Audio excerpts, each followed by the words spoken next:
tale.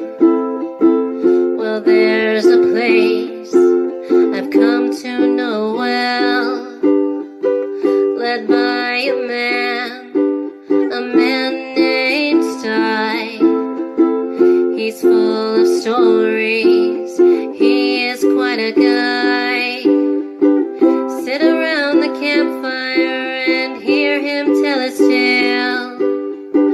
Some may be able to relate to him quite well. We're all just people looking for a place to go. Well, Sty has made one, and it is quite a show. Come meet Sty, he's quite the guy. If you're feeling lonely, come and make a friend. If you need a story, on Sty you can depend. His voice is soothing like a lullaby. Sometimes he brings a tear to my eye. Sit around the campfire and hear him tell his tale. Some may be able to relate to him quite well. We're all just people looking for a place to go. Well, Sty has made one, and it is quite a show. Come meet Sty, he's quite the guy.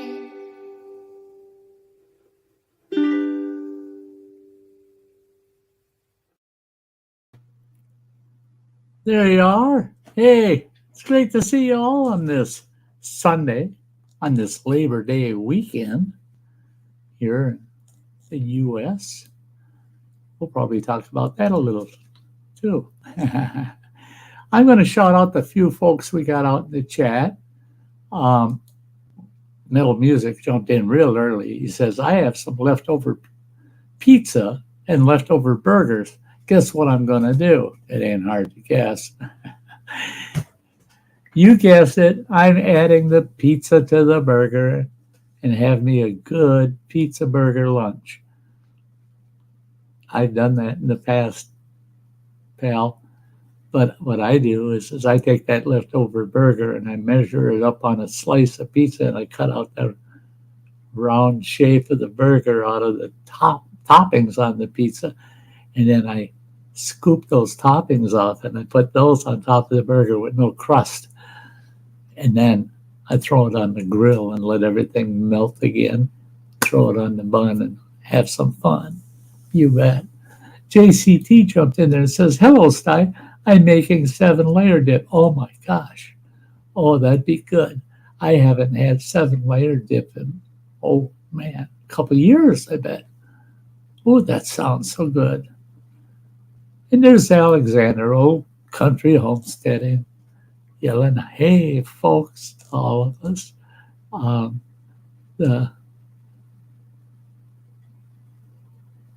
Then there's someone we haven't seen for a while, the Gypsy and the Vanilla Gorilla. It is so good to see you folks. Just saying, hey, Sty, happy Labor Day weekend. I'm having a pretty good one. So far, it's been pretty good. And, oh, heck. And he followed up with, who's the naked faced man and what did you do with Sty? You probably don't know because we haven't seen each other for a very long time. I have stage 4 terminal cancer. Bad luck for me, eh? I'm going to squeeze at least another year out of me. That'll be breaking their odds. I got to beat the number they gave me. That's all.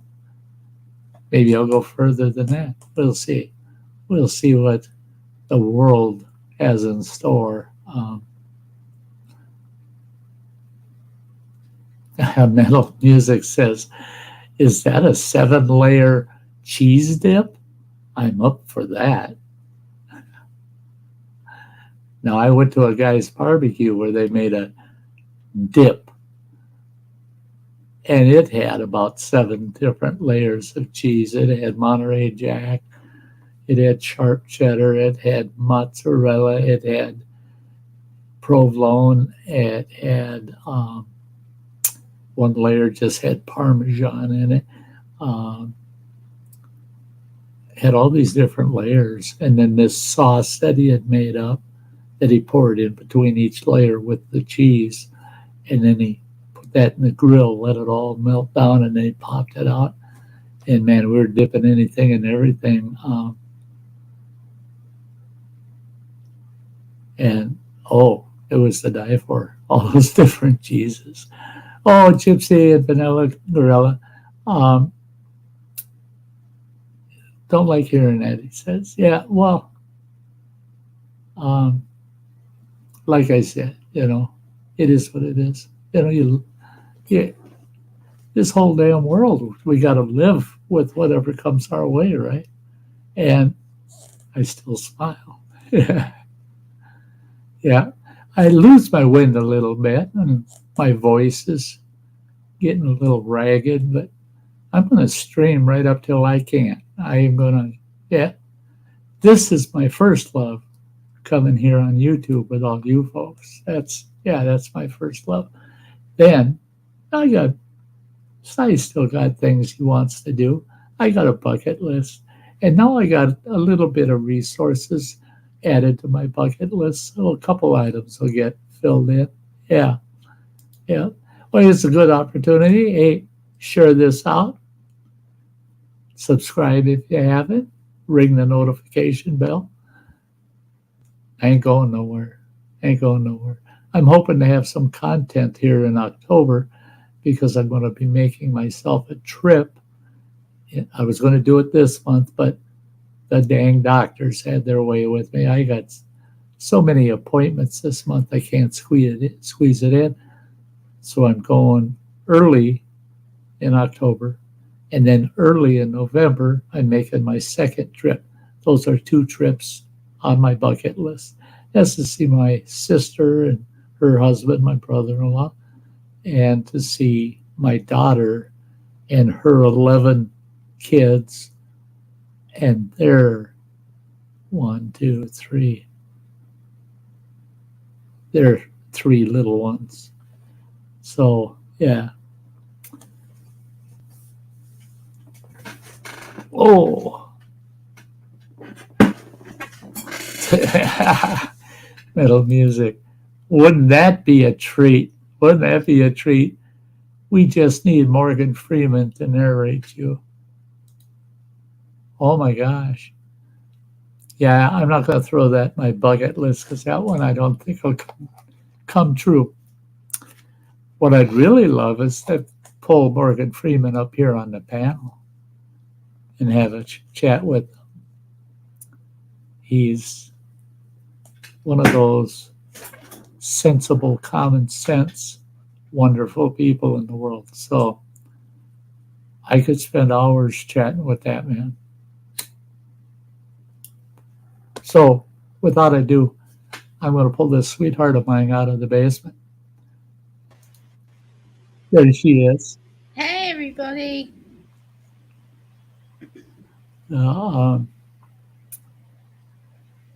Yeah, Gypsy and Vanilla Gorilla are saying, good, I hope you clear the bucket list. And in many blessings, user. Well, it's kind of easy because what I did was I had this nice big bucket, right? With all my bucket list in it, right? Yeah. I threw that son of a bitch and all the lists out, threw them all out, bucket and all. And I went and got me one of them little buckets like that. Well, that only holds 4 or 5 bucket list items. Okay. So I can clear out my bucket list maybe 3 or 4 times before things are done. Where that big bucket, it's like, oh God, I'll never get that shit done. But if I go with that little bucket, hey, I can do that. I can get that done. Yeah. I think everybody needs to have a bucket list of some kind. They need to tick things off that they want to do, and you're right. Get it done. You are absolutely right. And they should start their bucket list when they're about 25 years old. Hmm. You should, when you're young, you should Oh start your yeah. bucket list and see to it that that bucket is empty by the time you're retired, and then refill it. But Oh yeah. get some of those bucket list items out of the way while you're young and healthy and able to do things. Agency. Yeah. Yeah. One little bucket list at a time. Great Yeah, idea. exactly. Just little plans, little pieces. Like that's what I do. I organize little bits, little achievements that I know that I can do, and then I'm like, okay, I've done that, I've done that, I've done that, and I plan little other ones. I'm like, okay, this next, this next, this next. So Yeah. You can once I get there, pull them from that old list and plug them into your new little list, you know? yeah, And, exactly. Yeah, and for sure. you just look at that big list and you go, I can do that one. We'll add that to the little list. I can do that one. Talking of bucket list, I'm actually going to show you something. Hold on. You see this pile of folders behind me over here? Yes, This dear, is I all do. the this is all the autism work I've done since 2013 Oh, up until wow. now, and they're all the little meetings that I've been to, professionals that I've met, and I've literally kept all those memories and evidence, and I'm going to do a video on it pretty soon and going through it and explaining to people how I managed to do it. So there's like That's my that. last 12 years of my life Yeah, in diaries and journals. that's a good thing to do. I was digging around in some of my old stuff that's in storage upstairs in the house here, and I couldn't believe it. I run into the one tote and digging through it. There's my college degree I used to have hung on the wall. And there's all of the shingles of all the trainings and education I got over the years.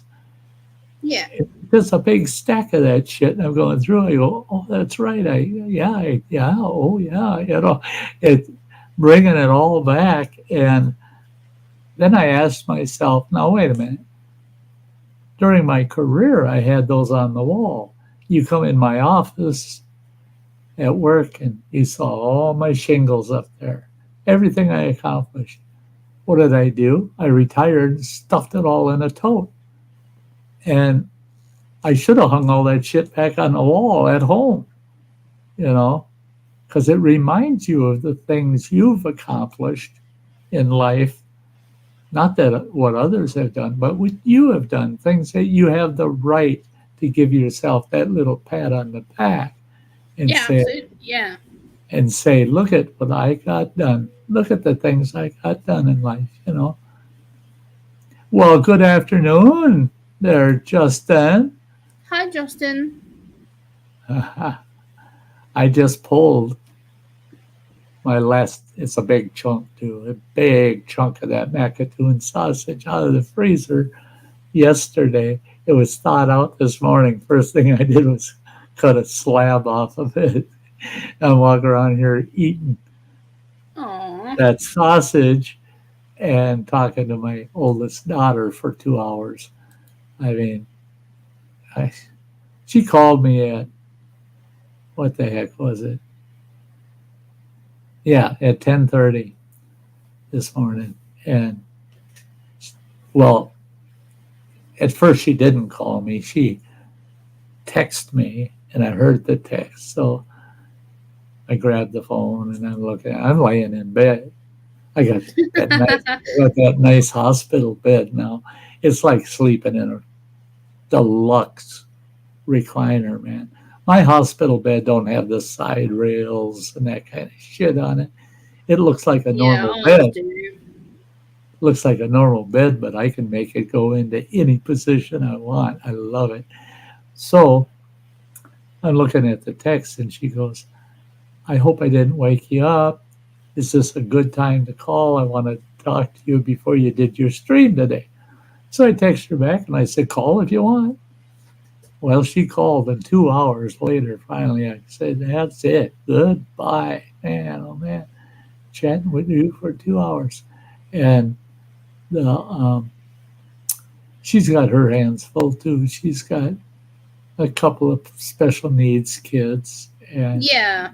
out of her 11, the littlest ones are special needs. Couple of them with special needs. One with very special needs. They Yeah. they figured it out now that the feeding tube that she has to use to eat, um, they have her actually eating soft foods, but not Oh often. wow. Once a day, she'll eat some soft foods. Well, Yeah. the reason they do that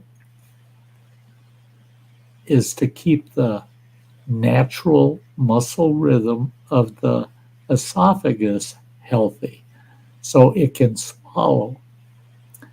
Because they told my daughter, they said, between the age of 16 and 18, we'll be able to take her off of that tube for the rest of her life. Awesome. At least she's got that to look forward to. Getting rid of having to feed yourself to a feeding tube. Yeah. I had to do that shit for almost 4 months. I told the doctors, I don't give a shit if that's the only thing that will keep me alive is that feeding tube. You ain't putting another one in me. And he goes, well, if it's going to keep you alive, I said, it's going to keep your ass busy because if you put another one of them in me, I ain't touching it. I ain't feeding myself with it. I ain't keeping it clean. I ain't doing nothing. I ain't touching it. I don't want nothing to do with some bitch. You take away my ability to eat with my mouth, I ain't touching it. I'm not involved. Maybe you Yeah. can. Maybe you can keep me alive by tube feeding me, but I ain't doing it. He laughed and he said, I'll get you home health care for Christ's sake so that someone else does all that shit for you. But I'm not gonna not let you be fed. I said, but it's not you're not eating. You're just pumping sticking baby Yeah. formula in my damn guts. That was no life that 4 months. I said, I'm not going through it again. I did it once, that's enough. And he just Yeah. laughs. He laughs at me. He says, well, before we'd ever have to put a feeding tube in you again, you wouldn't be able to fight back. I said, you asshole. You know, yeah, Yeah. yeah, you be too weak to fight back. We're going to do it anyway. Yeah. Oh, shit. Okay. I got this fella that comes in 3 weeks of the month. Comes in on every Wednesday except the third Wednesday of each month. Yeah. And he's a chaplain. I don't know what church he's affiliated with or anything, but Okay. he hasn't brought religion up once yet. But what really threw me was to find out that he's also a disc jockey for a local classic rock radio station of ours. Oh, nice.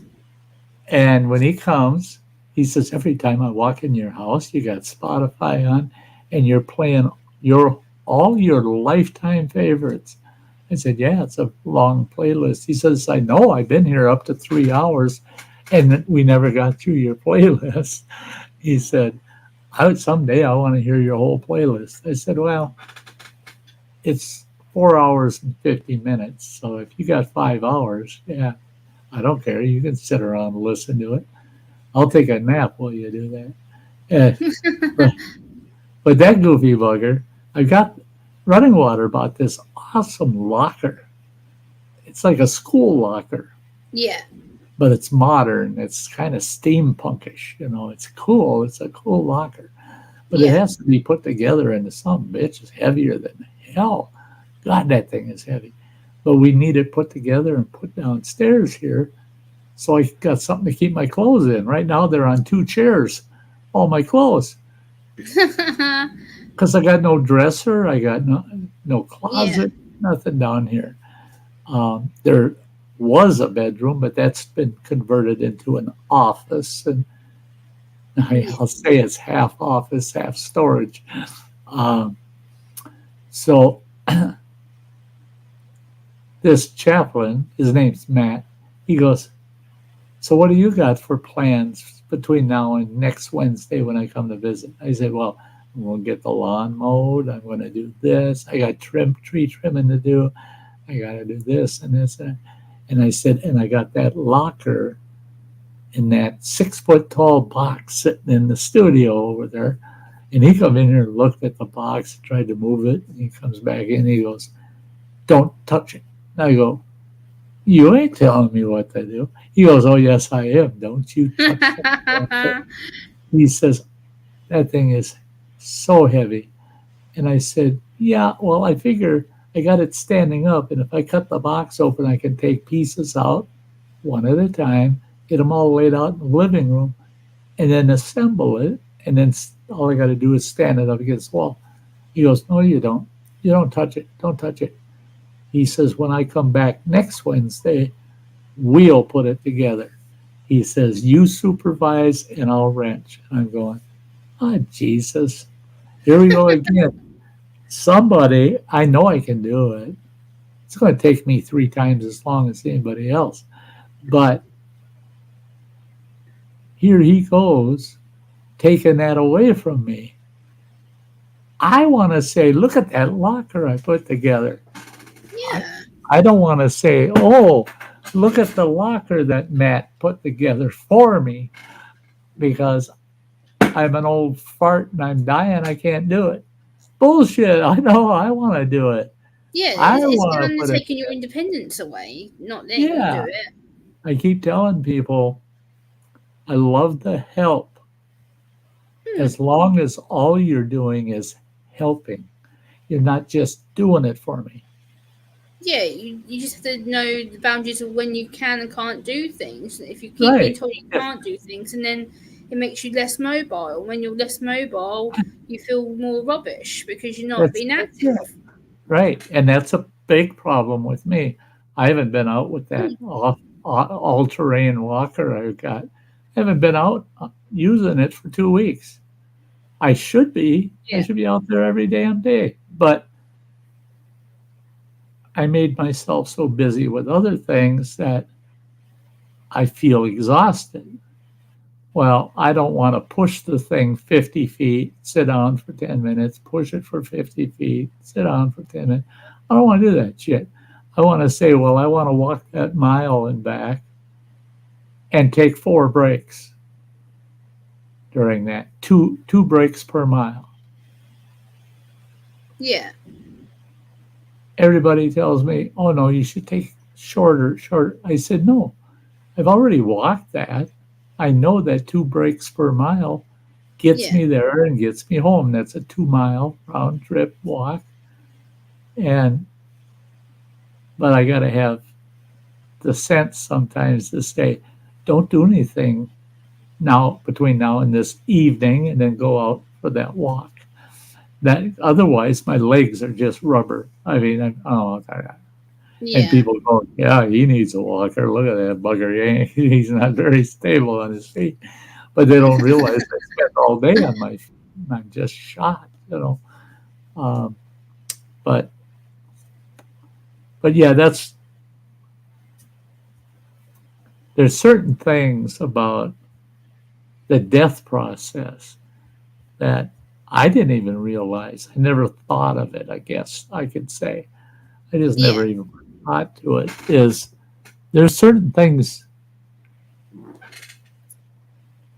the person that's on the dying side would love to hear, and there's certain things they don't want to hear. One of those is, it's going to be okay. No, it's not. It ain't going to be okay. I'm not good with that shit. I mean, yeah, I'd love to live to be 167 years old instead of a simple 67. But it is what it is, and I'm coping with it, and I'm living with it. I live with it.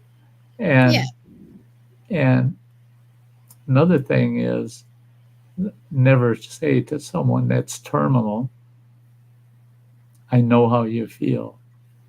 Oh no, I'm Oh telling you no. what. Oh no. Nah, not a good thing to that say. is that is one of those situations where you had to be there. I mean, you Yeah. had to be the one actually going through it to be able to say, I know how you feel. And you can never say, I exactly know how you feel because everybody's passing is different. Yeah. Um, but one thing that people in my situation love to hear from other people is, hey, anything you need, I'll be here. Absolutely. Oh yeah. It's the best thing you can say to Yeah, to support the person. I know with regards to when my recent aunt died, and I said to her on the phone numerous times, anything you need, I'll be there. If you just need a chat, a vent, yeah. and if you want me to come down And and see you, but I was like, I'll be there. Tell me when, where, and I'll get there. And it was just one little I, thing I could do to help her. I have palliative staff that they never say anything you need. What they say is anything I can help you with. You got my number, you call me. You know what I can do for you. Any of that, you call me. Now, if you say you want me to rototill your whole garden, I've never rototilled a garden before, so I can be there and chat with you while somebody else is doing it, but I can't do it. They're being No. honest. They're being honest, and that's what I want to.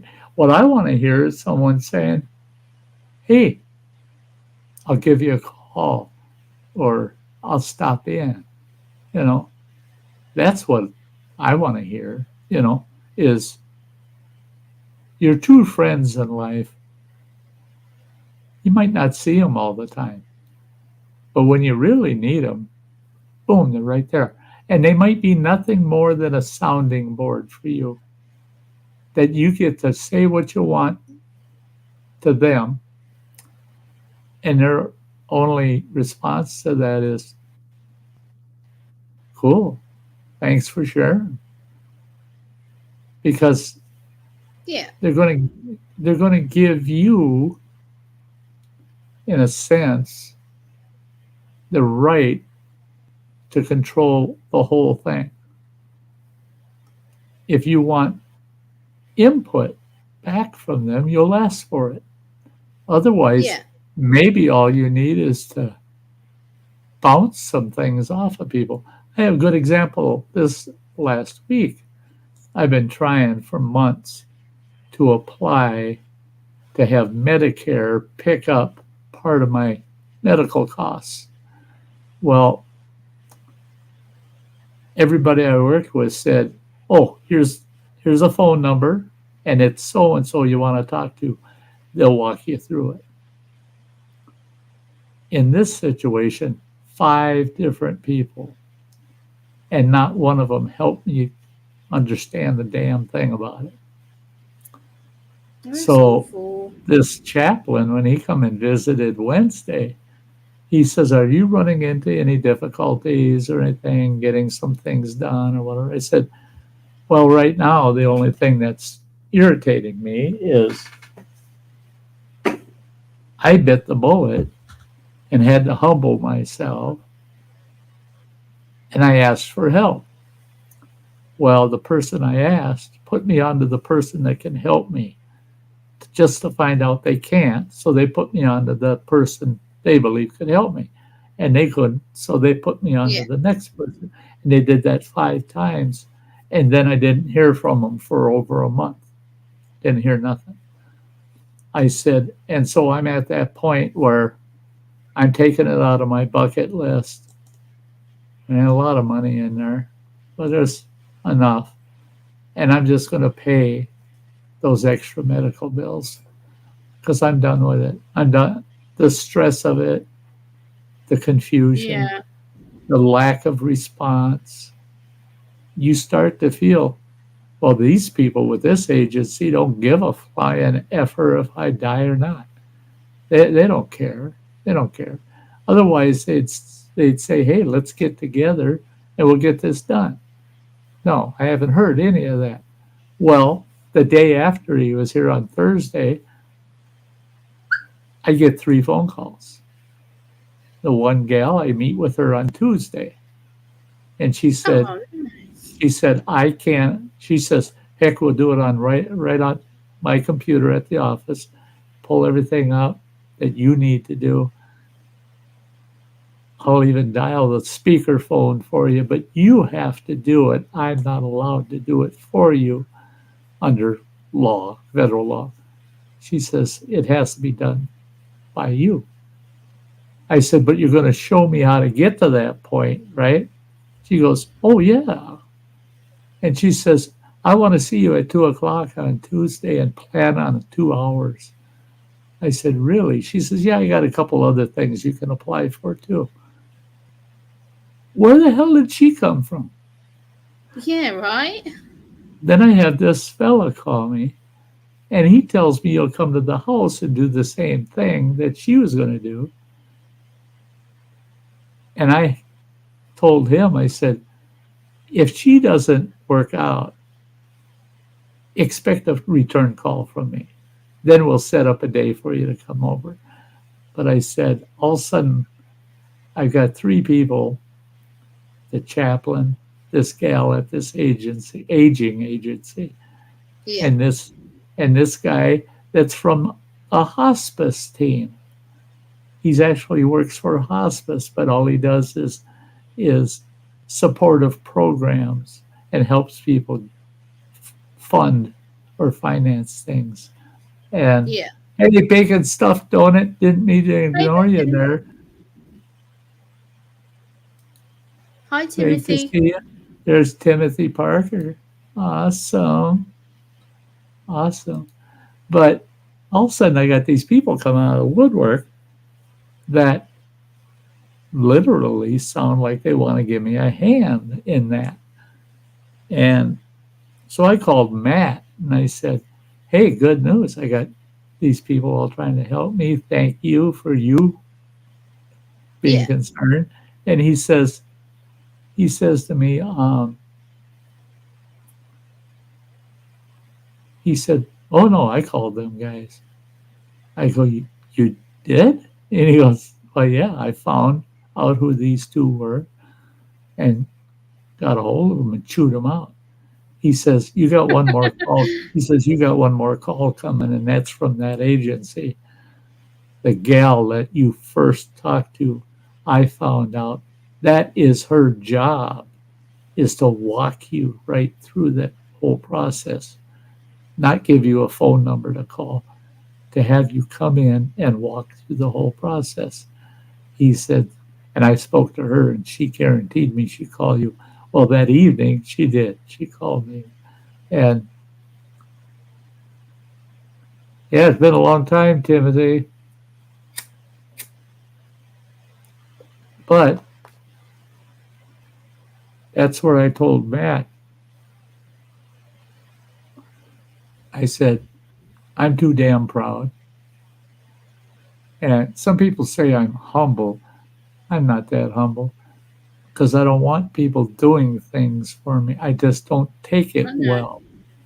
And I said, but these people, I can blame them for not even getting back to me. Yeah. But I can't blame them for the fact that they don't understand. I'm at the bottom, man. I'm on a dead end street if I'm calling you and asking you for help. That means I can't get it done. I can't figure it out. I ain't getting it done. And I got to swallow a lot of pride to do that shit. Yeah. And they didn't empathize with that, you know. And thank God there's guys like Matt that calls them out on the carpet and says, your bedside manner sucks, you know. Yeah, just a bit. Yeah. And it's like my doctor said, you already got a hospital bed? I said, yeah. I said, that thing's sweet. Cost a little over $800, but it's sweet. I said, I love it. It's the best recliner in the county. Nice. And he starts to laugh a little and he goes, you're not going to need that damn thing probably till spring, summer, maybe next winter. He says, it all depends on how things are going for you. But you sure the hell don't need it yet. I said, oh, yes, I do. I said, I need that damn thing because it's so comfortable. I can watch TV till 4 a.m. and say, I better get some sleep. Yeah. And my remote control for the bed, I got one of those hospital rolling trays that goes over the bed too. So I got nice. all my remotes on there. I even got this little deal that's attached underneath that my PlayStation controller slides right into. So it's attached to the table. And I've got USB ports and shit all right there. They come up, they're connected to the table. But couldn't ask for any more. I mean, bedtime, I hit one button. I figured out where I like my bed to sleep, and I programmed it on that return button. All I do is hit that return button, and that bed goes to my favorite position. And all I got to do is shut off the TV and roll over, and I'm out. I don't have to even get the hell out of the recliner to go to bed. So, no, I ain't bitching. And did I need it? Probably not. I think I could have made it past Christmas dealing with the stairs. These stairs are steeper than shit, but I could have definitely made it past Christmas using these stairs. And I said, nope. I figured out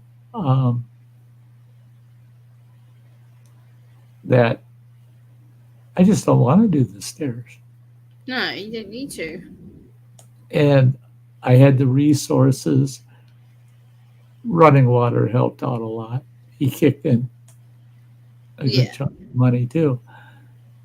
And we got the bed. Now I don't even have to think about it. When I need it, I'm already using it. I probably won't know when I actually need it, Timothy, he says, how's the weather there? Fall is here in New England. I got a sister-in-law, my brother's wife. My brother passed away, was it 9 years ago? And his wife and 2 daughters, the 3 gals, took a trip up to Alaska. They're spending a whole week up there going to Denali National Forest and seeing all the things I would have loved to have seen. But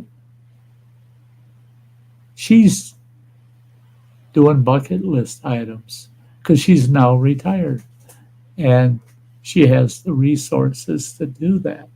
But she's sending pictures on Facebook all the time, and I'm looking at it and I go, oh my God, Denali Park is beautiful. All the color changes. You got certain mountain flowers that are blossoming, but you have certain bushes and things that are changing into the fall colors. It's beautiful. I was wondering about New England and how it's looking. And yeah, it's early. It's early. They're saying that you guys up there in the Northeast are going to have kind of a rough winter. So that's not that surprising, but neat. I love fall. I love fall. Kathy Bates. Hey, sweetheart. Good to see you. Hi, Kathy. Good to see you, Kathy. Yeah, the air is crisp, Tim saying. Yeah, I bet it is. I bet it is. I can't complain. The last 2 days, it's been in the 90s. That's counting today, Saturday and Sunday, in the 90s. I managed to get half my lawn mowed on Friday. And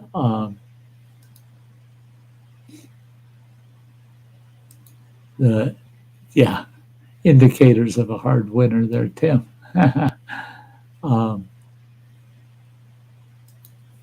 Yep, the higher the nest, the bigger the winner. That's right. But anyway, anyway, I just love the fall of the year. That we had those 90-degree days for 2 days. Now we got 90 degrees today and tomorrow and Tuesday. Thunderstorms Tuesday afternoon through the end of the day. Wednesday, it's supposed to totally clear up, but it's going to be in the low 80s then throughout the week. And by next Sunday, we're supposed to be back down in the 70s again. But when everybody was going through that big heat wave through the middle of the U.S., was that a week ago or so? Oh my gosh, that was terrible. I got family in Iowa, and they were barely getting by. They went out, installed extra air conditioners. I mean, they got central air, and they go out and buy window air conditioners because central air wasn't keeping them.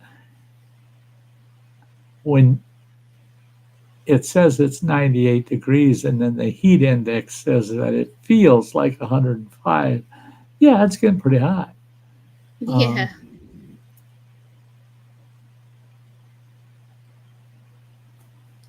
Oh yeah. Yeah, Western Mass in the Berkshires, on the Mohawk Trail. That's awesome. Sweet area there, beautiful. But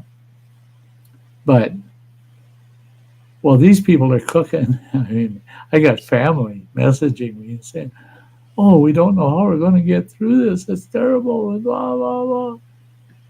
I texted them back and said, "Well, it's 74 in the house and it's 70 outside, and it's only 3:00 in the afternoon, right? Hottest time of the day, and it's nice and cool in here. And this house is well insulated. I haven't had a single day where I felt it was too hot in this house. Not one this year. I've had a couple days where sitting out on the porch was a little uncomfortable, a little hot. But with my neuropathy from the diabetes, I don't have to deal with anymore.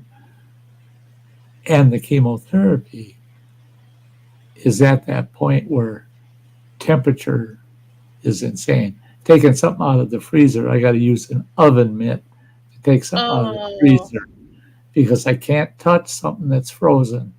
It feels like it just cut my fingers off. But along with that, if it's not between 74 and 78 degrees, I'm freezing, man. I had wool socks on the other day in here, a heavy pair of slacks, a insulated flannel shirt that's got a hoodie on it, and I had the hoodie up, and I'm sitting here watching TV, and I was freezing my ass off. I got up.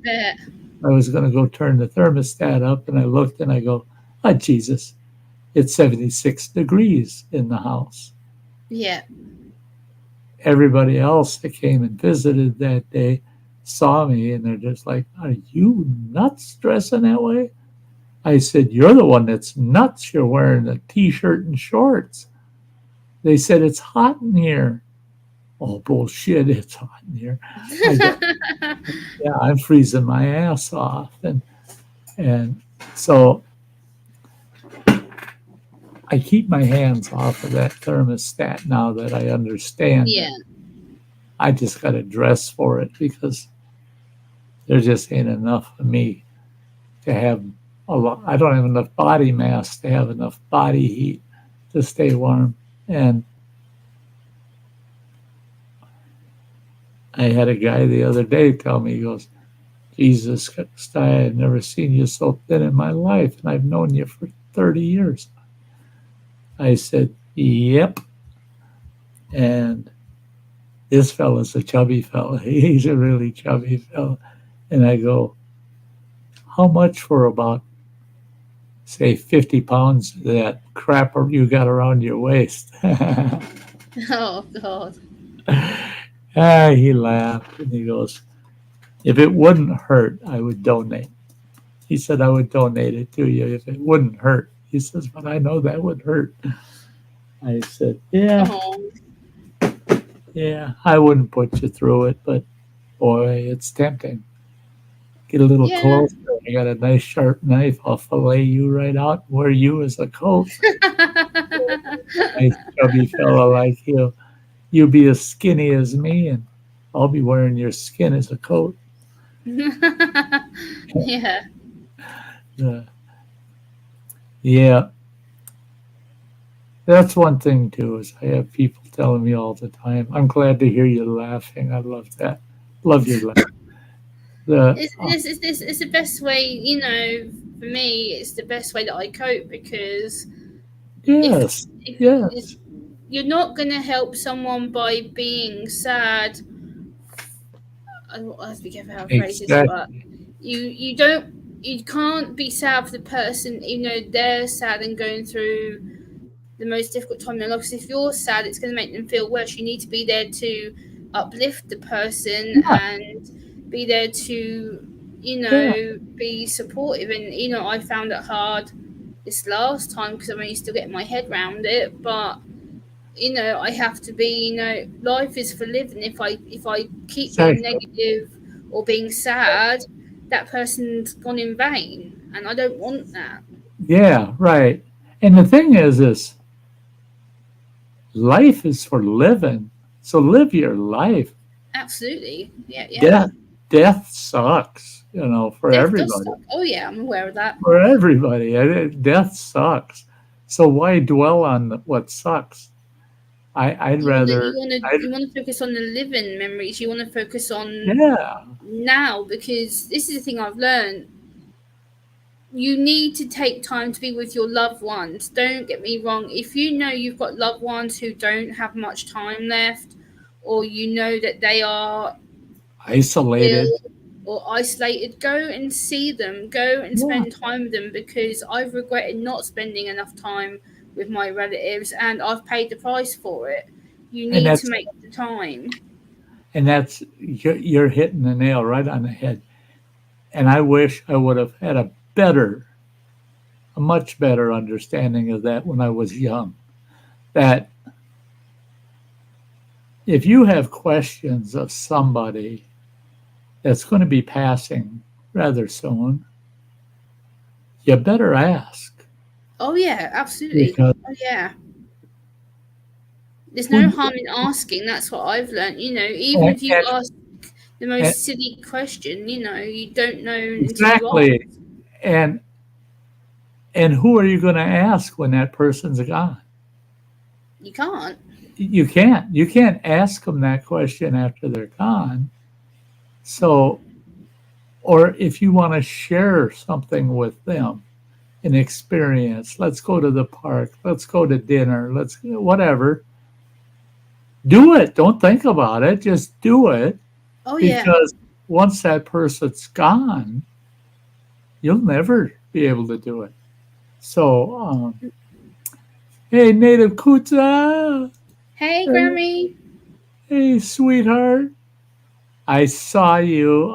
I can't remember if that was lunch, your lunch stream in the Yeah, middle, she did a lunch stream. and I think then it she was did a break. yesterday. She did a break stream, um, and she was mentioning in there that she had to go to Walmart or something, and she wouldn't get home in time to take a nap before my show.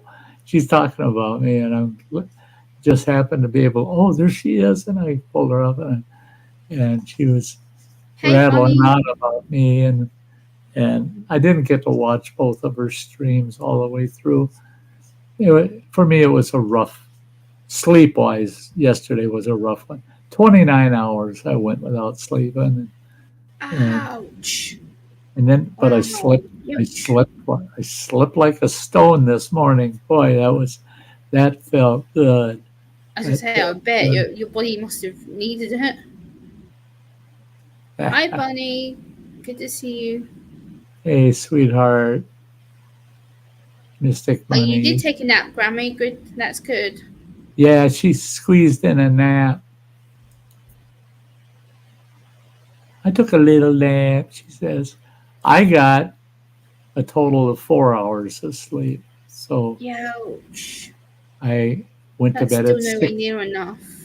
I went to bed at 6:30 this morning, and I woke up at 10:30 when my daughter texted me. So, but I Ouch. feel like I slept a solid 8. I mean, that's how good I do sleep when I'm on that Okay. hospital bed. And the problem was, I know what the problem was. I sat in the recliner instead of that bed. And I sat there playing PlayStation. I was watching YouTube. I even watched some documentary, and I watched an hour and a half movie all through the damn night. If I Yeah. would have been in my bed, I know damn well I'd be sitting upright, just like in a recliner, and I would, boom, crash.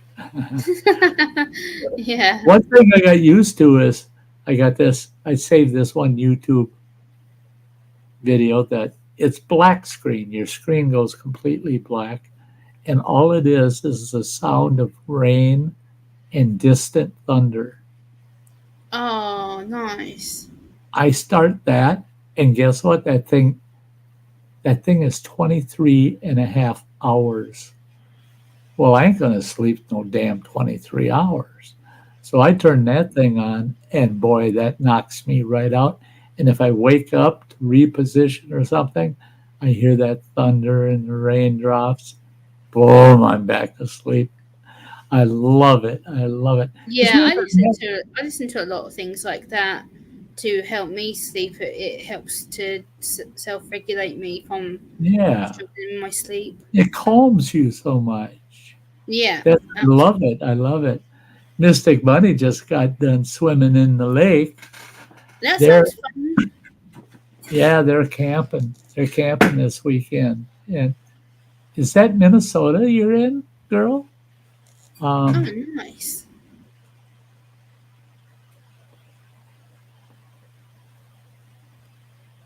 I know it's not in perfect condition, girl, but you and John can still have my camouflage clam tent. It's got all the panels for it and everything. You can still have that as a gift. I'd gift it to you. I just got to figure out how the heck I can put it in your hands. I was mentioning early in this stream, next month I plan on doing a little bit of traveling. Um, Yeah, I just don't travel much out of town. Um, I wish I could. That's why I'm gonna fight like hell, try to get another year out of me. Because what I didn't get done this summer because of all the situations, my truck broke down, is all broke down and had to be fixed, and the yard hadn't been mowed for 3 months, and the, all the bullshit I had to go through. Them changing up my chemo and this and that, screwing things up, yeah, and I never got to go to some of the waterfalls I wanted to go to. I got that all-terrain walker, man. I've got a couple of waterfalls I can get into and take that walker, and it'll be just like, oh man, I love it. Each one of those waterfalls, I'll make it a half day trip go in and have me some lunch and enjoy the waterfalls, do some video work, and hike, yeah, hike back out. The other one, I'm going to make it a full day trip. That one will be a little more tricky because um, my all terrain walker will work, but it's that one I got to be careful with. That's one where I'm unstable enough on my feet that if I don't have that walking stick or that walker, I could go boop boop boop boop splash. There he goes down the river, you know. And so, Oh, yeah, not good. but that one it'll take me probably 45 minutes to hike in there, 45 minutes to an hour, and I'll want to just spend the day, just spend the whole damn day there. Make sure to Yeah, why not? bring a good lunch, bring a good solid lunch, and find Yeah, a nice shady spot, unless it's a nice cool day, and just sit out there and watch the waterfalls and chat with the other people that hike in there. You don't get but one or two other people you ever see in there, but but those two things were on my bucket list. Well, I don't know if I'll get in there this fall or not. I'm hoping so, but if I don't, so I got to live for another year, you know. absolutely. Oh, yeah, absolutely. Well, and that's the thing too is my doctor, you know. Well, it wasn't him. In fact, it was this. She's a services coordinator for the cancer center I go to, Okay. and she sets up these support groups of people Yes. with cancer, family members of people that have cancer, without the cancer patient there, just the family members.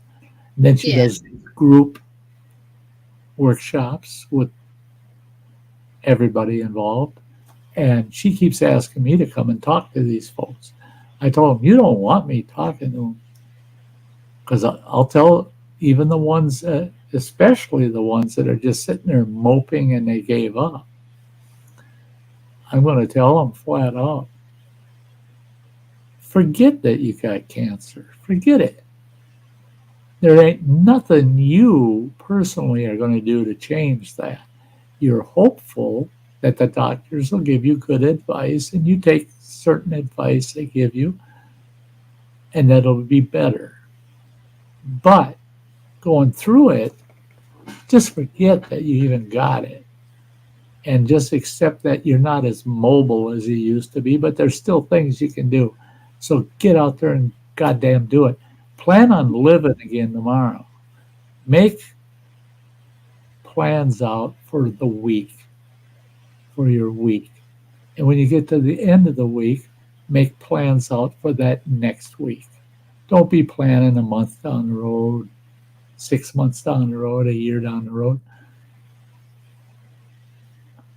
Plan short term because you will find that you can accomplish those plans. That you'll say, damn, I did it. I actually got that done. I got that off my wish list, you know, and it'll make you feel better. Oh, yeah, absolutely. It'll help you forget that you even have cancer. It'll That's kind of the it'll way make that I look at, my YouTube. Like, I forget that I have autism when I do my YouTube channel. It's my therapy. It's a way for me to, you know what? Yeah, I may struggle. Yeah, there's some certain limitations that I can't do, and I know that I can't. right. But I don't want to Those focus on that. I want to help people. I want to make friends. I don't want to think about, oh, poor me that I yeah, struggle. I don't care. exactly. I use it as a way to escape away from it because Well, and that's it. I Is don't here want to struggle anymore. make yourself too busy living to worry about dying. Oh, yeah. That's just like in your situation. Make yourself so busy doing something you enjoy that you can actually forget any other problem you got. You know, Oh, and yeah. that's it. Is we got to give ourselves that. We got to be willing to say, "Hey, I deserve it. I deserve Absolutely. to Oh, yeah. enjoy myself." Um, I had a little spat with a family member.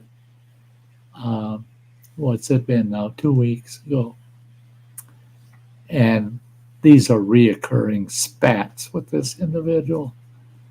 And they insisted. They said they used my bathroom, which is off of our kitchen, and he looked in my kitchen. And I heard him go in the fridge and the freezer looking. And he comes back in and sits down and he goes, "It's no wonder that you got that damn cancer with the kind of food you eat." I go, "Did that food give me the damn cancer?" He goes, "Well, I'm pretty sure it did." I said, "Since when are you a cancer specialist? Since when are you a doctor?" And he goes, "Oh, all the preservatives and that shit." And I said, "Oh, like what?" And he goes, "You need to Hey, eat things." Marina. Hey, Marine Mom, saying hello, all beautiful people. Yes. But I said to him, "What should I be eating?" He says, "You should be eating things like I eat." He said, "Whole grain, 9 grain minimum bread." I said, "I ain't eating that damn horse feed." I said, "That tastes like shit." I said, "I might as well go out and eat the fucking front lawn. It tastes like shit." And and he goes, "It's not the taste, it's what's good for you." He says, "Because it's not processed like the breads you eat." Well, I got a loaf of potato bread. If you've ever had potato bread, it's real soft. It's Oh, nummy. nice. It's nummy. And I got a loaf of that. And I got a loaf of whole wheat bread. Yeah. And those are bad for me because they're processed. And I said, "Okay, now wait a minute. This 9 grain bread that you're buying, where are you buying it?" He goes, "Well, you can get it at Walmart." I said, "Okay, you can't get anything at Walmart that isn't processed." I said, "Hell, even their vegetables and fruits have been processed." Yeah, of I, course. I said, "Did that loaf of bread come in a plastic bag?" He says, "Well, yeah, so it'll stay fresh." I said, "Well, how long does a loaf of bread like that last? I don't eat a lot of bread. I might eat half a loaf in a week, Yeah. if that." And he goes, "Oh, well, it's got a long shelf life. It lasts as long as any of that bread you got." I go, "Oh, I wonder why." Because when I make homemade bread, that shit's got mold on it within 3 days because it doesn't have any preservatives in it. It's all homemade. Yeah. I said, "What you're telling me is what you're eating is processed. But you're telling me that processed food gave me my cancer." He says, "That and cigarettes and your lifestyle, the drinking you used to do." And I go, "I'm sorry, God, but I don't want to talk to you anymore today." And he goes, "What did you just call me?" I said, "God, because you think you're God. You know everything. You know it all." I said, "I'll tell you what." He goes, "I know enough about cancer to know what's going on." I said, "No, you don't. You have to live it." I thought I knew all that you'd ever need to know about cancer. And I had a grandfather.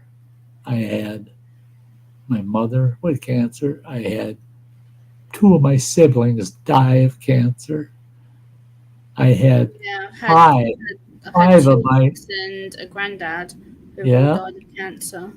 and I had 5 friends that died of cancer. And I was involved in all of those. And I said, because I was so involved, I thought I knew everything I needed to know because they had all the different cancers. Oddly enough, none of them had the esophageal cancer, but they all had different cancers.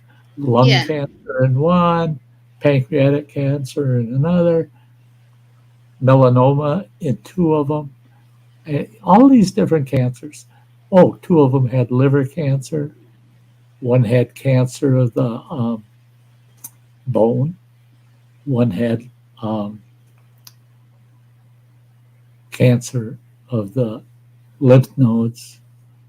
And So I thought I knew everything you needed to know about cancer. Then I got it. I didn't know shit. I thought I did. I didn't know Yeah. shit. And I told him, I said, you're in the position I used to be. So when I tell you, you don't know what the hell you're saying to somebody dying from cancer because you got to live it to really, really understand it. You got Yeah. to go through all the procedures and the bullshit and everything to really Yeah. understand what that stuff is and what it does to you and how it comes about. And I said, you mentioned smoking. Out of 32 possibilities of aggravating and causing esophageal cancer, lower esophageal, my cancer was down at the top of my stomach. Out of the 32 things that would cause that, smoking was number 30. It's at the Damn. bottom of the list. And I've got perfectly clear lungs. I've got a perfectly clear windpipe. Why don't I have cancer there? I've been smoking for over 50 years, 51 years actually. Whoa. Um, I started when I was 12 years old. That's a long time. Yeah. Is it 51 years or is it 54? Something like that anyway. Over 50. And I like that JCT. Homemade cooking in my house every day. You know what? I told them that too. I said the only reason to eat homemade cooking is because it fucking tastes right and it tastes good. That's why you should eat homemade cooking. All of the health benefits, my God. I had a brother that died of cancer in his early 60s. Between him and his wife, you didn't get shit out of a can unless it was a canning jar that she home canned herself. Everything was homemade. Growing up in our house until we were in our 20s, my mother, all she fed you was a homemade meal. She wasn't pounding shit out of a can or nothing. But he still died of cancer in his early 60s. I'm dying of it in my later 60s. My sister passed away in her mid 60s. And all we did was eat homemade meals. I said, maybe we shouldn't have been eating homemade food. And he goes, well, that's bullshit and you know it. I said, to a point, I totally agree with you. But you're looking for something to blame my cancer on and you're blaming me. Yeah. I didn't go to goddamn Walmart and order up 3 pounds of cancer. What the fuck? Come on. Get real. Don't blame the cancer patient for their cancer. No, Now, that's just evil. now if you have somebody that's been an alcoholic their whole life and they're in their 50s or 60s and all of a sudden they've got sclerosis of the liver, well, you know what caused that. It's all the alcohol. You know Yeah. that. But you don't blame them for causing that cancer. No, of Blame course the not. alcohol, blame fate, whatever you want to do, but don't get in their face and blame them for their death sentence. Because No. they didn't go out and kill somebody. They didn't earn that death sentence. So you really need to there. See, Native Coots has been smoking since she was 12 too. Aren't we proud? Aren't we proud, right? Grammy, Yeah. we're so proud of ourselves. We were lucky, right? We were lucky. This is And the thing. We need to be more compassionate. I've said this on my channel, and I've done videos about grief and death and things like that. We need to be understanding because each person goes through the grieving process differently. And it's not just the person who is dying, it's the person that is close to the person that's dying, and you have to adjust to how to care for them at the same time caring for yourself. So Exactly. it's you have to It's learn a how it's to it's it's a deal with balancing. it. Yeah, It's a balancing game, and what you yeah, have to tell yourself. And I've had to grieve over many people over my 60 plus years. I I learned that you got to balance out how you how you treat yourself and how you treat the person that's passing away, because it's totally two different things. Totally. yeah, The only thing you two have in common is they're a family member or a very close friend, yeah, and one of you are dying.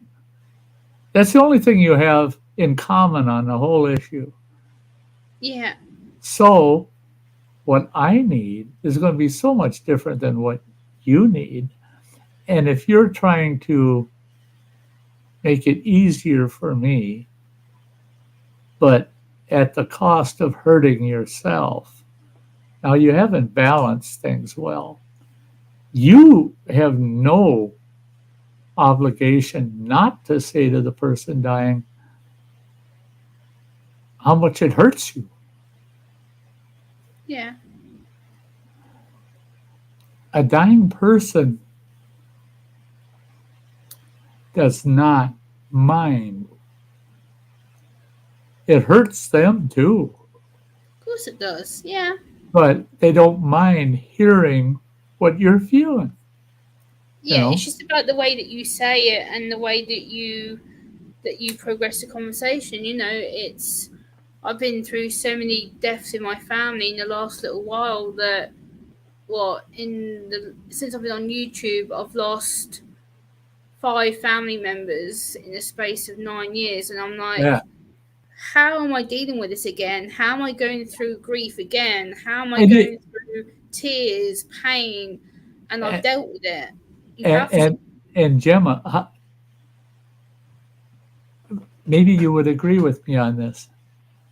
You would think after two or three, you get used to it, but you don't. Yeah. No. Oh no. Oh no.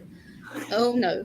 And I know, like, for instance, when I phoned you when my grandma died, and I was Right. beside myself, and I didn't know what the hell to do. I'm like, okay, so my grandma's gone. I don't know how I'm feeling. I don't know what I'm feeling. How am I going to progress it? And you just said to me, she's at peace. She's not suffering. And I had to sit there and think, Gemma, for God's sake, it's not about you. It's about the fact that I need to be there for my family. She's gone. She's out of pain. So I don't want to. I know she's gone, and now I have Right. to be there for my family. So you have to balance it with the peaceful side of it, and with the side of the family who are still left behind. So it's hard. Yeah. Hey, JCT, have a good one. She says, lost everyone, gotta go. Bye, JCT. Take care. Love you, girl. Love you. Thank you for being here. And I hope you enjoy your 7 layer salad. I Yeah, was that's right there. from me. I was there. I'd butt in. Yeah. the Justin saying, forgot what kind of bread it is, but the loaf must weigh 5 pounds, homemade. I had 2 recipes and they're lost. They're lost. I'm going to find at least one of them back. But I had this bread recipe, made the most awesome homemade baked white bread and awesome buns, biscuits. Oh my God, they were so good. People would find out I'm baking. It was my baking day. I cooked in the family, not the ex-wife. She cooked a few types of meals, but not many. And when they'd hear I was baking, holy God, we always ended up with anywhere from 4 to 12 people stopping by. on my baking day because I made homemade breads. I made artisan bread. I'd use a big stainless steel bowl and I'd put a round loaf in that big stainless steel bowl. But I was making bread in a wood stove at that time, in a big wood stove. And they loved the artisan breads. Oh, they kill for them. But the buns, those buns I would make 4 dozen buns Oh, at a time. oh, that's And nice. I'd make 2 batches because the guests would wipe out, they'd easily wipe out a dozen or more.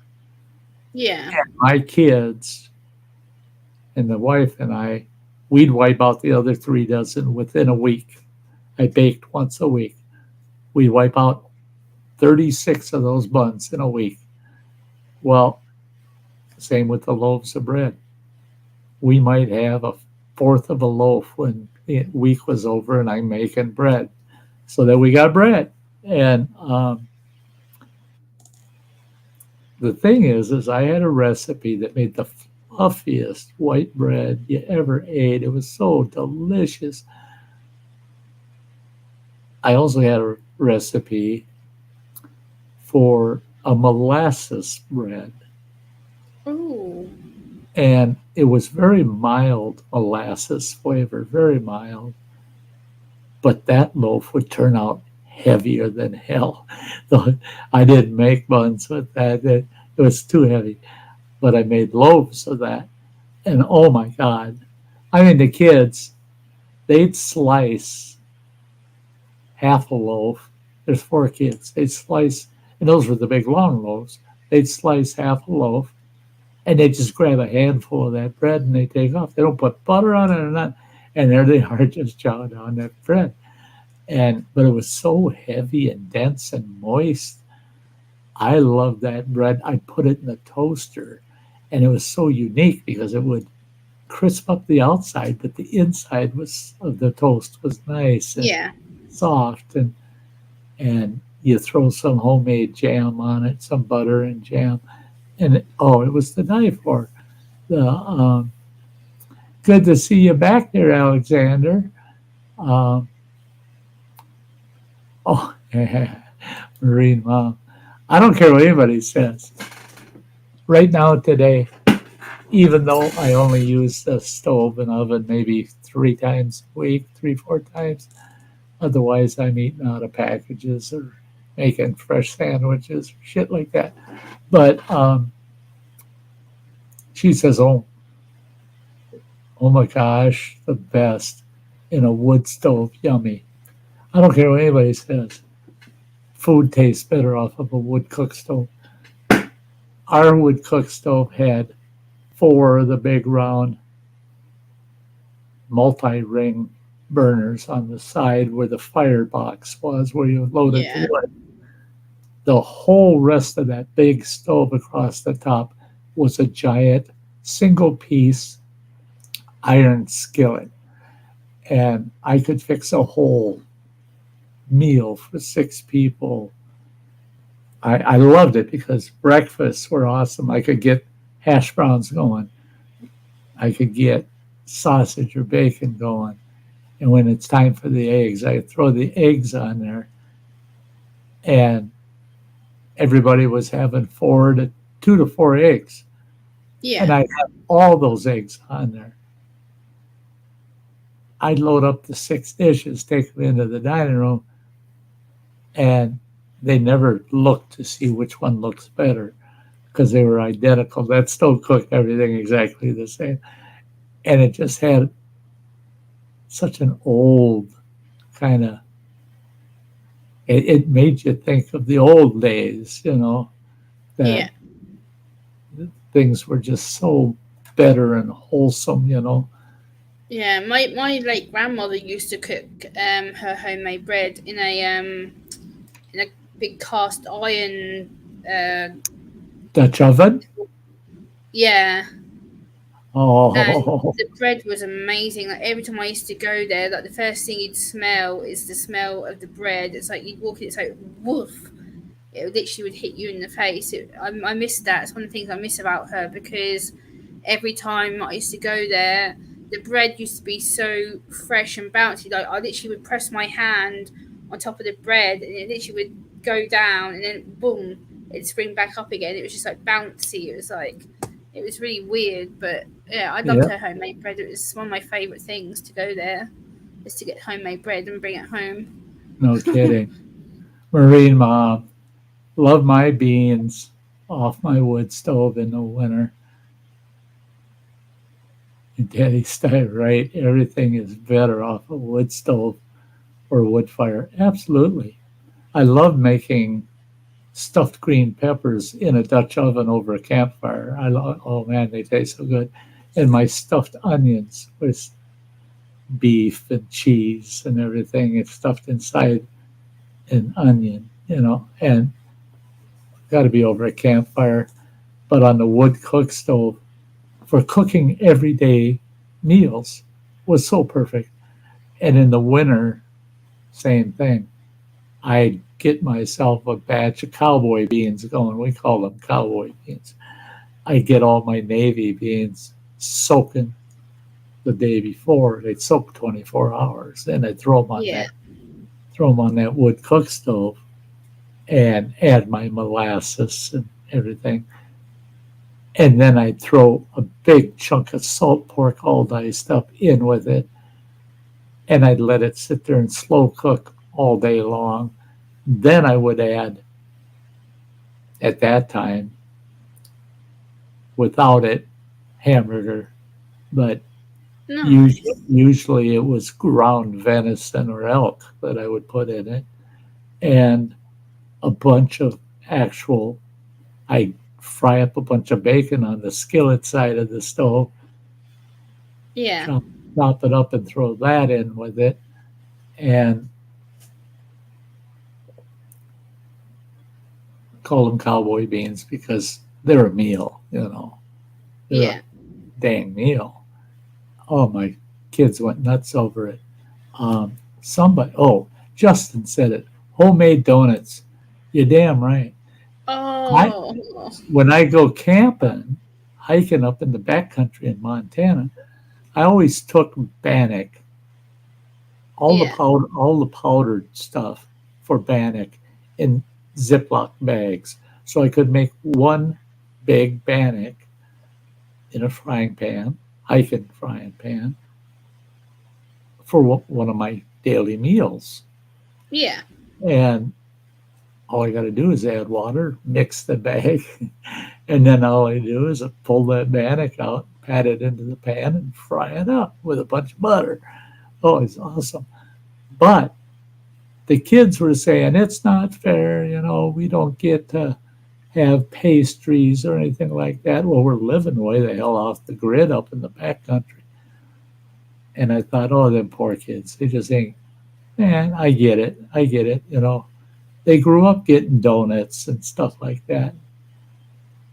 Then I thought, wait a minute. So I made me a big batch of bannock. Yeah. Mixed the dough up. I added nutmeg, cinnamon, some extra sugar in the bannock. Kiwi, hey. Yay, kiwi. And mixed that all in with it. And then I just broke off chunks and threw them in a Dutch oven full of hot oil. And I made donut holes out of that bannock. This bannock's simple. It's just baking powder, flour, salt, little sugar, and water.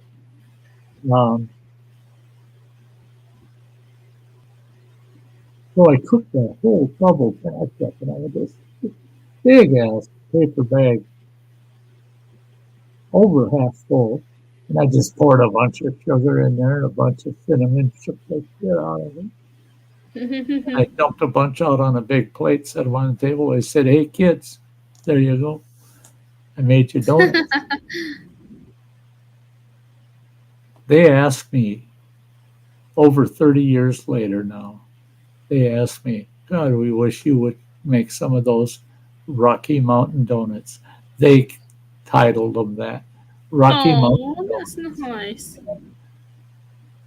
They loved them so much.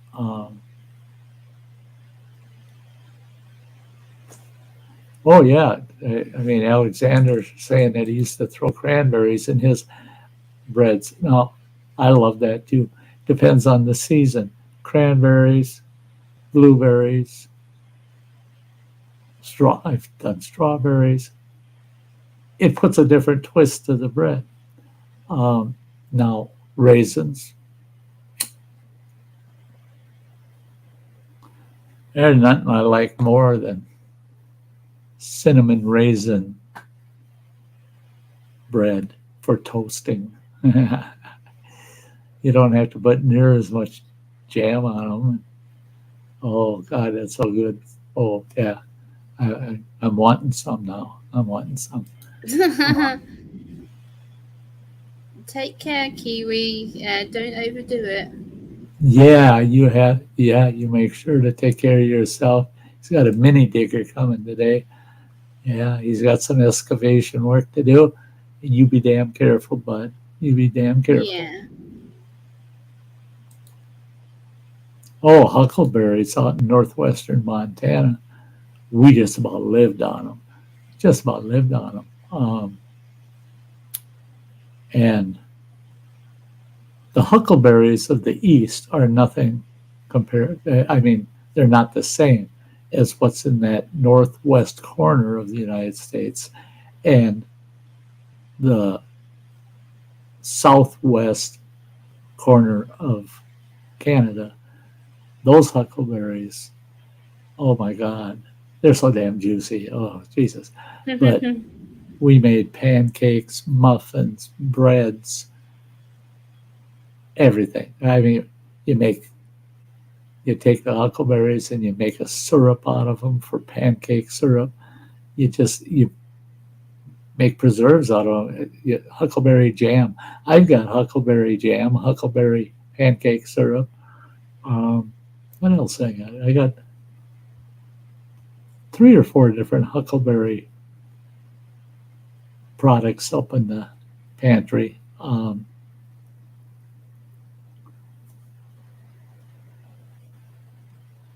Yeah, operating isn't hard work. I agree with you.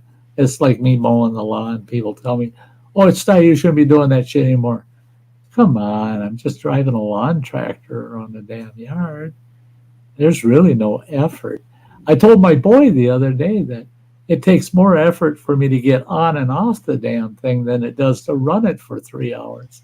I mean, so yeah. Kiwi says, send some seeds over here, Sty.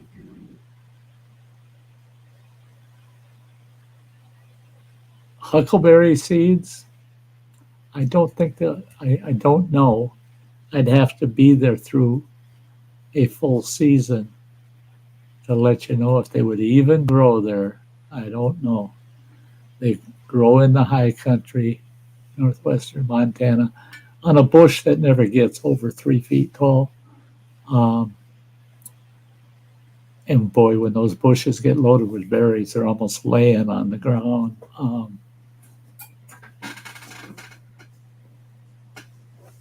Yeah, if I could send you huckleberry seed, I would. Yeah. If I could grow huckleberries here in Wisconsin, you're damn right. I have the biggest, half this yard would be huckleberries. They're worth gold here in the United States because we only have 4 states that they're harvested in. There's like 7 states you can find them in up in the northwest corner, but there's only 4 that people go out and they literally harvest them for an income. And when I quit picking huckleberries, we were getting $28 per gallon, and you could pick 5 gallons an hour. Think about that. 5 times almost 30. So you're making $150 an hour. $150 an hour. Nice. And the picking season lasts about 2 full months, 2 2.5 months. Nice. Yeah, customs wouldn't like Yeah, it. Kiwi, it'd be the same here. The customs is so strict here. It's ridiculous. It's just really silly. See, that's the thing is, I don't mind customs stopping certain things coming into the country. It's like down in that's like down in Mexico and South America now. Don't try to. You bring one kernel of corn into one of them countries, they're going to lock you up for 6 months. They're not going to just give you a fine. They're going to lock your ass up for 6 months because Monsanto corn has invaded Mexico and South America, and it's killing off all of their heirloom corns. And Monsanto is a hybrid. It doesn't rebreed. Oh, mad Kiwi. Kiwi. Wow. Kiwi. Don't do that, man. Oh, God. You're spoiling old Sty here. Yeah. That's awesome. Buy some seed with that, some huckleberry seed with that, eh, Sty? Yeah.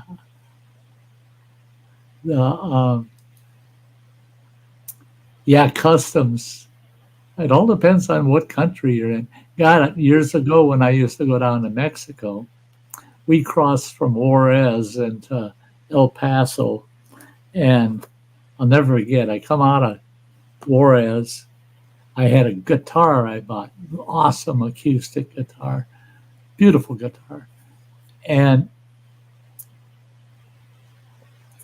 I also had this really awesome chess set that I bought. It was all these hardwoods. It was beautiful. The chess pieces were carved white quartz and what the fuck's the green shit? Yeah. Yeah, the green stone.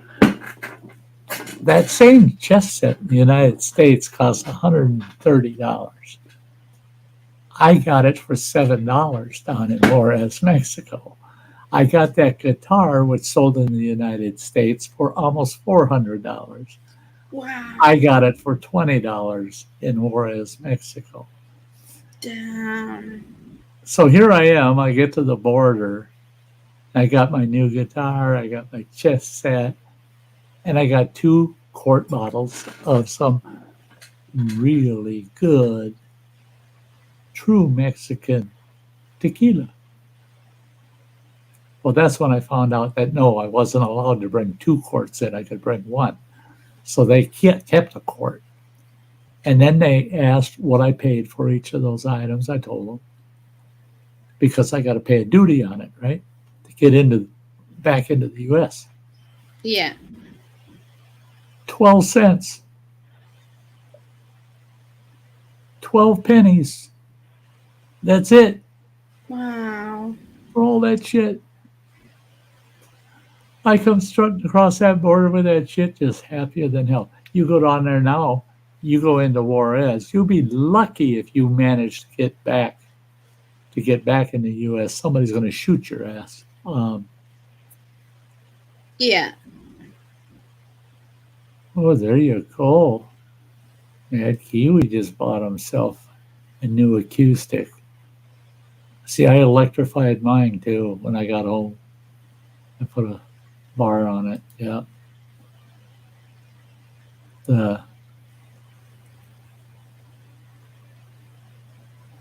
Yeah, Marine Mom, they just wanted that extra quart for their annual picnic, you know.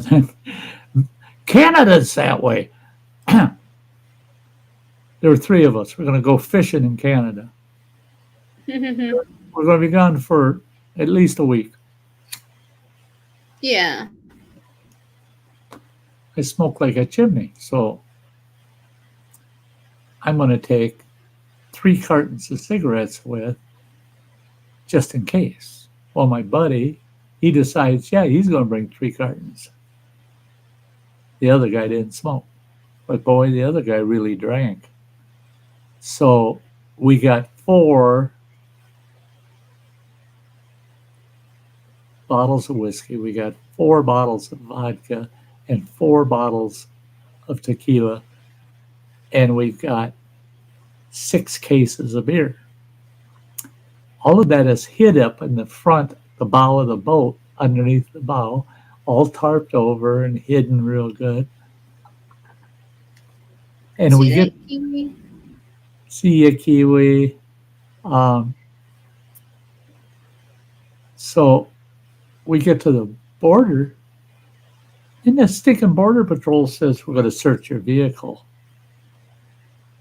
And my buddy, it's his truck, and he's got a Tahoe. It's like a giant SUV. He says, yeah, go ahead. And I'm like, no, don't go ahead. You don't want them searching a vehicle. Turn around and let's go back and get rid of some of this shit, then cross. Oh, no, it's okay. Don't worry about it. Well, they searched the truck, and they're all right with it. Then they head for the boat.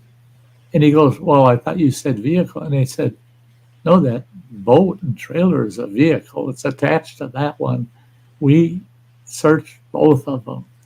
So they took the tarp off. They were good about how they searched. They took the tarp off, start nosing around all over in that boat.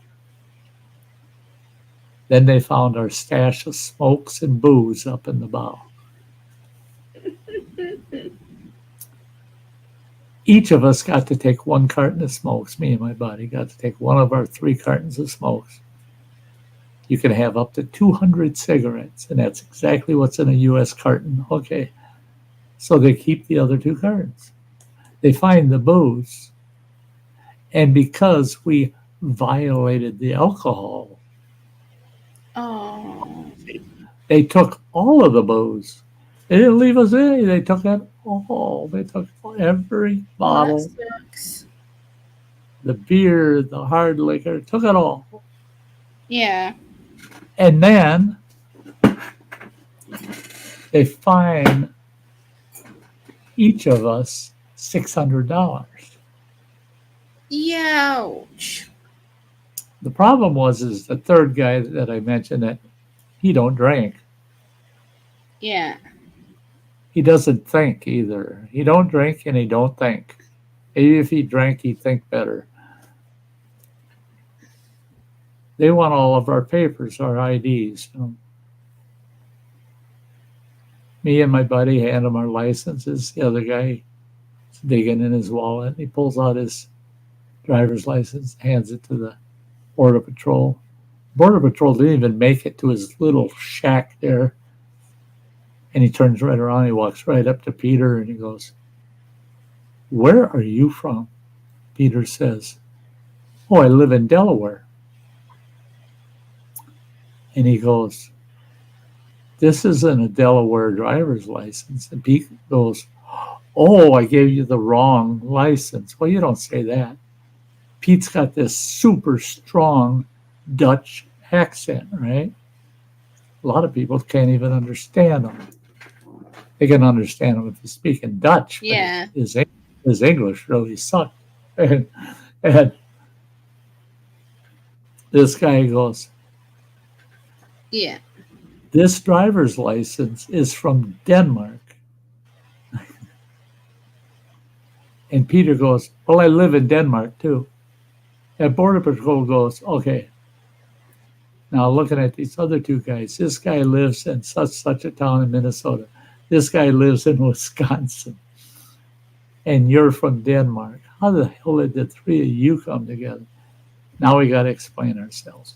Me and Bill we've known each other since kindergarten, We've just been buddies forever. Yeah. And Peter, Bill's brother-in-law. And this Border Patrol guy gets 2 other Border Patrol to come over and listen to all this shit. Now they're saying that they don't want to let Peter into the country. Oh. And we're like, why not? We're from the U.S. You're going to let us in, but he's from Denmark, and by the way, he's right. He lives in Denmark and Delaware on the East Coast. He says he lives here in the U.S. with his wife and his 2 boys. He's got a big, really big trucking operation. He hauls nothing but hazardous materials.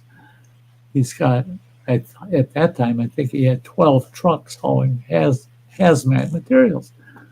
And Peter even pulled out his business card and says, yeah, this is the company right here. And it took us almost 4 hours to get out of that and get on the road again to go fishing. Oh. But we were going fishing with not enough smokes to get us through. No booze. Each one of us, all the 3 of us combined, $1,800 gone. And I told the other 2, I said, you sons of bitches owe me because I reserved the cabin, the fishing guide, the boat, because we're going to run 2 boats. So yeah, we could haul one up and rent another. And I said, I prepaid for all that shit. And I figured you guys could pony your share up, but now you spent $600 at the border. Come on, you owe me, man. They ended up owing me for about 2 years, and then I got my money out of them. But yeah, Canada was just stinky. I mean, they were stinky about it. And I came right out and I asked that Border Patrol guy, I said, hey, what are you going to do with all those smokes and all that booze? He said, right kind of smokes, Marlboros. Both me and Bill were smoking Marlboros. He goes, right kind of smokes. My supervisor smokes those. You don't love them. He says, and the booze? Yeah, at our next picnic, we're going to love that booze. It's going to be great.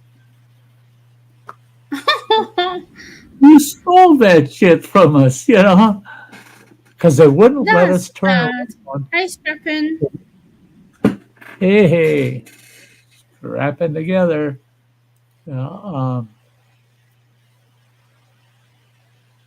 It's going pretty good. It's going pretty good, Scrapping. Yeah. But yeah, they wouldn't let us turn around and go back to the U.S.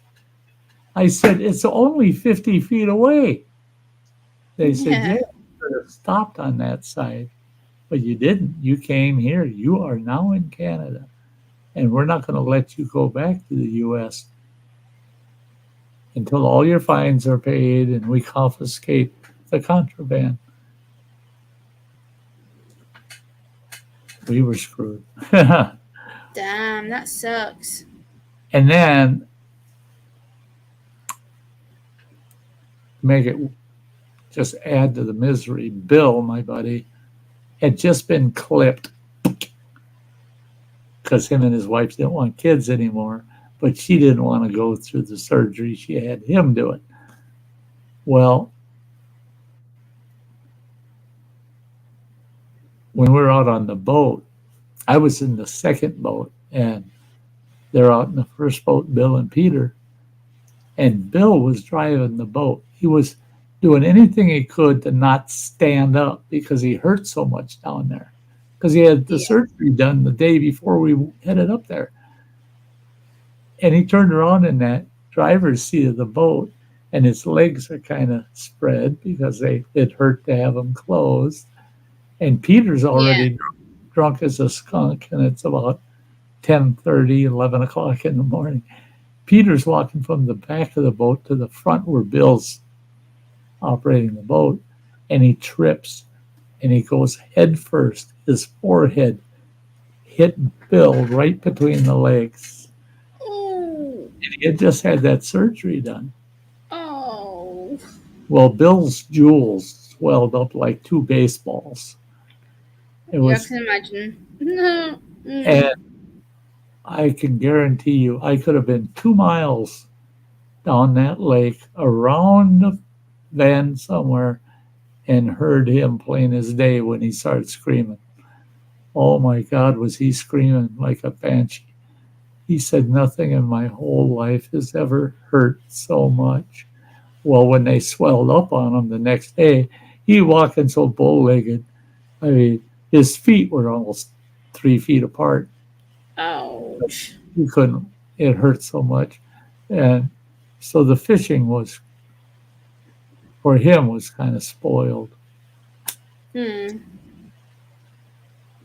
But he survived.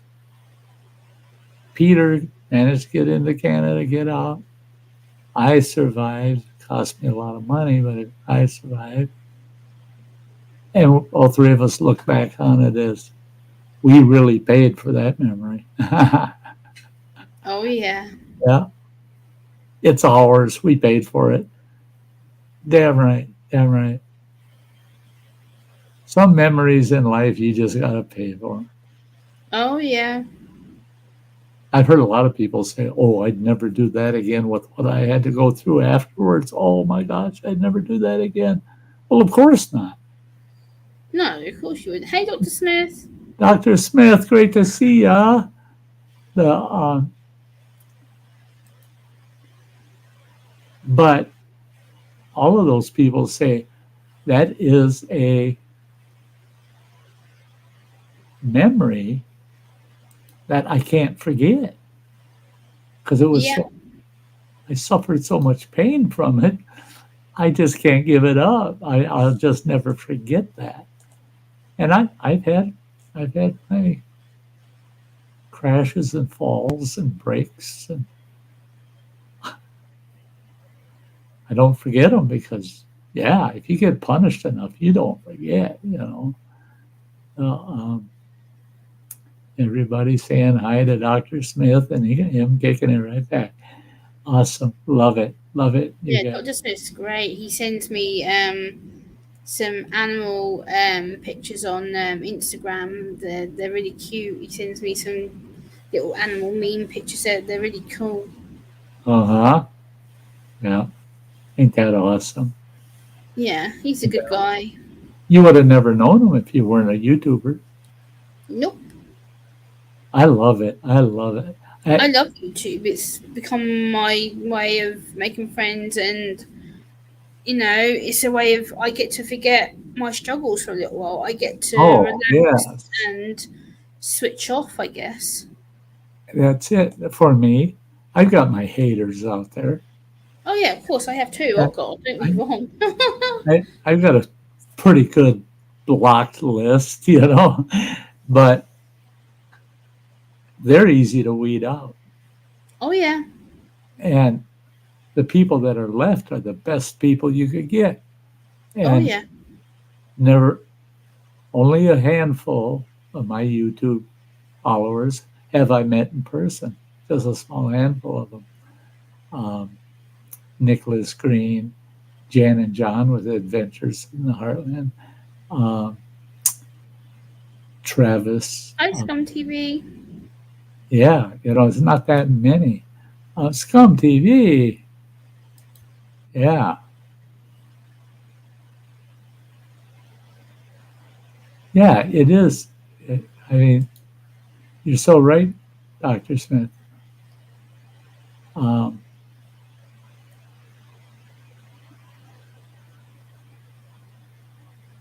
just getting to know folks is awesome.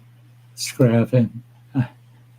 Yeah, this YouTube is a way for us to make family and to make friends. YouTube is a way to connect to people across the world with different interests, and I've been very lucky that so far I've met two YouTubers locally to me, and I get to do private calls with people. Like I've talked to Sty in private, I've talked to Samantha, and a few others of you who connect with me on well, Facebook and whatnot. So well, and that's it. Is I'm at that stage where I don't, I just don't see how I can possibly see many YouTubers in the future before my future's gone. So, but I guarantee you, folks, man, I imagine handshakes and hugs, and I imagine that for you guys all the time, all the time.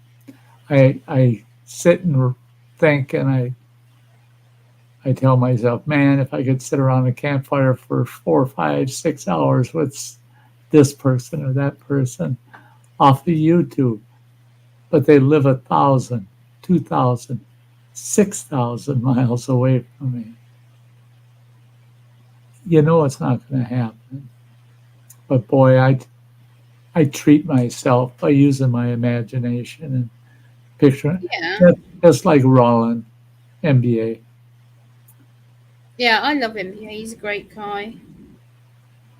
I want so much, and I know it won't happen, but I want so much to spend just a couple of days with him, and it would I'm sure it could it would probably be happen. priceless. It'd be absolutely priceless. And he lives just too far away for me to make that trip. Oh, So okay. yeah, yeah. Wait a minute. Hey, Yeah, Nick. driving scene, Mississippi now. Yeah, Good to see you, Nick. How are ya? there's Nick Jones. Let the fun begin, right? And the thing is as well, like you can talk to people online like we do now. Like me and you have talked many times behind the scenes. Like we Right. speak to each other a lot, and that's still special for me because even though you're in the States, I'm here. It's still the fact that I get to see you and spend time And, with you, and I still have and that connection with you. we built such a good relationship and connection that Yeah, I mean, absolutely, yeah, we're friends to the end now. I mean, absolutely. Oh yeah, always.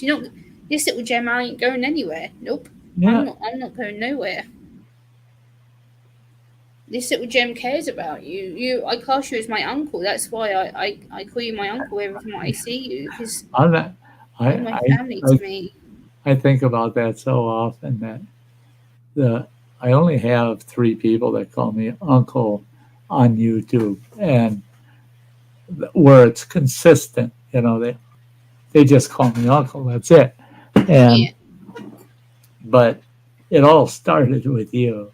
I mean, when you started calling me uncle, she would text me or yeah, PM me on Facebook and that uncle, and yeah, it got to the point where I told myself, well, I guess I'm a uncle again.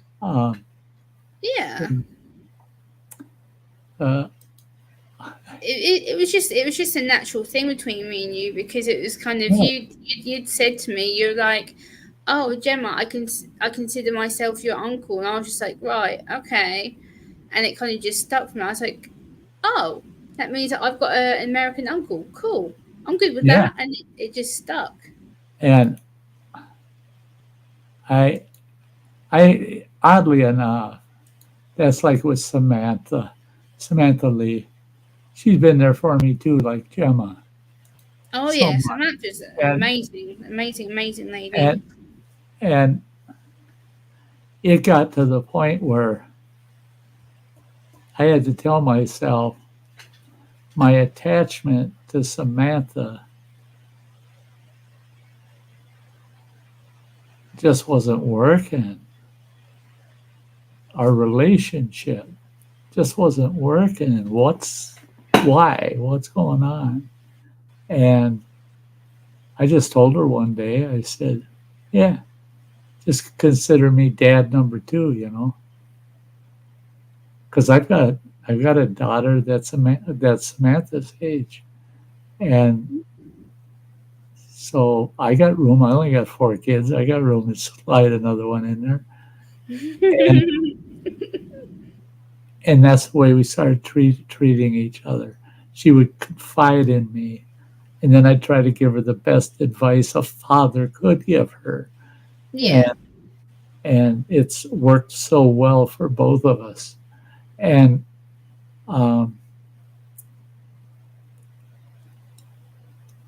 so so the problem I have is I have some attachments that I haven't seen those folks in quite a while. So I mention them quite often, because I want them to know I'm still attached to them. Look at like this Oh, guy. yeah. This guy, yeah. I Hey, Sty, Hello, I've Nick. got, I've got something for you, you old fart. back at you, back at you. God damn it! That's one of my Sty stories, That Good fucking evening, fella, Nick. that fucking feller from London, when he asked me, "Would you like some sugar in your coffee?" Well, yeah. How many lumps? He comes storming across the room. Well, fuck you too. What the hell's wrong with you? He says, he ain't flipping me that. I'm the guy getting you your coffee. Well, his partner, who is American, leans over and whispers to me how I just insulted him. And I burst out laughing. And I kept doing that for that whole afternoon. How many buckets of them huckleberries you got for sale? Can't you count? How you doing, Nick? Oh, I'm all right. Good. Just clearing the last of my house out now. Are you moving? I am, yeah, but I'm clearing my mum's stuff out as well. Oh, yeah. Doing the housekeeping to clear out the house. No, my mum's not here anymore. Right. That's what I mean. Is you're doing the housekeeping now. Oh, yeah, everything out. Don't need it. Gone. See, that was the way it was with my mother when she passed. She had my brother down as the executor of her estate. Well, then he got cancer and died. Ouch. So then she passed that on to my sister, who is just a few years older than I am. I'm the baby of the family, which there's a benefit.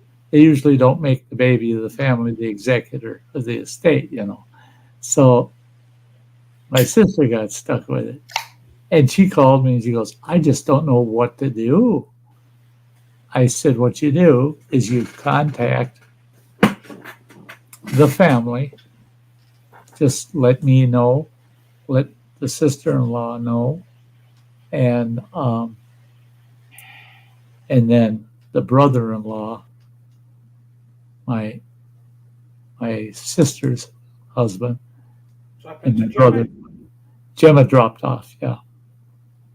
But I told her, you get a hold of the three of us and give us a fucking day and a time, and you have us come to the house, and we'll take what we want. Everything else, have a goddamn U-Haul truck sitting there waiting. And then we'll all pitch in and haul everything else into that truck and drive it straight to the local Goodwill or some other charity somewhere and unload the son of a bitch.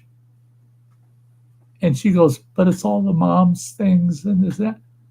I said, are you mom? You're not mom. And if you want to keep all of her shit, do it on your own. I ain't packing that truck to haul it to your house to unpack it. I'll haul it to the charity, but I ain't going to haul it to your house. Well, she said, it feels so unfeeling. I said, it's not. It gives each of us a chance to go through and say, oh, I've always wanted this. I've always wanted that. It's an heirloom, isn't that? And let the three of us, well, the four of us, kind of bicker over what we want. And when we're done, we're done. The rest of it goes. She left. That chick can go. And I told her, I said, it's a lot better than my brother Danny. What he would have done, his plan was to rent the U-Haul, pull it up to the building. He was going to hire two guys, put everything in that fucking U-Haul. Nobody's allowed to touch anything. It's all going in a U-Haul, and it's all going to get hauled to the dump. So that helped her decide that, yeah, I can do it the other way. And she did a good job. All the family pictures. Holy God, there must have been 2,000 family photos. And she went through those and sorted them out amongst the 4 children. And she used her best judgment. Does this pertain to him and her? And, and separated them all out. I got this big ass bin full of photographs.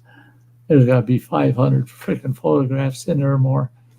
And she did a good job.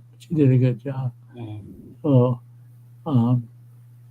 Marine Mom, be right back. Got to get chicken going in the crock pot. I'll be listening, though. I'm trying a different recipe tonight. No, like most of my mum's stuff got bent because no one wants it. I don't want it. Yeah. And I've kept all that I've kept is all with ornaments. Yeah. And that's it, No, like little trinkets where I just put them in a box. Yeah. Stick them in the cupboard. Yeah. Done. Yeah. The things I told my sister I wanted was I wanted my dad's police regalia, the things that, he served as the first and last chief of police of the town I grew up in. I wanted all that stuff. Then I wanted the photographs, the military photographs from World War II of my 3 uncles. Well, she threw in the one uncle's burial flag with it. So she did a really good job. Nice. And I wanted the baptismal picture of my father. Mm-hmm. He's in his baptismal dress, because he even put the little boys in that damn dress, And it's 4 different shots of him sitting on this table in the chapel at the church. And I told her I want that. And I want one of Grandma's pictures, one of her paintings. Well, I ended up getting 3 of them. And they're beautiful paintings. So one painting's worth close to $1,000. But money wasn't the point to any of us. Nobody gave a shit about what they were worth. It wasn't until I had it that I did the research on it and found out that a painting that my aunt and uncle bought back in the 1960s is for less than $200 is now worth $1,000. Okay, who do I give that to? Now I'm in the same damn boat. The only problem is I don't have an executor to do that shit. So I'm getting rid of it before I die. And I've been real. You're going to last forever, Sty. What's that? I said you're going to come back as a pigeon and shit on everyone. Careful, that could happen. I've got to admit, I'd do that. I'll come back and go all the politicians. I don't like you, have some of this. Yeah. I'll tell you what. Secret Service and the FBI aren't that good a shot. I'd fly right into Congress and just fly up and down them aisles. I'd shit my brains out, man. I'd be a 4-pound pigeon going in and weigh about 1.5 pounds coming out, because I'd shit on every one of them. These sons of bitches fuck up my country. No, I was with me sorting all the stuff out. I found all the blooming stickers what everyone sent me. Do you know, like the one that you sent me and that? Uh-huh. I've got a blooming stack of them like that. Yeah. I've got an envelope, and I think the grand total was 78 stickers I got in there. Some of them are multiple stickers from a single channel. They'd send me 4 or 5 stickers, but there's 78 unique stickers, and I've been thinking, what the hell do I stick them on? Well, running water gets my truck when I die, so I thought I'll plaster them all over the fucking truck. He can try peeling them bastards off. Do you know what I'd do? I'd stick them all on the back of it, and do you know the lacquer? Yeah. And lacquer it so they can't take them off. Have Yeah. some of that, fuckers. Yeah. Put a clear coat over them. Oh yeah. Yeah. Welcome back, Marine Mom. You're right, Marie. I thought about that because here in the U.S., in a pickup truck, all you need are your side mirrors. You're not required to have a back window that you can look out the back. Yeah. I was thinking of just that's a big back window on that big truck I got. Do that whole window in stickers, the whole damn thing.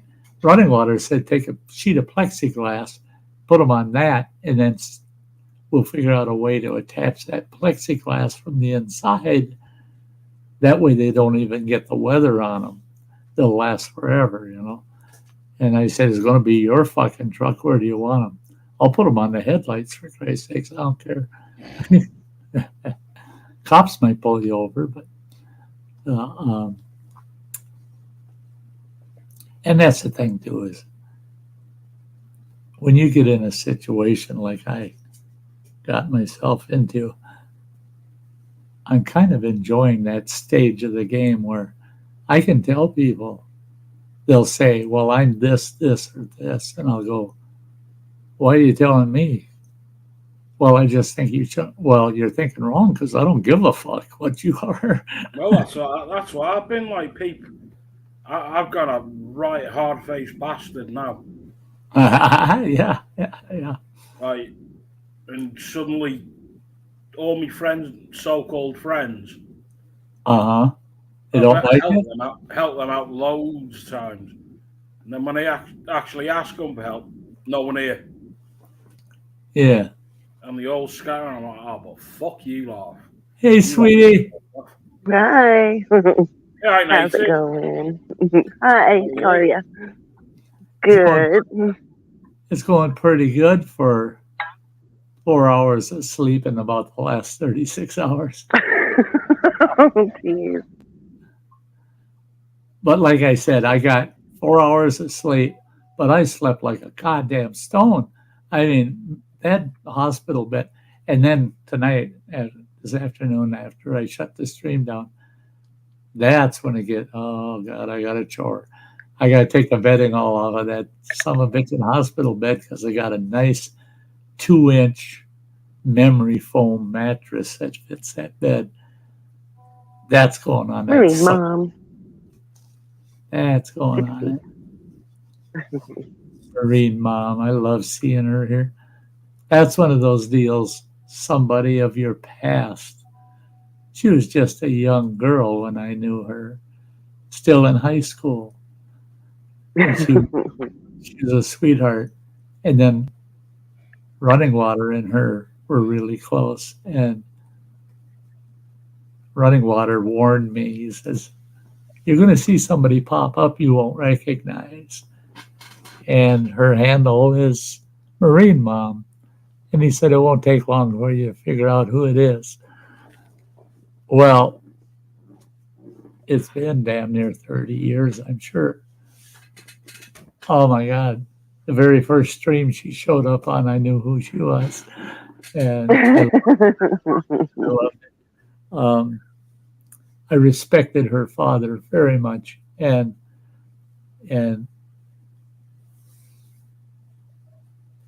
yeah, what's it say? Dogs are my favorite people. I totally goddamn agree. I totally agree. In fact, I'm out here mowing the grass Friday, right? And I got to put gas in the mower. So I ran into town, got my gas, come back, park where I parked my mower right out on the curb on the street. Got out of the truck, pulled the gas can out, started filling that right mower up. And here comes this neighbor fella. Him and we get along good. He gave me $100 just for snow blowing the damn sidewalk for the winter. And he lives on the other side of the fucking street. I mean, and I asked him, why did you do that? He said, don't ever ask me again. Okay. Well, here he comes with that. He's got this big, I don't even know what kind of damn dog it is, but it's big, fat. It's a huge dog. Looks Well, if it's a dog, big and fat, that's my ex-girlfriend. But it goes to back, it proves that eventually, if you get a dog as a pup, eventually you and the dog start looking like each other, you know? And he's a big chubby fella too, you know, just like his dog. Well, they come walking by and I go up to that dog. I go, hey buddy, come here. And the dog comes running over to me. He's got it on one of those leashes that reels out of the, and the dog comes running over and I'm petting him and shaking his head around, playing with him and talking to him, and the dog's all he lays down and rolls up against my legs, damn near knocks me on the ass. And I'm rubbing his belly, and then I realize this guy has been talking to me while I'm playing with his fucking dog for 5 minutes. I stood up and I go, what were you saying? He goes, you weren't listening to me? I said, well, why would I? I came over here to see your dog. He goes, I'm your friend, not the damn dog. I said, oh no, the best friends in the world are dogs. I said, everybody else are just people. The look on that This is actually a pajama top. It's actually a pajama top, and I just bought it like a couple weeks ago. But yeah, these are the jammies that go with the jammy pants, and they got little dogs and woof woof all over them. Oh yeah. I just got them at Walmart. I'm really jealous with dogs anyway. Why would that be? Why? Because they can lick their own balls. I try and do that. I fall off the chair.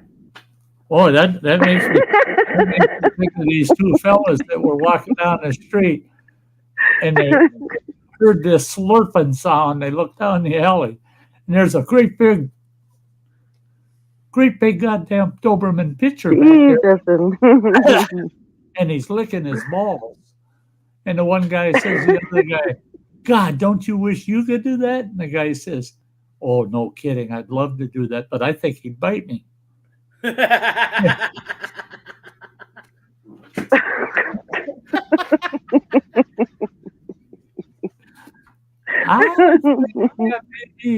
not. Maybe not. Yeah.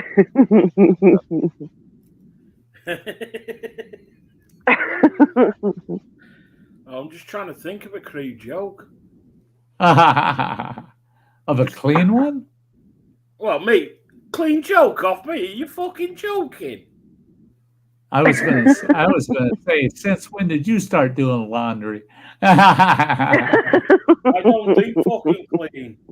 I only do rude jokes. Yeah, there you go. That's another thing about it. If you want to be comedic at all, you want to be funny, humorous, just be fucking honest. That's all you got to do.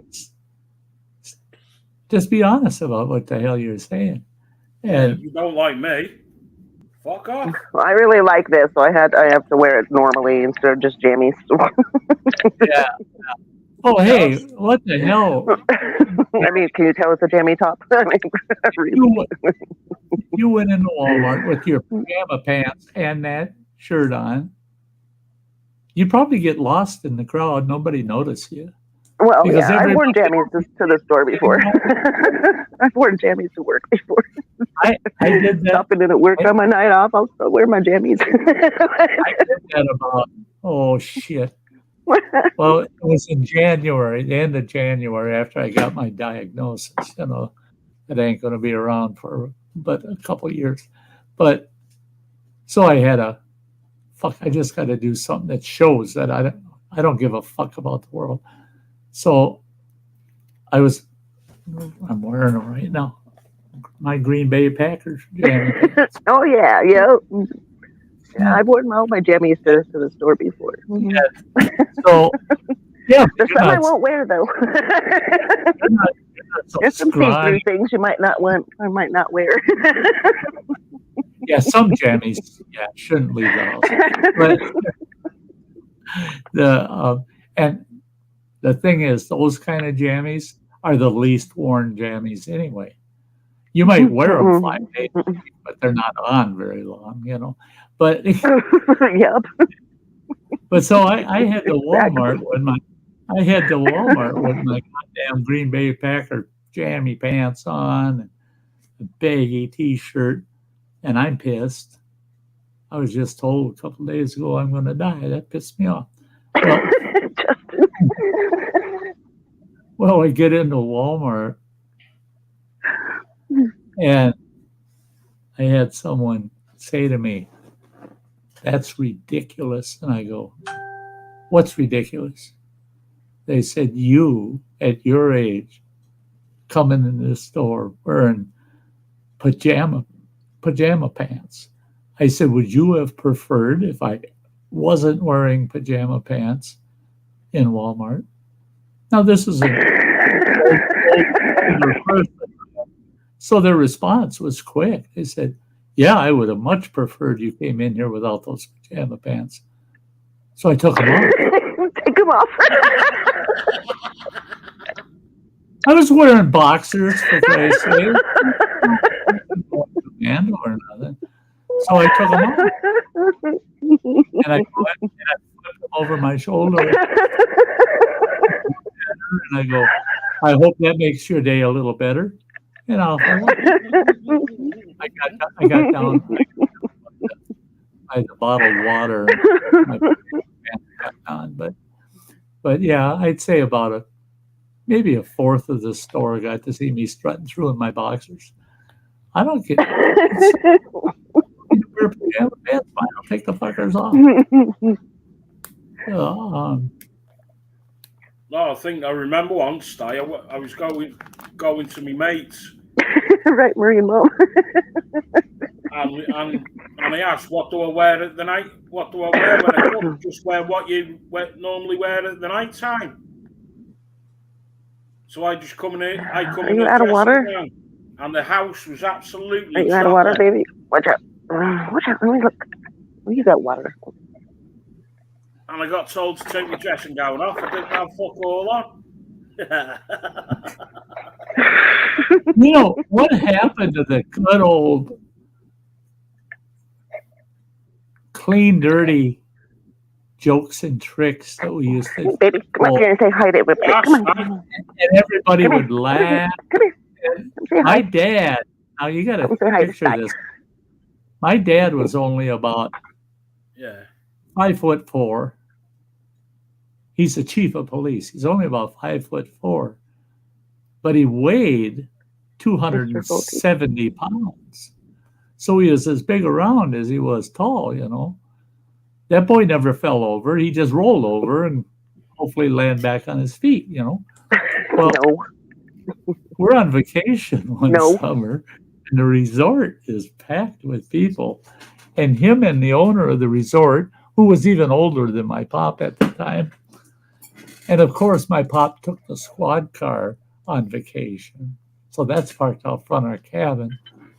And all of a sudden you hear those two hooping and hollering from way down the other end of the campground. And here the two of them come all the way through that campground doing a ballet wearing fucking tutus.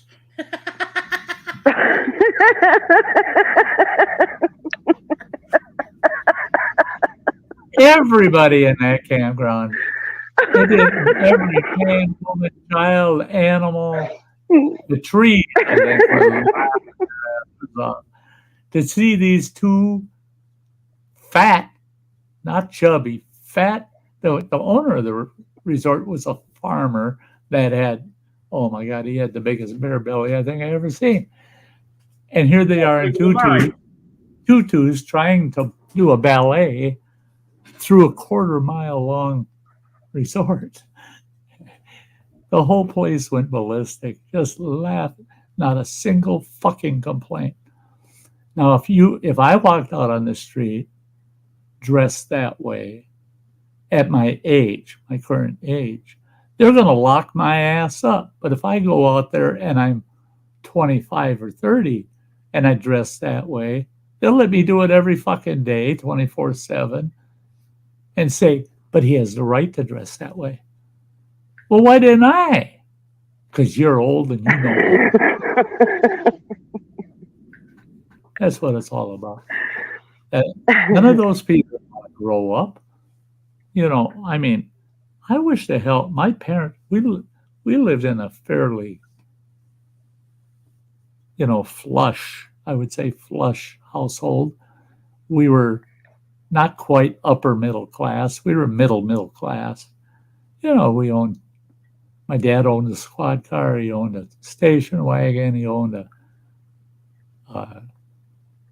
sedan, just daily family car, and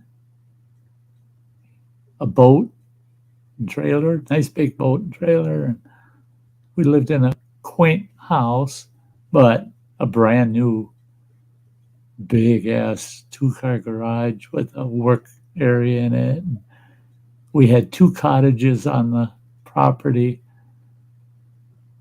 and we lived in the middle of town. So everybody thought, oh yeah, there's that fucking spoiled rich kid, the chief of police's kid. Rich kid, my fucking allowance was $0.25 a week, 25 cents a week. I had to beg, borrow, and steal from my siblings to get enough money to buy the shit I wanted every week. But we lived in a whole different world. Even back then, you could walk through town dressed like a goddamn gorilla. And if my dad stopped you and said, what the hell are you doing walking around in a gorilla suit? I identify as a gorilla. He'd go, yeah, you're fucking stupid too. Have a good day, gorilla. And how'd he go about his fucking business? As long as a gorilla ain't committing a crime, you go right ahead and think you're whatever the fuck you want, but just don't cause trouble. Where now, people just want to cause trouble, and they use what they think they are as their reason to cause the trouble. Mr. Fulton. Hello, Uncle Sty. I can't decide what play that I should do. Is White Christmas play or Elf the musical? Or should I do just bowling? Well, can you bowl and do one of those plays? That's the first question. If you can do the play and do your bowling, I'd do that. My suggestion is do a White Christmas, because you're going to piss off half of the population and you make the other half of the population very happy. But if you play that fucking elf, everybody's going to be calling you a dwarf for the rest of your life. So I would go with White Christmas. Pretend you're Bing Crosby. Yeah. And everybody out there that's under the age of 35 is going, and who the fuck is that? Probably, yeah. Who's Bing Crosby? Probably under the age of 40, maybe. You got to be at least 35 to really know who Bing Crosby. I got pissed. I watched this little video, and they were talking about. They were asking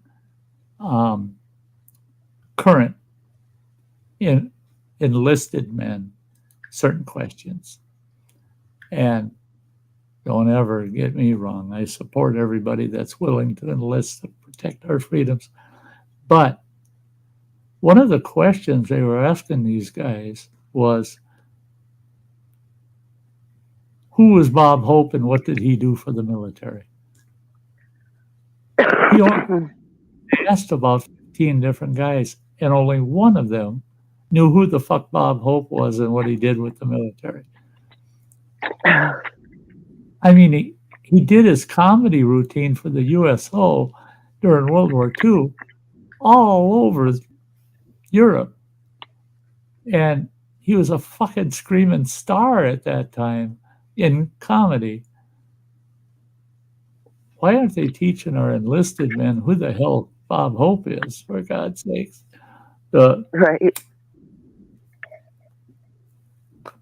We had some hot babes during Vietnam that the younger generation today, they don't know who these women are.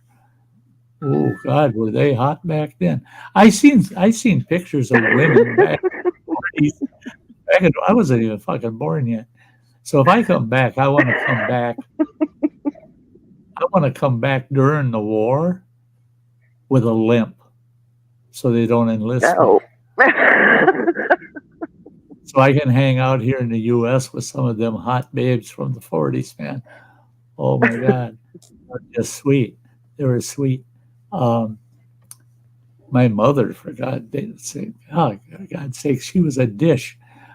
But by the time I was born, she wasn't a dish anymore. She was the whole fucking 4-course meal. I mean, she was as big as my dad. And I see pictures of her and I go, Mom, who's this? She goes, look at the face. Just look at the face real close. And I'd look and I go, oh, really? That was you? What do you mean? Of course it was me. What happened, Mom? A bad accident or something? Or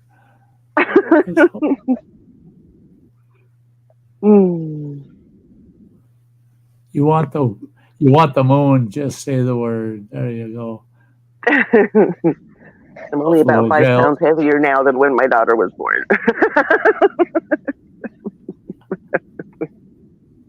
Yeah.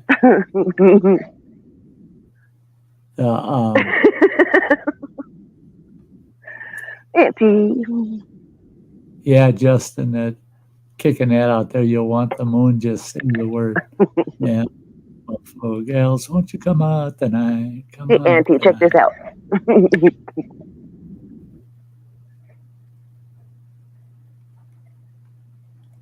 Yes.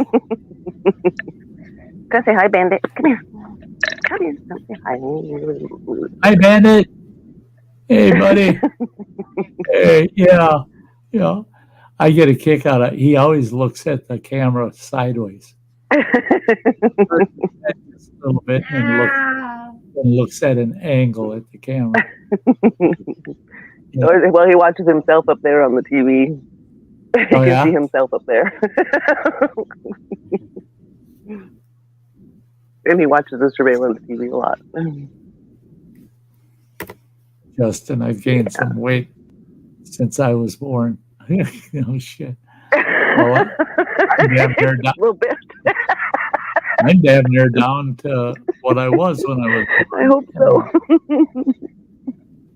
Actually, right now, at my current weight, this is what I weighed when I was 11 years old. When I was 11, I weighed 155 pounds, and that's what I weigh today. It's 155. So I'm just an 11-year-old with a lot of experience. That's, yeah. I said that to when somebody. Vanessa was born, I gained 8 pounds with Vanessa. She was 8 pounds. I didn't gain anything with her. Just her. That's cool. Yeah, I can't complain about that. Yeah. was just a few weeks ago that somebody had asked me how I lost all my weight. And The I next told, time someone asks you that, Sty, just say that you had a really good shit. yeah.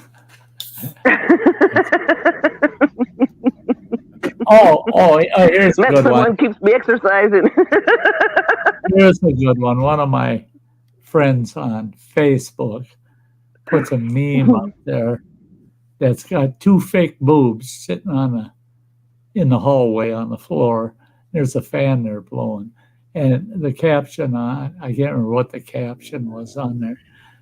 I put my own in there, man. Right in the comments. I got in there right away, all in caps. That, thank God you found my ass. I lost my ass a few months ago. Over for it. Well, he knows my condition. It went a long way for him. He just loved that shit. Oh my God, I found Sty's ass. I should send that to him. Yeah. I was tempted to go through the neighborhood here and knock on every house and tell them, have you seen an ass anywhere on the sidewalk or in the street somewhere, or maybe in your yard? And when they ask, what do you mean an ass? Well, mine, I lost my ass several months ago. I've been looking for the fucker for the longest time. A lot of asses at the casino. Well, I'm Easy to so lose your bad. ass at the casino. Yeah. If you want to quit, I'll tell you what. This buddy of mine, he was so proud of himself. He had 8 rolls of quarters, 4 in each front pocket. And we're going to the casino. He says, that's all I brought with me. I said, 8 rolls of quarters, that's about 2 pounds. I said, and we're only going to be here for maybe an hour. And in that hour, you're going to lose 2 pounds. That's pretty sweet. Man. You come hang out here for 10 hours, just think how much weight you could lose, you know? Yeah, Justin's lost his there a few times. I've been fortunate. Just don't get with one of them girls.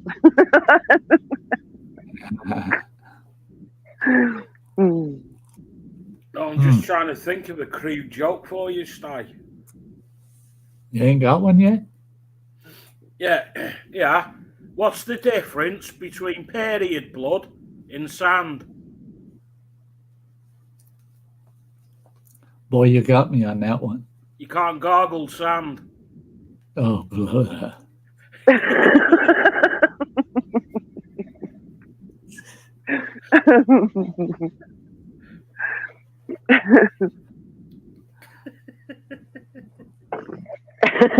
What's the difference between a gal that lost her virginity and a light bulb? Dunno. You can unscrew the light bulb.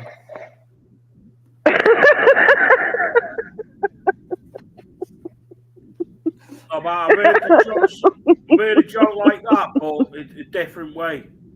Well, it's a pregnant woman and a light bulb. But what not all women would Yeah, qualify.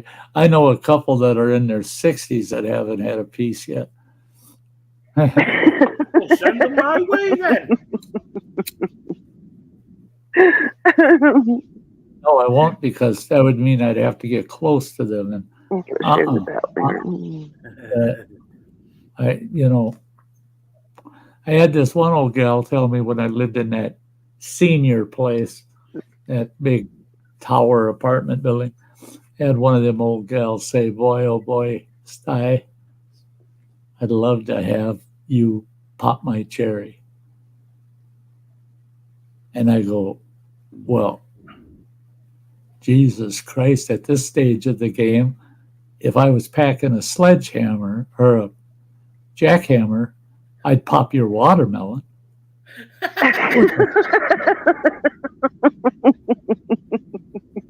But Cherry?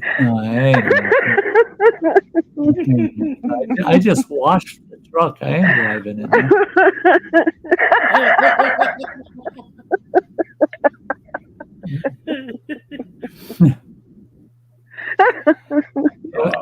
Have I kind of changed? I keep seeing all these laughing faces over the chat. Oh my! I mean, what can I say? Hey, I'm not shy. Just say it the way it is, right? Yeah. There was this gal, and her name was Susie, and she was the madam of this big whorehouse. Problem was, old Susie was like in her 60s, and she hadn't had an orgasm in years. And she thought, before I die, I got to have at least one more orgasm. So she put an ad in the paper that said, if you can bring me to an orgasm, I'll give you $10,000. Anybody that wants to give it a try, show up on Wednesday at 8 o'clock in the morning, and I'll go until I have an orgasm. Well, we're shit. I mean, that line went down the block, around the corner, and 3 blocks down. $10,000. I should be able to get her to come, right? Oh man, going through these guys one after another. And they come walking out, they'd laugh at the next guy. They go, you ain't gonna do it. Ain't gonna happen. Oh, yes, I am. I'm built like a horse. Ain't enough. You ain't gonna do it. Well, in that line, this one guy comes out. He's just disappointed as well. He couldn't get her to come. He's walking down past that line, and in that line's this midget. This little midget. And he walks up to the midget, and he goes, what are you doing in this line? I'm here to make $10,000. He goes, there ain't no way. He says, look at me. He says, and I got a dick on me that long and that big around. She didn't even know I was doing her. You ain't got a chance. Ain't going to happen. And that midget says, hang around and I'll show you. Well, the midget's about number 8 in that row. And the first 7 go through. All of them fail. It's the midget's turn. He goes in there. And everybody's looking. Oh, the midget's going in there. That ain't going to happen. And he's still in there. And he's still in there. And they're starting to time him. They're going, holy Jesus, he's been in there for an hour. He ain't giving up. But he ain't going to get her to come. There's no way. And all of a sudden, here he comes walking out of the place with a stack of cash. And he's just wiping off his face a little bit. And the guy that waited for him to see if he could do anything runs up to him and says, hey, how did you get that cash? He said, well, I made her come. And he goes, there's no way. No way in hell. And the midget said, it was easy. In fact, this ain't $10,000. This is 25 because she kept giving me bonuses every time I made her come. And he goes, no way, you little bastard, that you could do that. And he says, he grabbed that midget by the collar and he says, you're going to tell me how you managed to do that. And midget goes, cool off. He says, it's simple. I just went in there, told her spread her legs, shoved my head in there, wiggled my ears, and puked.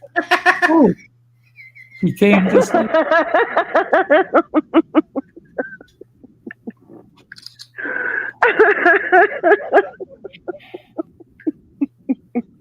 I think I've heard that before. Hey, we'll see you, Alexander. Gross. Yeah, a little bit. Ain't that terrible? I mean, I just can't help myself. What are they going to do? They're going to fucking kill me for saying that? I mean, and if you're there's a midget out there that I've insulted, thank you. Thank you. I appreciate it. I really do.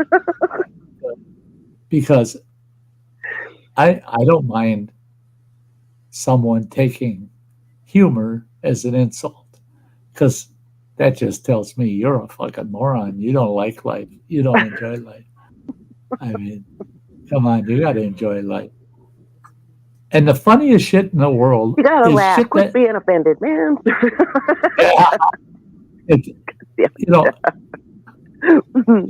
if you're so goddamn serious that you can't take a fucking joke, that's why I'm going to use it because they'll defund me. They'll probably kick me right off the platform. But for years, I've had black acquaintances and friends, but I had to tolerate them calling each other the N-word. Their N-word is us saying fuck, you know? It just, they got to say it in every sentence. Well, but if you say it once, even as a comedian, and you're not one of them, oh my God almighty.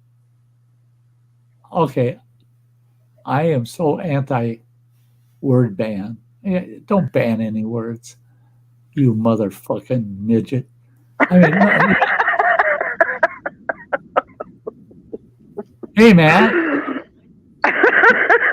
We're talking about Sunday school right now. What are you up to? Are you at Sunday school, Matt? Yeah. I'm at learning stuff. Jack Daniels. Yeah. Awesome. School there of you Jack go. Daniels. Good job. Bush latte. I don't know about the rest of you. My mother used to make me go to Sunday school in the I summer. went to Sunday school just because I like Sunday school. And I'll never forget, it was like my 4th or 5th year of having to go to Sunday school, and they kicked me out. Now, come on, aren't churches? Oh God, this has got to be a story. You got to be kind of compassionate, you know. They love everybody, you know. They all want to be like Jesus, you know. And they got mad because, and I don't remember the lyrics anymore, but I screwed around a little bit with "Onward Christian Soldiers Marching on to War, whipped out our big packers and hammered the whole floor." And they kicked me the hell out. I mean, come on. You know, it's just words. It's a song. And then I got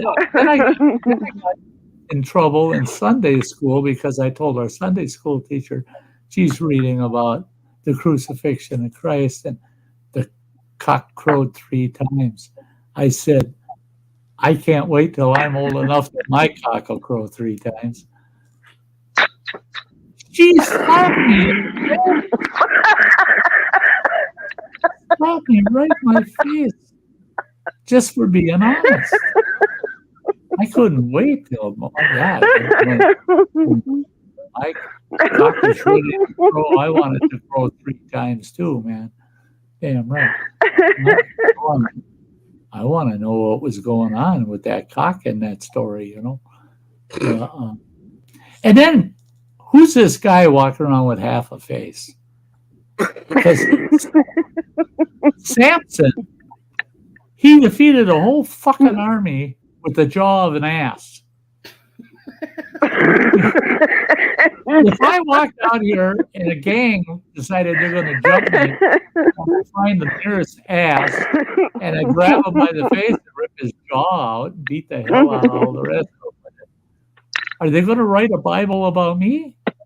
Hell no.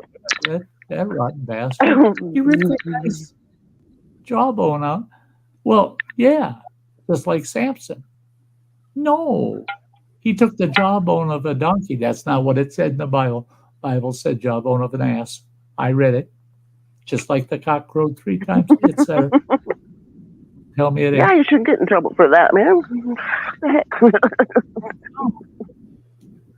Bible says Oh, come, hey, Sty. Oh, Marine Mom. Yeah. So that's where Running Water gets it from you, switching words and songs. Any of you know the Battle of New Orleans? The song, The Battle of New Orleans? I don't know if I can put it all together, but okay. The first line comes right out of that song. In 1814, we took a little trip along with Colonel Jackson down the mighty Mississippi. We took a little bacon and we took little beans and we caught the bloody British in the town of New Orleans. Well, I'm liking this version. we held our peckers till we really felt them swell. Then we opened up our overalls and really gave her hell. Ooh, now we're getting nasty, aren't we? I'm not. That's usually when I tweak out a song. That's usually where my lyrics go. They get a little twisted and nasty. Well, I had someone say, that's an old classic song. Why are you doing that to that song? I said the one thing that song was missing was it just wasn't far enough south. New Orleans is way down there on the Gulf of Mexico. Well, I had to take that song as far south as I could, you know. So yeah, we worked on it.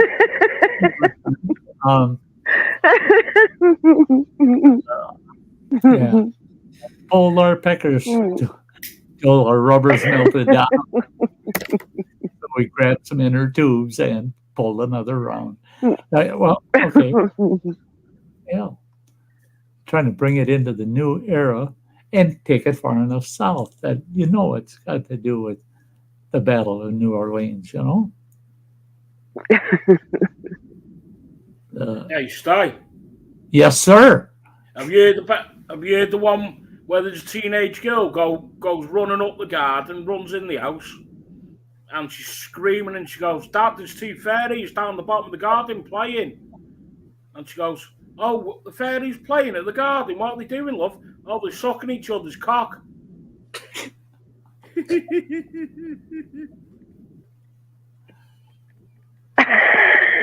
Matt, that was Lauren. Lauren direct. Okay, I can't remember. I've done like. I knew you couldn't remember. It's like I don't think you remember. You probably don't remember. One of those nights that happened, but then didn't happen. For some it happened, some it didn't. No, I did karaoke. I sang a few songs.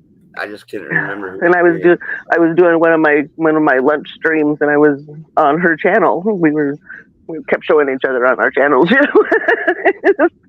Well, Matt was up there singing. I knew he wouldn't remember. I just woke up from a power nap after church. I was already on a panel earlier, and I'm like, and I made a couple of phone calls, and I'm like, yeah, I gotta get up on it. And I shouted out your channel side too. Oh, hey, thank you, Bill. Yeah, they come over here thinking, "Oh, Matt said you want to meet a neat old guy, go over there," and he's talking about fucking pulling his back. I said I gotta go panel up because I'm gonna be getting a StreamYard link from him like shortly, and then I like to sleep, and I just woke up. Well, I was surprised in the middle of the fucking night. That girl is doing her lunchtime stream. And I go flying in there. I don't want to miss. And I realize what time it was. I'm going, fuck, I'll get to see maybe 5-10 minutes of it. Yeah, and there she is telling her audience, well, I ain't going to get it. I'm not get a nap tonight. I got to stop at the store on the way home and blah, blah, blah. But I got to get home in time for Sty's show. And I go, did she mentioned me about 7 times. Like, Jesus, girl, thank you. Wow. Right, I'll catch you next week. Catch you in the week, Sty. You betcha, buddy. Good to see Oh, you, Nick. You know you're welcome Cheers, here buddy. anytime, Nick. Hey, MJ, Yeah. you're What's up? one ugly fucker, mate. Buddy. Fucking hell. Especially when you're not wearing your dress and all the makeup. No, but when MJ was born, the doctors slapped the wrong side. That's it. That's it. No, that was born.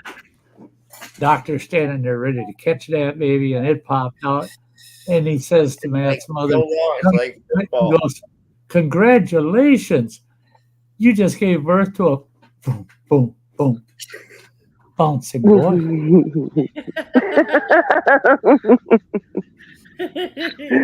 I'll catch you again, Sty. You bet, buddy. Take Cheers, good care. See him later. Nick's a blast. You know, I love seeing Nick because back in the day, you know, I was maybe halfway through my YouTube career at that point, and he shows up and he's out in the chat, and he's telling some of his off-color jokes out in the chat, and I'm just laughing my ass off, and he's saying he's sorry and hope that wasn't too dark and blah blah blah. And then he starts Facebook messaging me apologizing. And I said, next time I do a live stream, you get your hairy ass up here on the panel. And that started it, man. The only rule I got is you got to wait until 16 minutes into the stream before you start laying on that shit. Because bad language shit. And he's what, from the UK or Australia? I forget. Wales. Wales. Okay, yeah. Yeah, that's the UK, but the people in Wales don't like being included. Yeah. Yeah, he turned into quite the fun and uplifting kind of YouTube friend that I was looking for, and he stuck with me. He's stuck with me now for years, and that is so great. That is so great. Just like the rest of you, man. I look at all the people watching me, and Marine Mom, she's the newest. She's the newest, but I've known her longer than I've known any of you. But she's the newest coming to my channel. So she's just an old friend. All of a sudden, boom, she's there. And the rest of you, it's hard for me to guess how long you've been with my channel, following my channel. And I've tried a few times with a few people go, I got to go back and look at old streams and see when they first started showing up in the chat, try to figure out when we first met. And that's fucking impossible when you got over 1,000 videos posted and 300 of them, I think it's over 300 now, are live streams. So I'm not looking through 300 fucking live streams to figure out when I met somebody. You're right. So I just look at all of you as lifetime friends, you know. Well, Sty, you know I've been following your channel, and I've been a membership supporter for, I don't know, was it 3 forever something years or something like that? 20. Yeah. I remember watching multi-streams, and I'd be up on. We used to have our TV like over on that wall. That was a long time ago. But I remember doing Nation's 13 and Ben. Remember Ben? Oh yeah. I'd have like several channels going, and I had you up on the big screen. But yeah. That was back when I could actually chat on the TV. That was a long time ago. Yeah, they don't let us chat on the TV no more. Yeah, it doesn't that suck? Okay, but I remember us keeping tabs of each other, popping out back and forth. Well, way before you got Sammy, the samurai. Oh yeah, way long before that. Yep. Mm. Long before that, and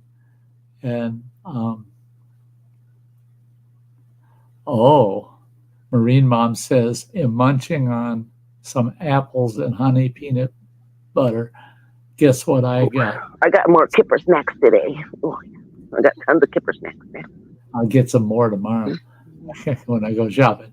But that one brand, I did notice the difference in the flavor between the Polar and that brand. The brand has a better flavor. I think it's really good. That different brand? Yeah, the other brand. Let me see how good. Yeah, maybe it's the brand I tried, and it's really good. I preferred them. It's like they were smokier or something. I don't know. Yeah. They just had a more Crown robust. Oh yeah, that's the one, Crown Prince. Yeah, they got a really good flavor, and I love them. Yeah. God damn it, you got me hungry. We were talking a lot of food earlier. I didn't get myself hungry, but now I am, boy. But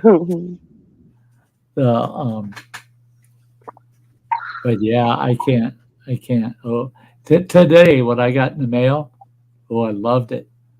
I got this big ass, it's about that big around, not that tall, big old jug of Vermont dark maple syrup. And 100% pure, boy, right out of Vermont. It's awesome. It comes from a small farm, you fucker with your tacos. I want to shove one of them right in the back of your ass and then let the door hit you on the way out. I mean, yes, I'm sure you've seen my post. Yes. I know you did. Now, did you put that bacon in the mix? I cooked the bacon in the oven, and then, yes, I did put it in the mix afterwards. Okay, cool. I'm good with it. Oh, I love cooking bacon. I chopped it up. I added it like a topping. Yeah, there you go. I love tomatoes, chocolate, peanut butter, bluebell ice cream. Oh my goodness! And those chocolate peanut butter cookies. Damn. Chocolate overload. Marine Mom. I just gained 10 pounds. Thinking about it, yeah. Now, last night I roughly calculated how many calories I got in the day. I've lost. That's good. Let's say it'd be 8 pounds. I've lost 8 pounds in a week and a half. And so I got to get some of that back on. I got to watch my calories again, make sure I get enough caloric value. Well, I'm looking and I'm going, son of a bitch. I'm 750 calories shy. What do I have that's 750 calories other than a big meal? So I went nosing around, looking at my picture. I go, oh, well, my Reese's peanut butter Klondike bars oh my are 270 calories a piece. I just need to eat 3. So I took 3 of those Klondike bars and put them in a big ice cream bowl and sat there with a spoon, chowing down Eskimo pies. And I go, yeah, 750 calories. And didn't taste bad either. Yeah. My biggest ice cream treat right now is the peanut and chocolate covered drumsticks.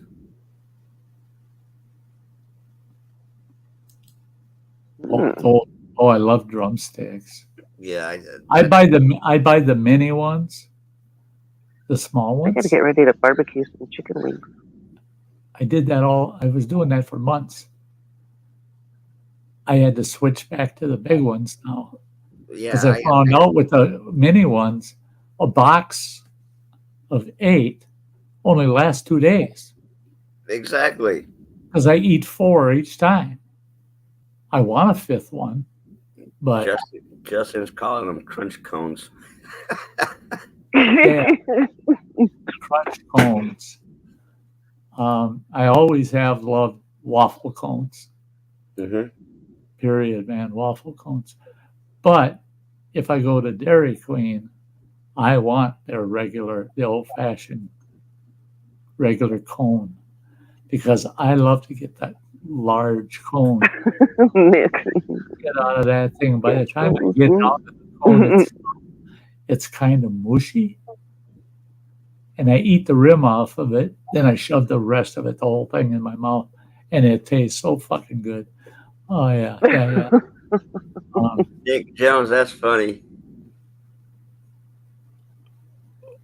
There you go. What is an orange? Has the letters UMP in his name and would rather make a better president than Biden. A pumpkin. Pumpkin. No, you're talking about, Nick. Marine mom. Yeah. That sounds good. Marine mom. Yeah. Sorry, I influenced you. Sty knows I'm not shy with my political posts. Oh no. See, the thing is if you want to call it shy, okay, I'll go for it. But I don't do any political posts. But if I'm live, I'll open my mouth. I see that. I know. Yeah. I'll tell you what. I want to see. I don't like politics. I want to see Trump back in with Ramaswamy as his vice president, and then when hell Trump no. is Fuck no.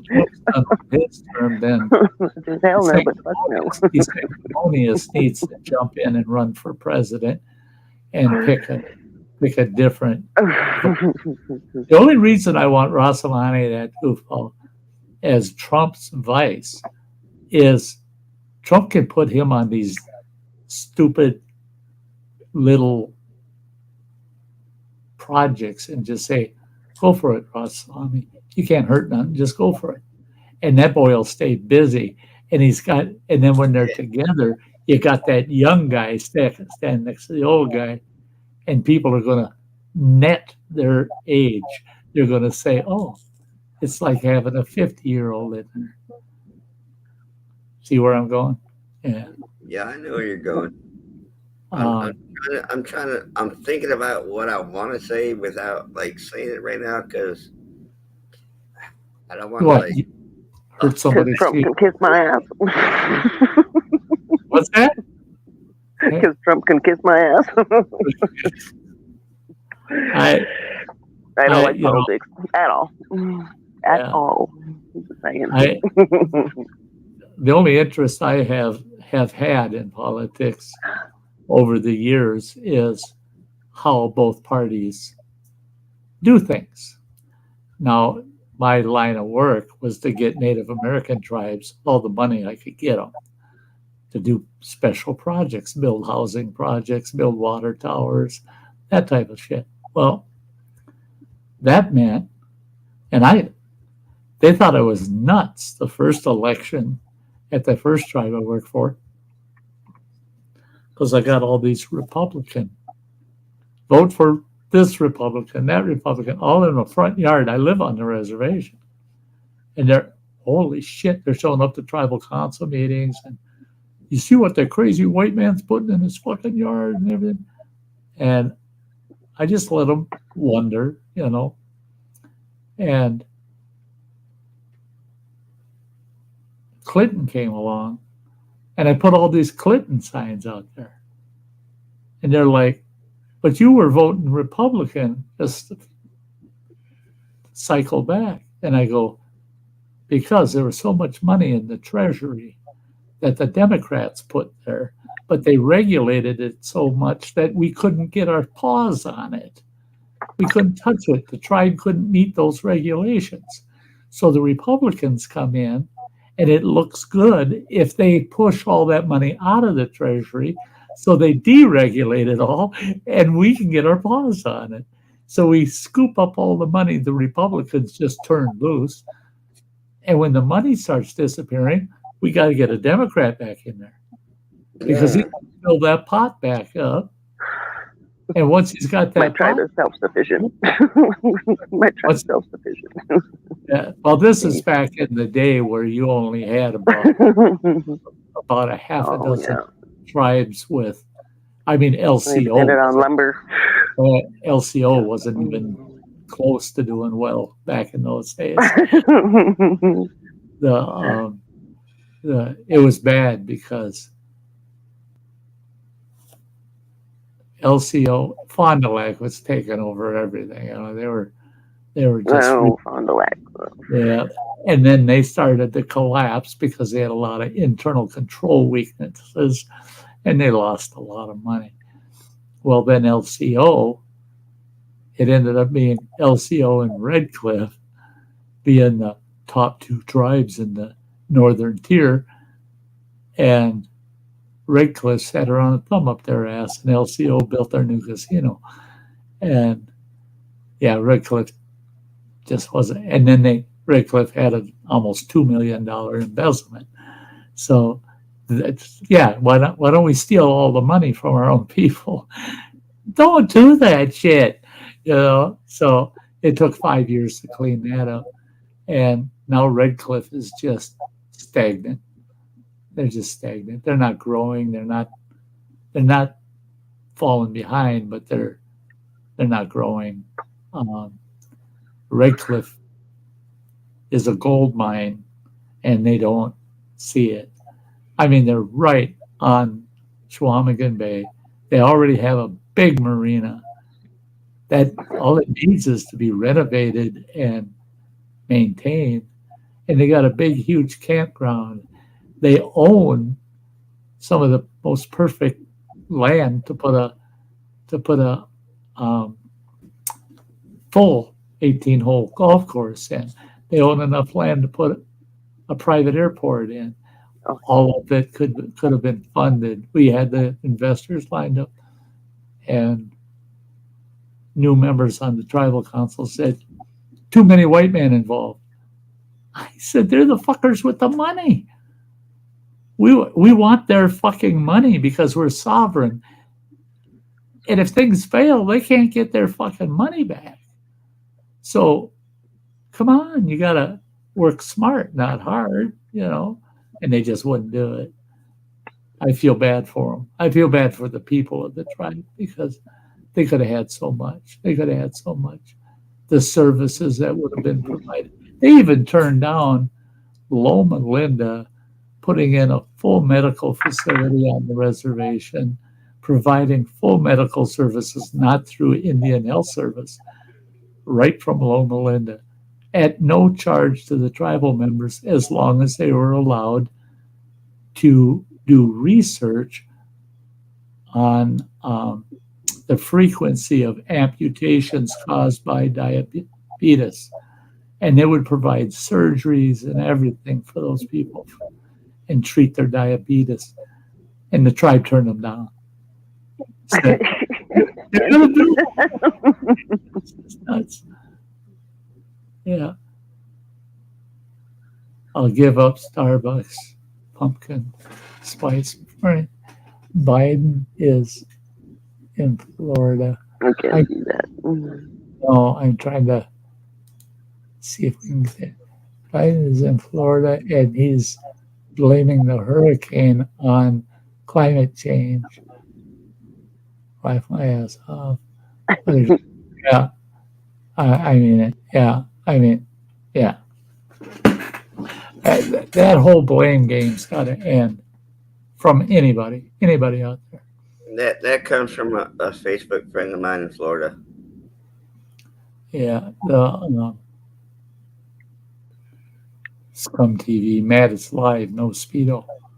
No Speedo? Annie. Oh, yeah, I know what Annie's talking about. Yeah. Angie, cheers. Oh, I've never been to Starbucks. I have been.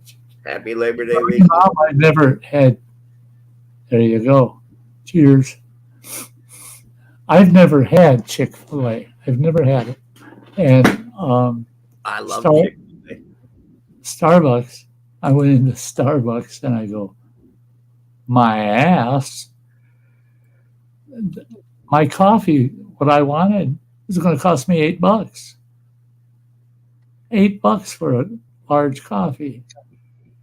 Yeah, I can't remember what it was. It was a cappuccino or some shit like that, but it was $8. And I said, no. There you go, Cheesehead's in the house. Cheesehead's in the house, and he's going to blame me for everything. It's all his fault. He says, yeah, I'll take the blame. What the hell? They're going to give me the electric chair for that?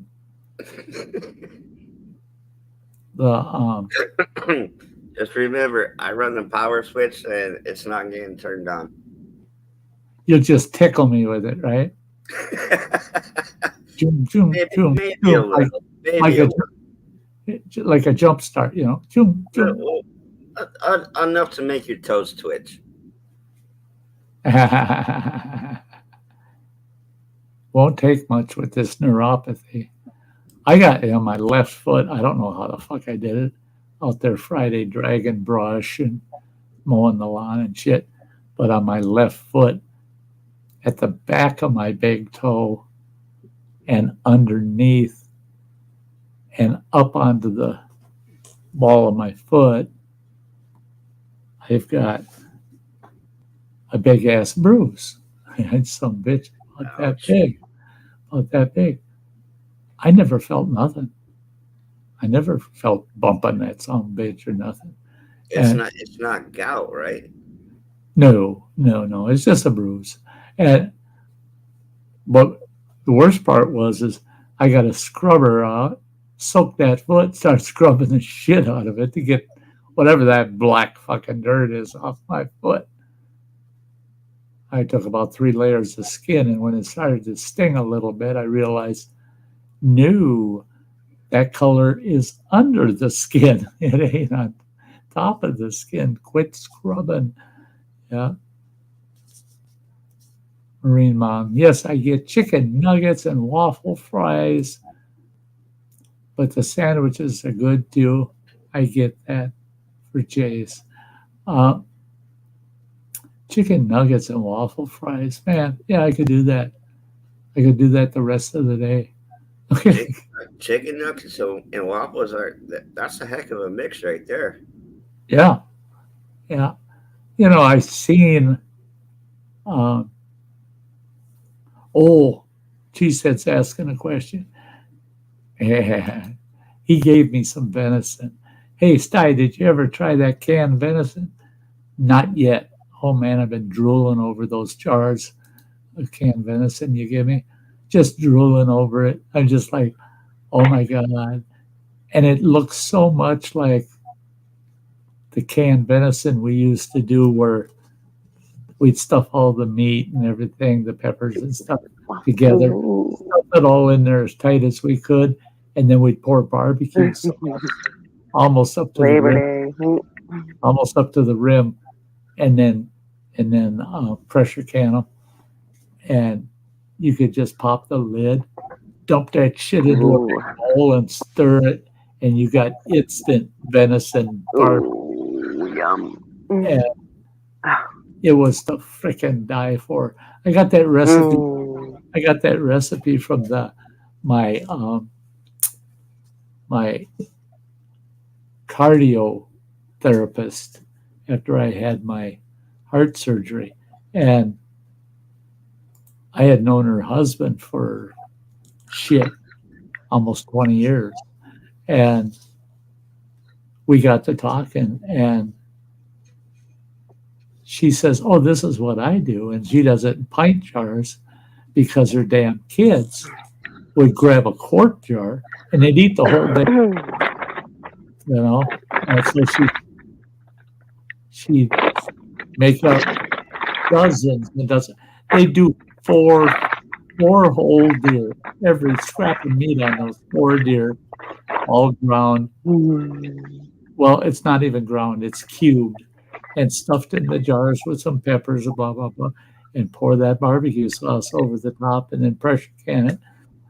And her kids would come home from school and they'd run right straight to the pantry. Each one of them would grab a pint jar of that barbecue. They'd argue over who's using the microwave, who's using the stove. Well, if you use the stove, now you got a pan and a spoon you got to wash. Use the microwave. Use a plastic fork and put it in a paper bowl and stick it in the microwave. So those kids would fight over the microwave or the stove. But they ate that barbecue venison until it was fucking gone. And she said it used almost 2 months, 4 deer, 2 months, as they were just getting home from school snack. And Justin, you got me on gizzards. I'm out on them. I'm sorry. Oh man, I used to love pickled gizzards at the bar, man. I'm out on gizzards. I'm out on liver. Oh man, I used to go to the bar and I always had pickled eggs, pickled gizzards. I'd have the pickled. Eggs. Yeah, I'm in on pickled eggs. Pickled hot sausages and liver and onions. Yeah, pickled chicken hearts or turkey hearts if they had them. What else? Oh, we had one bar. They had pickled turkey tails. Those sons of bitches. Pickled turkey tails. They had.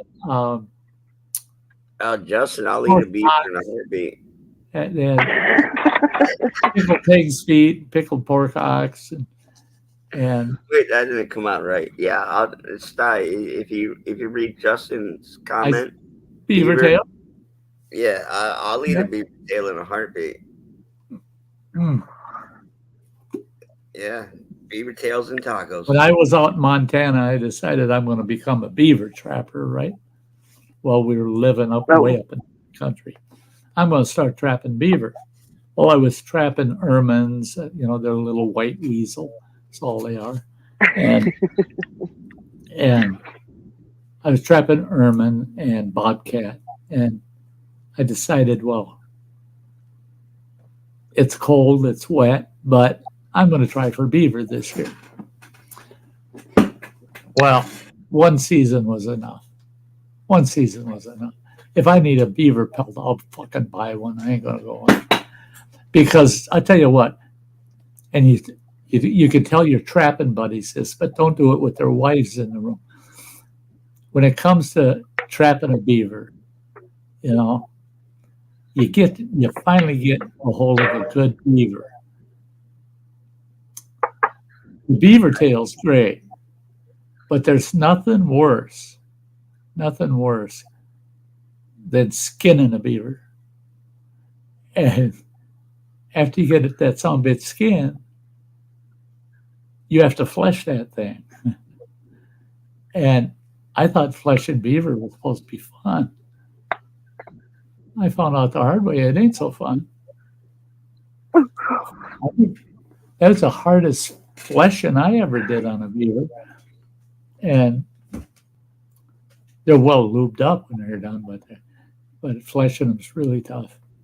And then, if you're a good flesher, you'll have that beaver stretched when you're done. Yeah. You'll have that sucker stretched. Oh my nice. goodness. Well, Sty, I don't know if you know MBA, Mountain Bushcraft Alliance, on YouTube. I should think so. I've been a channel member from the first day he put it up. Yeah, he did last time he went on his little hiatus. He was, off the grid and yep, Appalachian. A lot of beaver hunting. Yep.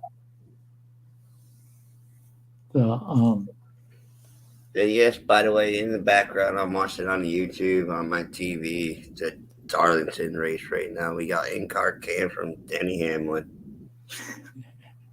I wouldn't expect any less from you, Matt. Word, I'd be sending social services over with a psychologist. That's a wellness. Sty was sending me a wellness check. Is Matty J watching NASCAR on a Sunday? Yeah. Yeah, make sure he is. We haven't seen him, so you better be really involved in watching NASCAR. So check on him, would you? Just make sure he's watching NASCAR. And if you say, yes, he is, all's good. Don't worry. Leave him alone. Just get the hell out of there. Mhm. Um, And I- make sure everybody stay hydrated for the Labor Day weekend. Stay hydrated. Stay hydrated. Stay Try safe. staying hydrated when you're taking them piss pills I gotta take. The Happy Labor Day to goddamn- all you people at work. All us people Yeah. at work. Labor Day's always had me confused. Okay, they say Labor Day is I for know. all the workers out there, right? Labor Day is for all the workers, and what do? You see at least half of those workers working. Okay, On Labor Day, of course. not a very good holiday. I mean, come on. I don't believe people when they say, "Well, you can't shut everything down for a whole day." When I was growing up, every Christmas day was shut the fuck down. I mean, you couldn't even call the cops on Christmas Day. Everybody. Oh no, we work on Christmas. We work on all holidays. Yeah. Some things have changed and they shouldn't have. But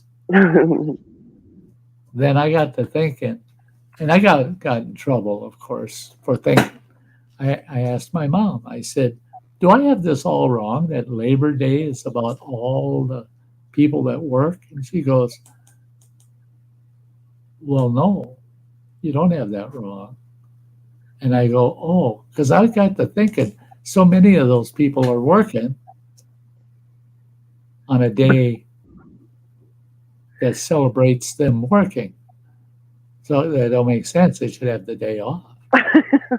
He goes, well, I can kind of agree with that. And I say, can you agree with this then?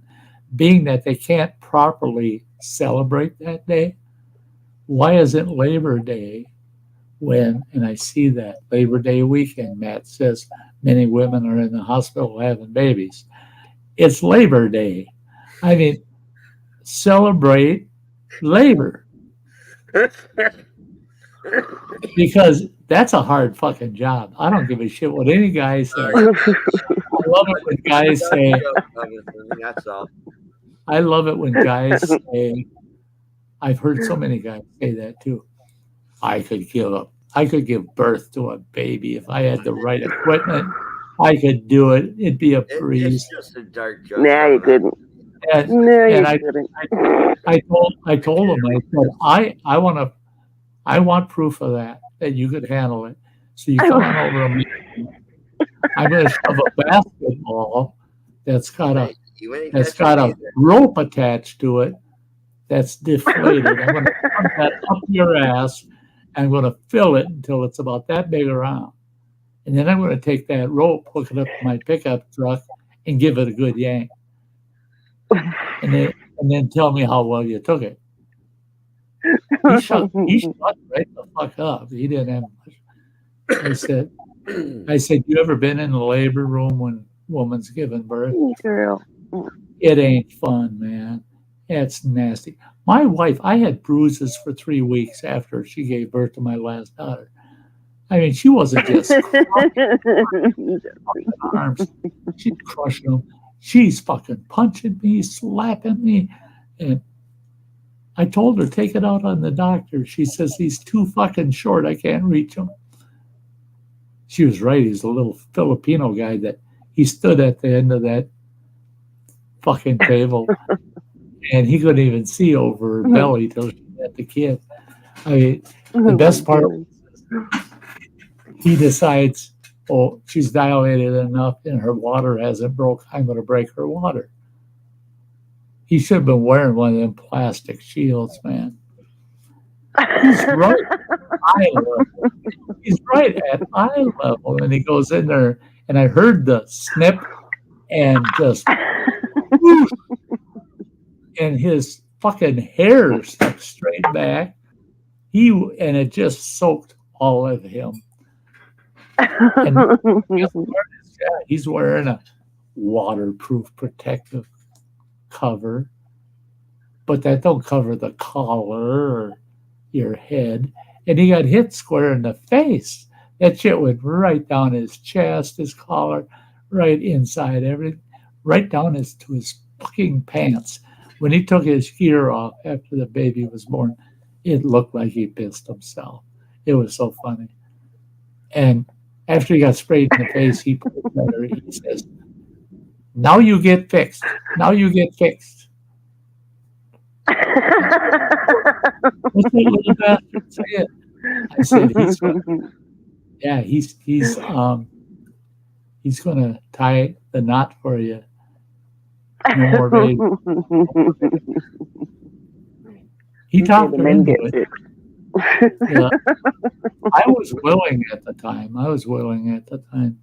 And well, but I'm kind of a different, I'm a horse of a different color.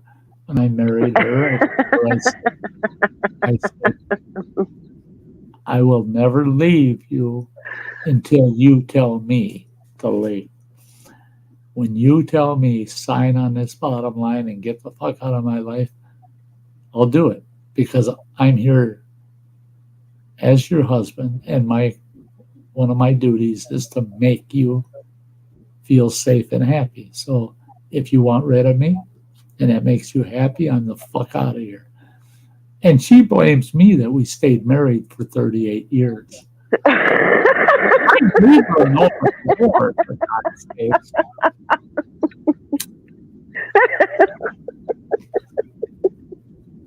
I told her in totally unfucking certain terms. There's no way she could have been confused that all you got to do is show me the way out, and I'll leave. If that makes you happy, I'll fucking leave.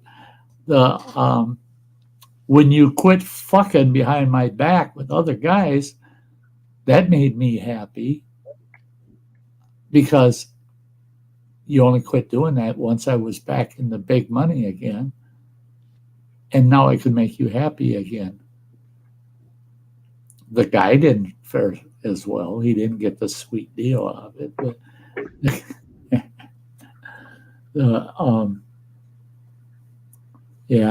the one fella, I told him, I said, yeah, guess what?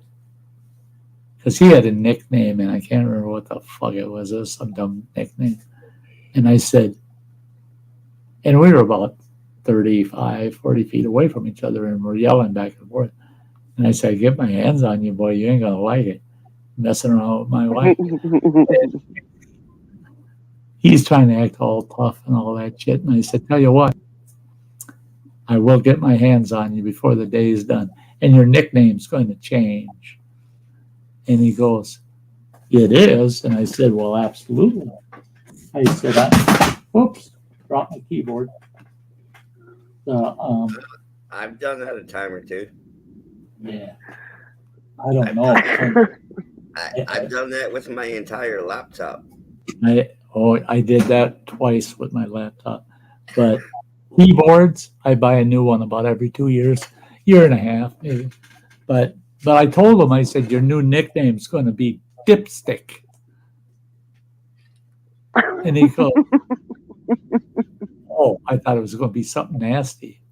I said, well, they have a prick that's only that long that you can barely dip it.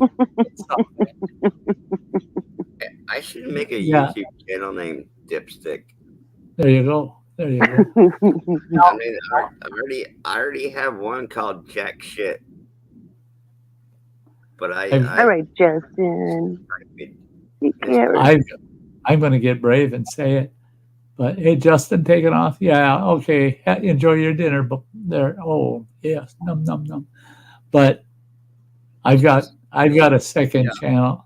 Oh, I actually have 3 channels. But the second channel is called Bad Bushcraft. It doesn't have any followers.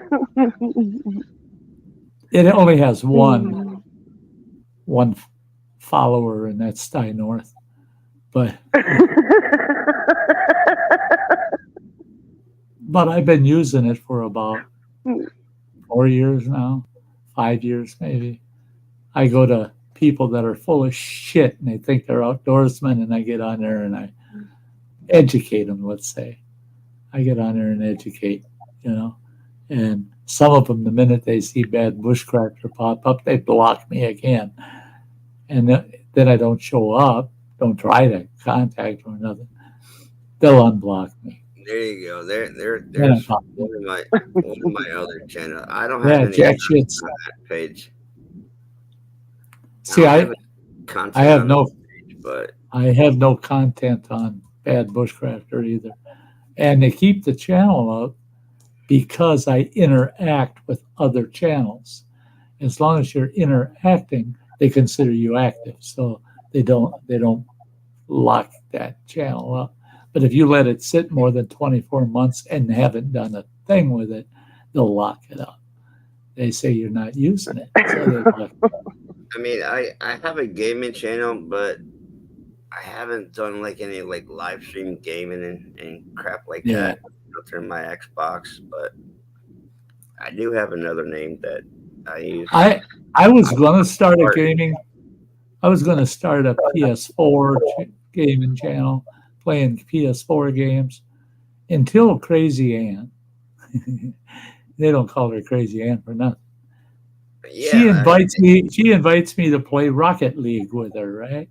So there she is over in Norway. Here I am in Wisconsin, here in the U.S. We're playing Rocket League. I'm just learning, right? Well, I know Crazy. And one of these cars they play a lot of Call of Duty.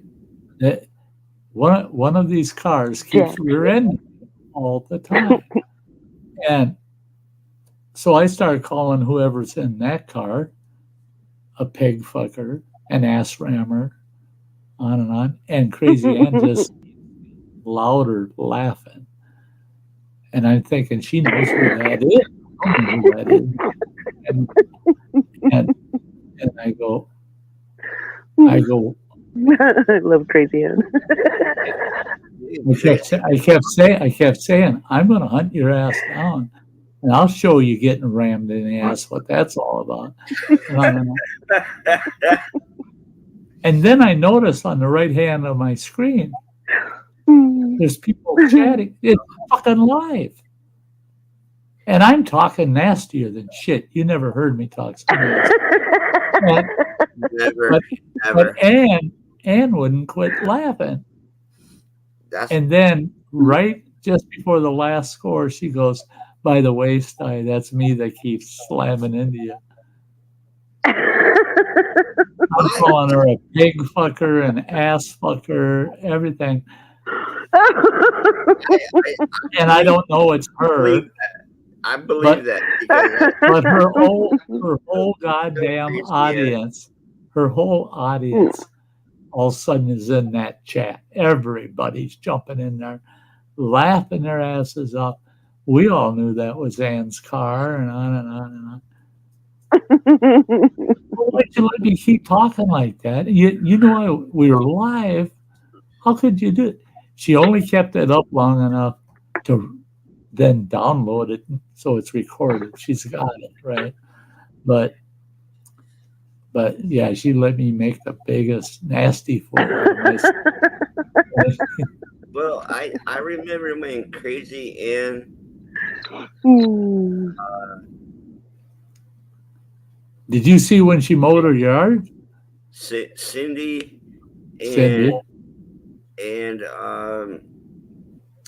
Jimmy's wife, they used to all play, and Teresa, they used to all play like Call of Duty together. Yeah. Oh, they were pounding the hell out of Call of Duty. I mean, but they weren't. They got a lovely choice of words, I may say. Yeah. Yeah. And yeah. Laugh my butt off. It would get so raw, and they. Yeah. And they. You watch them playing Call of Duty, they ain't trying to complete nothing. They're just in there to fuck around and cuss and have fun. They don't give a shit. And if one of them gets a trophy, they start laughing their asses off. How the fuck did that happen? You know? I mean, you get them like 4 girls together on Call of Duty, it's like a whole nother world. Oh, yeah. And all I can do is just laugh my butt off. I'd watch that and I'd say, now those are 4 gals you want in the military. Because they they ain't got nothing but a bad attitude when they come into the picture. And They're coming in hot and heavy, no doubt. you bet. And they don't hold anything back. Man, say it. Just say it. I'm gonna fuck you up for that. I'm gonna chase your cunt down and I'm gonna fuck you up. And I'm like, did you just say that? Yeah, they did. Yes. And they use the C word. I used to always say the K word because my ex-wife, if I used that word, I did it when I was real close to the door to get out because she'd throw shit at me. Every time I use that see you next Tuesday word, I'm always in trouble. Yeah. Yeah. And that's the one word I actually do not use on a frequent basis. But no, me either. I think that's the first time in 2 years I probably used that word as just now. But the thing is they're using it as much as some of these, like I was talking about, some of these black folks use the N-word. exactly. These girls are using the C word more than these guys are using the N-word. Oh yeah, yeah. Can't use that N word. And I just I got friends that use it quite commonly. what I do, what I it's learned not like to the do, same there as it is here. I mean, it's the same meaning, but it's not the same. Right. It doesn't offend people as badly like over there. It doesn't seem to have the impact, right? And, Yeah. But my ex-wife, she warned me. You ever call me that, I'll shoot you. She said, "Come right out." You never used that word on me. Well, in 38 years, it slipped out a couple of times. And it was deserving. She definitely had it coming. But I would always say it, and then I'd stop everything, and I go, before you yell at me or I do anything else, that's with a K. That's with a K. Okay? I said it with a K. And it would make her laugh. So that would end that. Thank God I come up with it's with a K. Otherwise, she would have killed me years ago. Yeah. One too many slips with that, and I would have lost my head. She would have cut my head off while I'm sleeping. That's where you got to go, like on Hooked on Phonics, like Monica. And if you say it different and add a couple of D's, you can get the picture. Uh-huh. Yeah. And I find this stuff because of like YouTuber and Shorts and TikTok and Twitter. I can't believe what words YouTube is intentionally blocking. I was watching these cop videos about good and bad cops, but they can't use the K word if somebody died in an action in one way or the other. They can't say, oh, they were K'd in that car wreck. They can't say that word. Wow. Why? Yeah. Wow. That's kind of weird. You can't mention that like somebody died. And you can't use RAP ... word. Yeah, that's another bad word for YouTube. You cannot use it even if it's in context. This guy was reading a court statement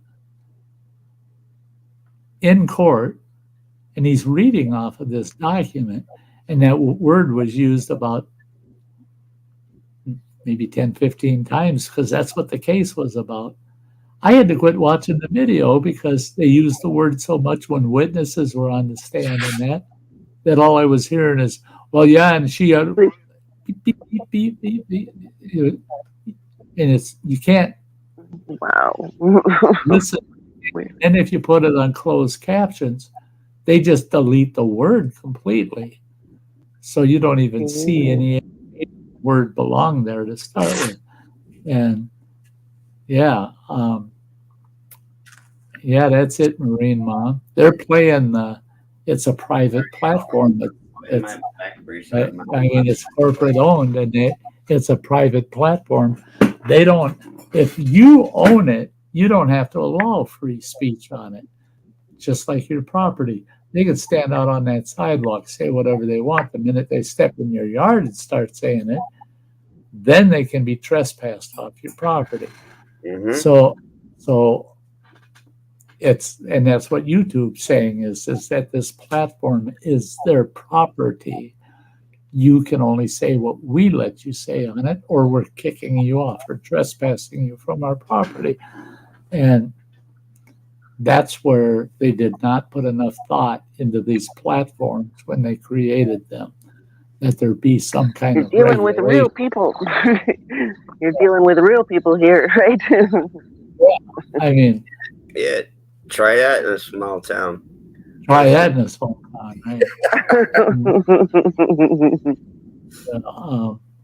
I can think of all kinds of shit you can get away with in a small town, and it's all in fun. Mm-hmm. It's mischievous, and damage sometimes occurs. But if you damage something and you got caught damaging, guess what? You're paying for it. You know, you just didn't get away with a lot. You know, you could do it. You go out and have a wild night and do it. But you got to be willing to accept the consequences the next day when they got exactly. When they find your car hit.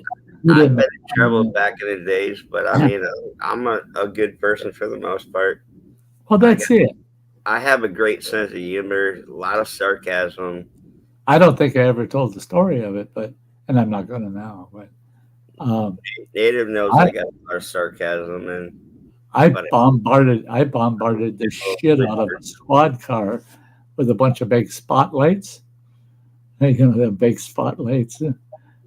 I had a whole case of them, a whole box, and got them all in that box, so easy to grab two at a time. And I'm waiting for a car to come by. I'm up on the roof. Here comes the car, and it's a squad car, and I didn't give a shit. I threw 4, then took the whole box and dumped it off the roof right on the squad car, all the way from the front bumper to the back bumper. Boop, boop, boop, boop, boop, boop, boop, boop, boop, boop. That cop come flying out of that car. He never pulled his gun. He knew that shit was coming from up somewhere. He looked right to the top of the building I was on. He goes, "You little motherfucker, you wait till I get my hands on you." I got away, but I spent a good month looking over my shoulders. And boy, I don't want to run into that cop for nothing. I don't want, because if he got any kind of look at me, I'm screwed. Because he ain't going to put me in jail. He's going to whomp the hell out of me. But that's the way it was. That's the way it was. You did mischievous shit, and sometimes the cops would even laugh at it. Oh, you creative little devil, you know. Dr. Smith. Dr. Smith, back in the chat. You're a good boy. Yeah, my ass. I've heard that shit before. I'm always a good boy. Come on now. Yeah. I get in more trouble on freaking YouTube than I do in public. Me too, though. Me too. Oh, and also Facebook and my social media pages. See, I haven't been in Facebook jail yet. I've had a few demonetizations. And it's tough that they demonetize me, because those videos make me about 12, 14 cents a month, you know. So take the monetization. That really hurts. Damn, I bet you missed that too. Yeah, in Facebook jail, like almost on a regular basis. Running. Cheers. Yeah. Running Water was that way for a while. He couldn't say good morning on Facebook without them throwing him in Facebook jail. It was just like, if that fucker ever opens his mouth, just Well, shoot him. that's like me. Yeah, I've never been Because in it got to the point where they were throwing him in Facebook jail, and there was absolutely no cause. That one was one of the riots. I don't remember what city it was in. He got stuck in it with his tractor trailer and had the dash cam going. Yeah, I remember you saying that. And he was doing a live stream. It was live. And he's talking about, boy, this is tough driving through here. I hope the truck doesn't get damaged, blah, blah, blah. Just normal conversation. And he said, I wish they wouldn't block the roads like this and shit. Just let us through and blah, blah, blah. Within an hour, they pulled that video down on him and told him, we're not going to let you put it back up. You can't do any editing to it for us to let it go back up. So he challenged him, told him it was live. It's not something I was saying. Wow. That was a live stream. That's really what was, because they said it was disinformation. How can it be disinformation? It was live. Exactly. And he wasn't commenting on why they were there or who they were or anything like that. The only comments he was making was about it was setting him behind on his schedule. No, disinformation. Boom. Out of here. One more and we put you in jail. And it wasn't a week later he said something that was, what he did was he reposted somebody else's meme or whatever it was. He reposted it and they threw him in Facebook jail for it. Jesus. Well, see, there's a way somehow you can actually sort of get around it if you put it in the comment section.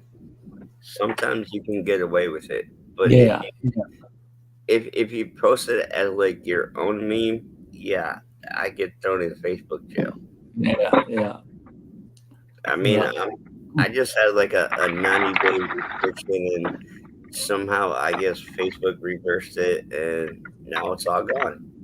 I mean, I had like 60 more days to go.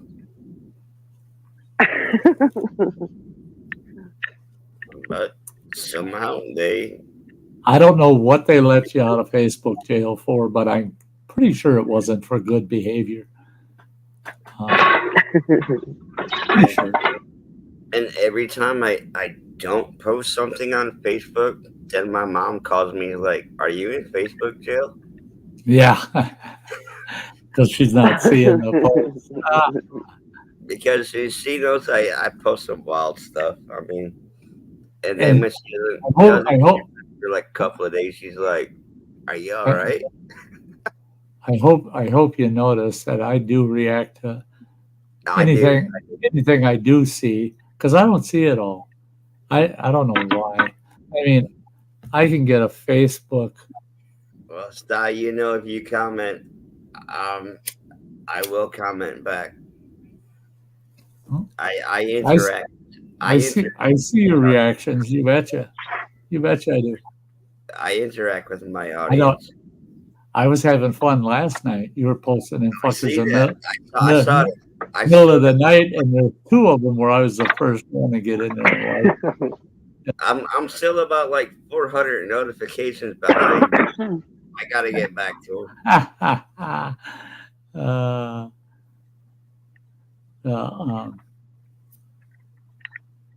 See, I never got in trouble. I only got in actual trouble with the law once.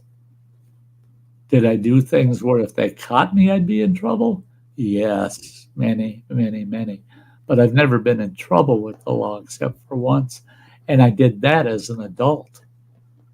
Yeah, I found out that once you do turn 18 in the state of Minnesota and you decide it's your birthday, you can go out and drink up a storm.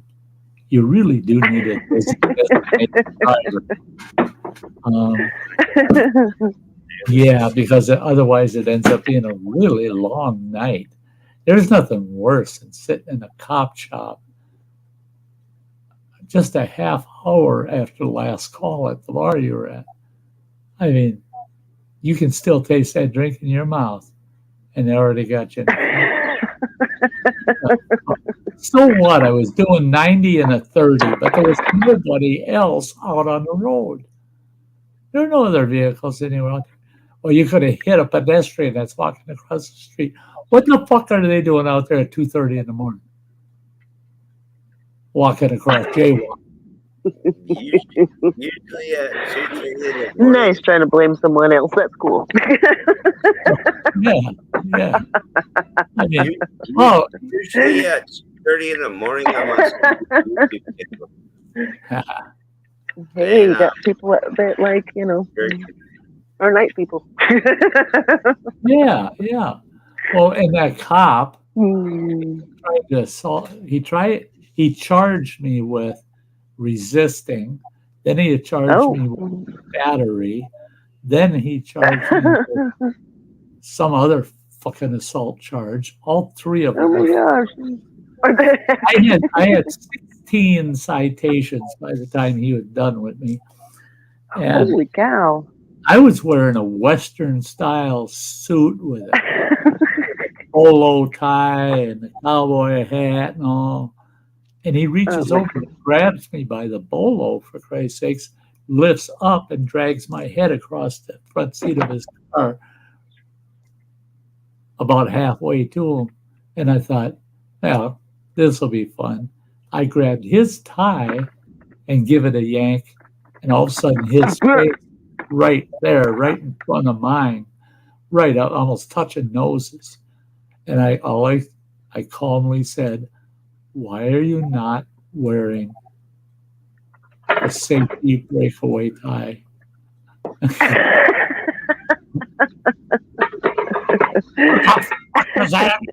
Now I'm charging you with goddamn battery. Put me in handcuffs then. All right, it's on, bitch. You're supposed to, by policy, be wearing a breakaway so that nobody can get you by the tie and disable you. And he goes, you think you know the law in the police department? And I go, my dad was chief of police, Spring Park. Oh. And he changed the subject. All of a sudden, you don't want to talk about police policy or the law or nothing. Yeah, you don't want to go there with me. Well, he gave me 16 citations. Only. The drunk disorderly was the best one. I was carrying that fucker around like a trophy. Look at what I got said of it. Look at that, yeah. Drunken disorderly. That's a good one. Well, when I got in front of the goddamn judge with my attorney, all of a sudden the judge says, everybody in my chambers. We go back to the judge's chambers, and he goes, how are we going to deal with this shit? My attorney says to the judge, he says, here's the thing, Judge. This office is way out of control. He's got to reel that in. He's got to quit getting out of control like that. He busted a camera at their local cop shop because Sty refused to let him take a mugshot. No, they'll do that at county. You ain't doing that here. You take a picture of me at county. So he threw the camera at Sty, and Sty ducked out of the way, and it smashed against the wall and broke. He charged him with damaging police property, but he never touched the camera. He said, what it all comes down to is the one charge we're willing to even requiesce to is the drunken disorderly. And the judge, I'll never forget the judge looking at my attorney and going, I see where you're going. He turned to the prosecutor and that cop, and he says, we're going to go back out there. I'm going to drop every single charge except for drunken disorderly. And the, see, that's a thing I've never been charged for. The district attorney. Disorderly in public. I've never got charged for that. Well, he got me for drunken disorderly because, and there was nobody else there to see nothing except me and the cop, you know. But the judge tells the prosecutor he's going to drop all the charges except that one, drunk and disorderly. And the prosecutor says, but he did do this and he did do this and that. And he goes, everything you're telling me he did was after he was charged with drunk and disorderly.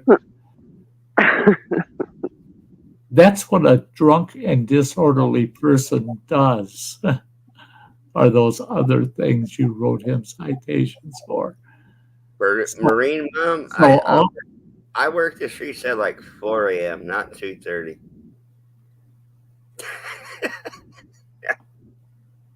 And So, no, I'm not looking for fucking crack. what? Yeah, what kind of shift are you running there?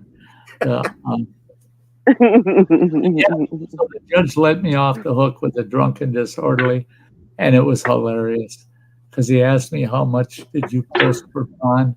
I said 325, and he goes, "All right." He says, "I'm going to fine you $300. That means you can buy yourself and the attorney some lunch on the way out of here." And he said, "And I want you to go to 8 AA meetings, and you've got 6 months to do that." I've been to them. He says, you got 6 months to do that. And I'm waiting for what else? I'm waiting for what else? To be honest, Nothing else. I got off the hook. My ex-girlfriend wasn't for me.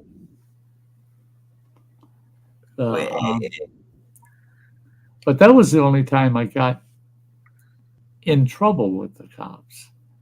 Now, I did do things where the cops would have loved to have known who did that and just could never figure it out that it was me. They sure suspected me, but they couldn't figure out that it was me. The next closest one I had was when I was tearing up town with the 1969 Cutlass. And holy shit. It's been a long time since I've done stuff like that. Probably went out big block. 19, 20 years old. Yeah, well, so was I, but that's back in the 70s, and I was tearing up town with that car. It was an old pace car, and my brother had bought it. It was a pace car, beautiful paint job on it, man, and it had all of the fucking in fact, inside the doors along the leading edge inside the door, it had all the indie stickers, and it had a indie identification number, all that shit, and all the paperwork that came with it that verified that car had never been driven on the street. It had always been driven just on an indie track, and that was only for 3 months. And basically, they go through them like a dime a dozen. It's all for market. And so my brother bought it. And thought, oh, what a sweet car, and it's dirt cheap. Never get a car like that cheap. Then he found out that the insurance on it was $225 a month. Oh, yeah. I wish I had like I had a 79 Honda CB 650 motorcycle. Heavy crap. But I really wish I had like a GSXR I'd probably maybe it's a good thing that I don't have one, because I would probably be like dead right about now. Yeah. I get that. I had a few like standing at SOD like on one wheel and like sitting on back of the seat and go burr burr burr burr. I had a few cars that, God, I hated to see them go, and then 5-10 years later going, thank God I got rid of that fucker. I would have killed myself in it. But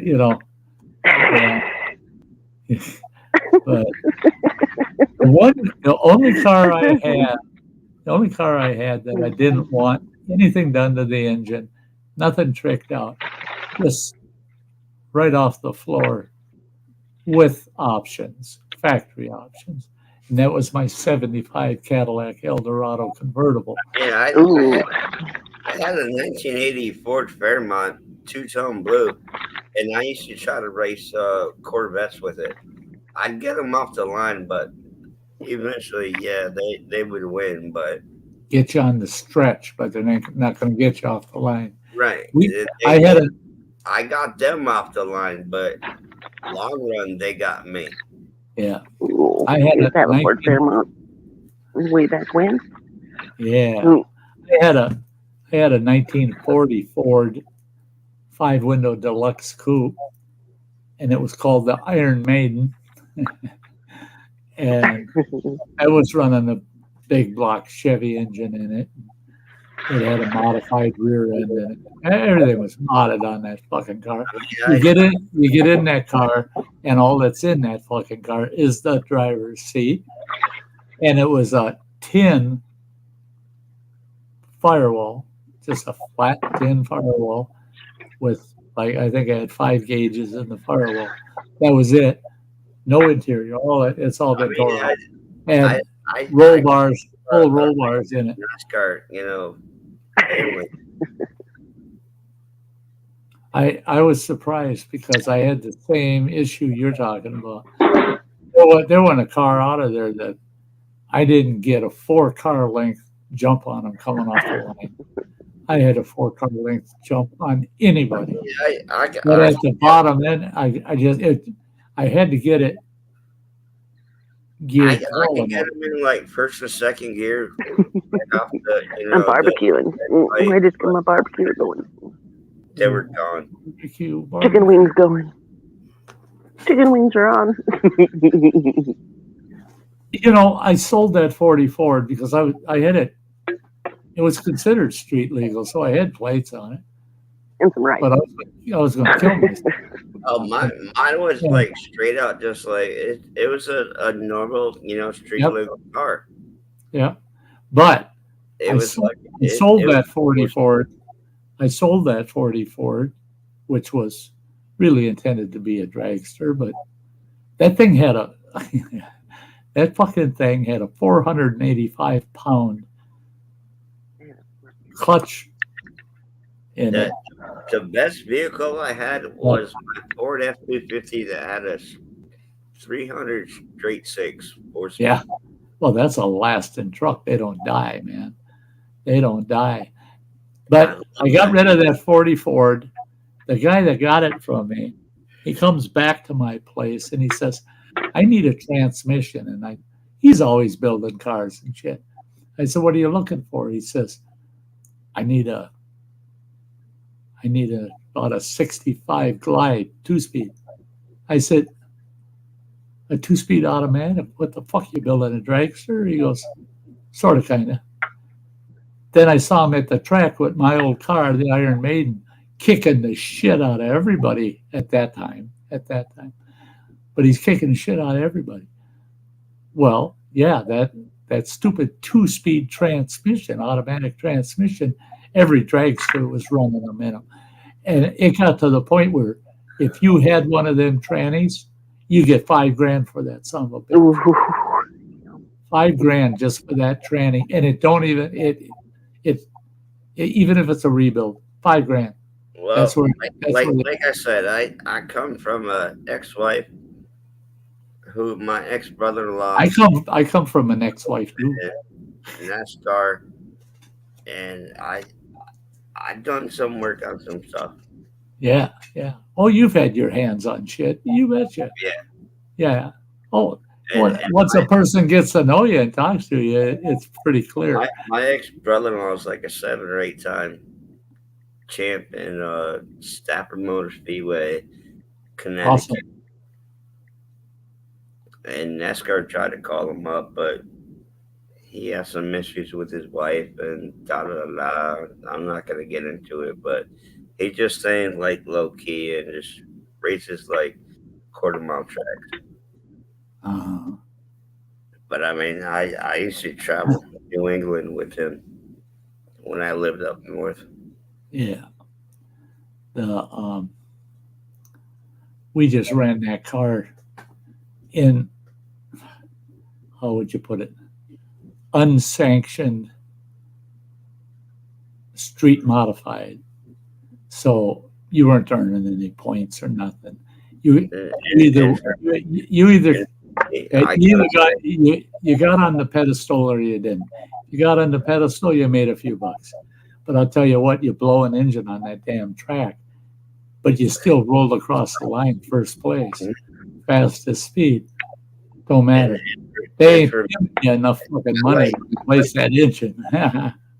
I like a lot of the SK modified drivers from up north at Stafford Motor Speedway.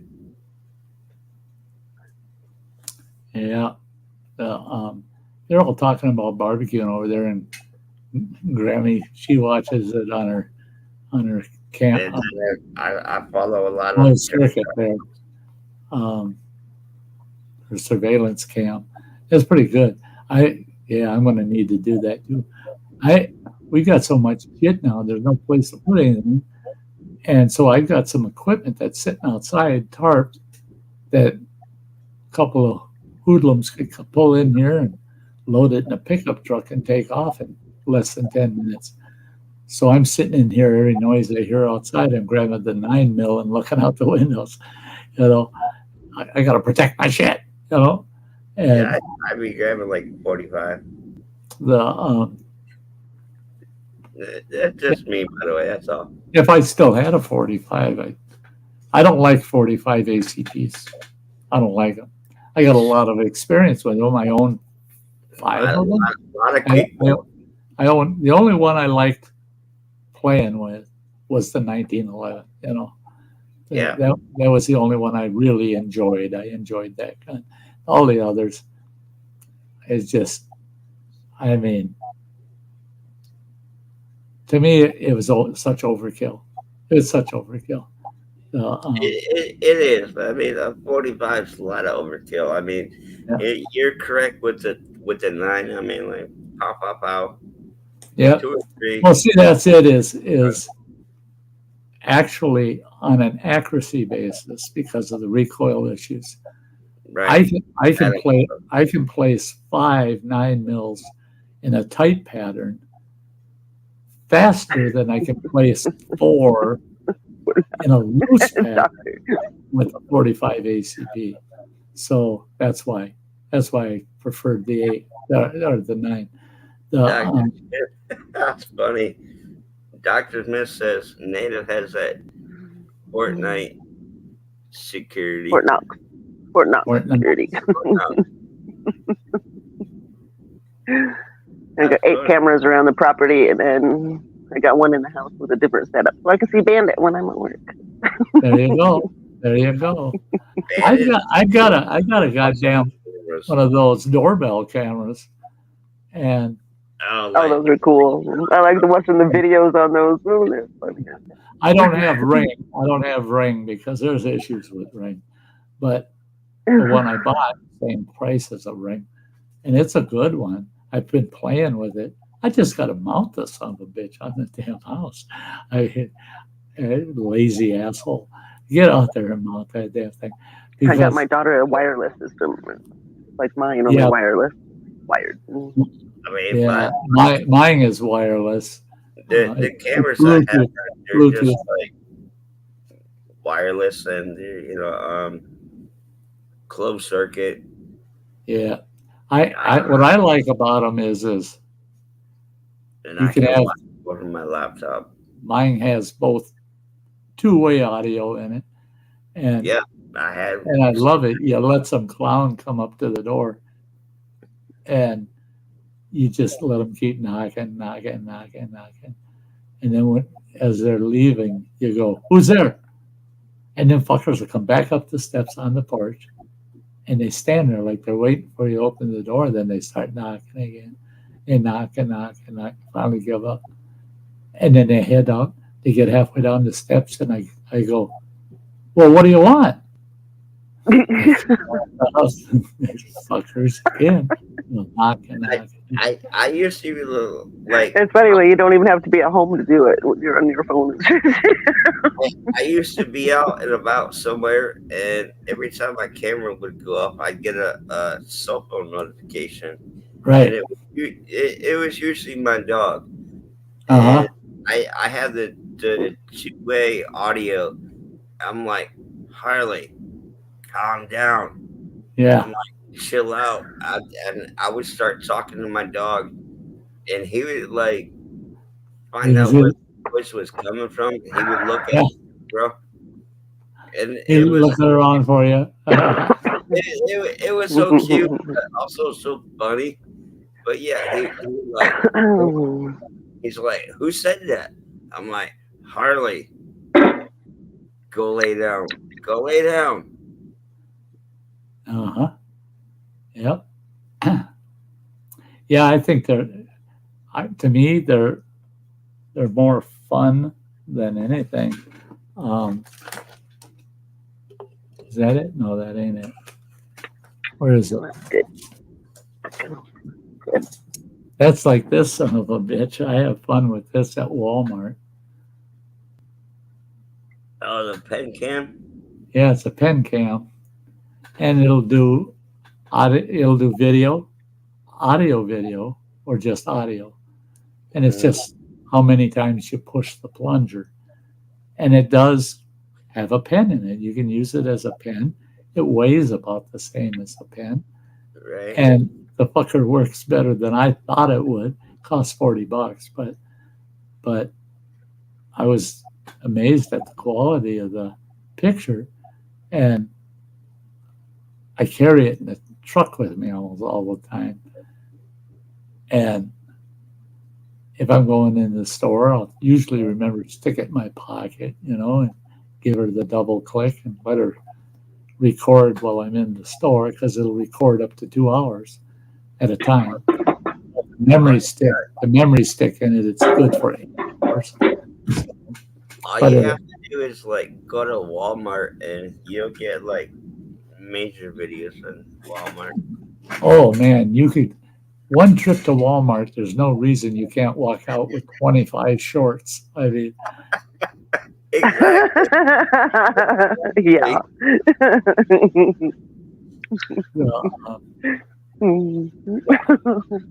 I mean, they're not kidding though. It's not just the city Walmarts. Walmart. Way the fuck up here in northern Wisconsin, and we got freaks in our fucking Walmart.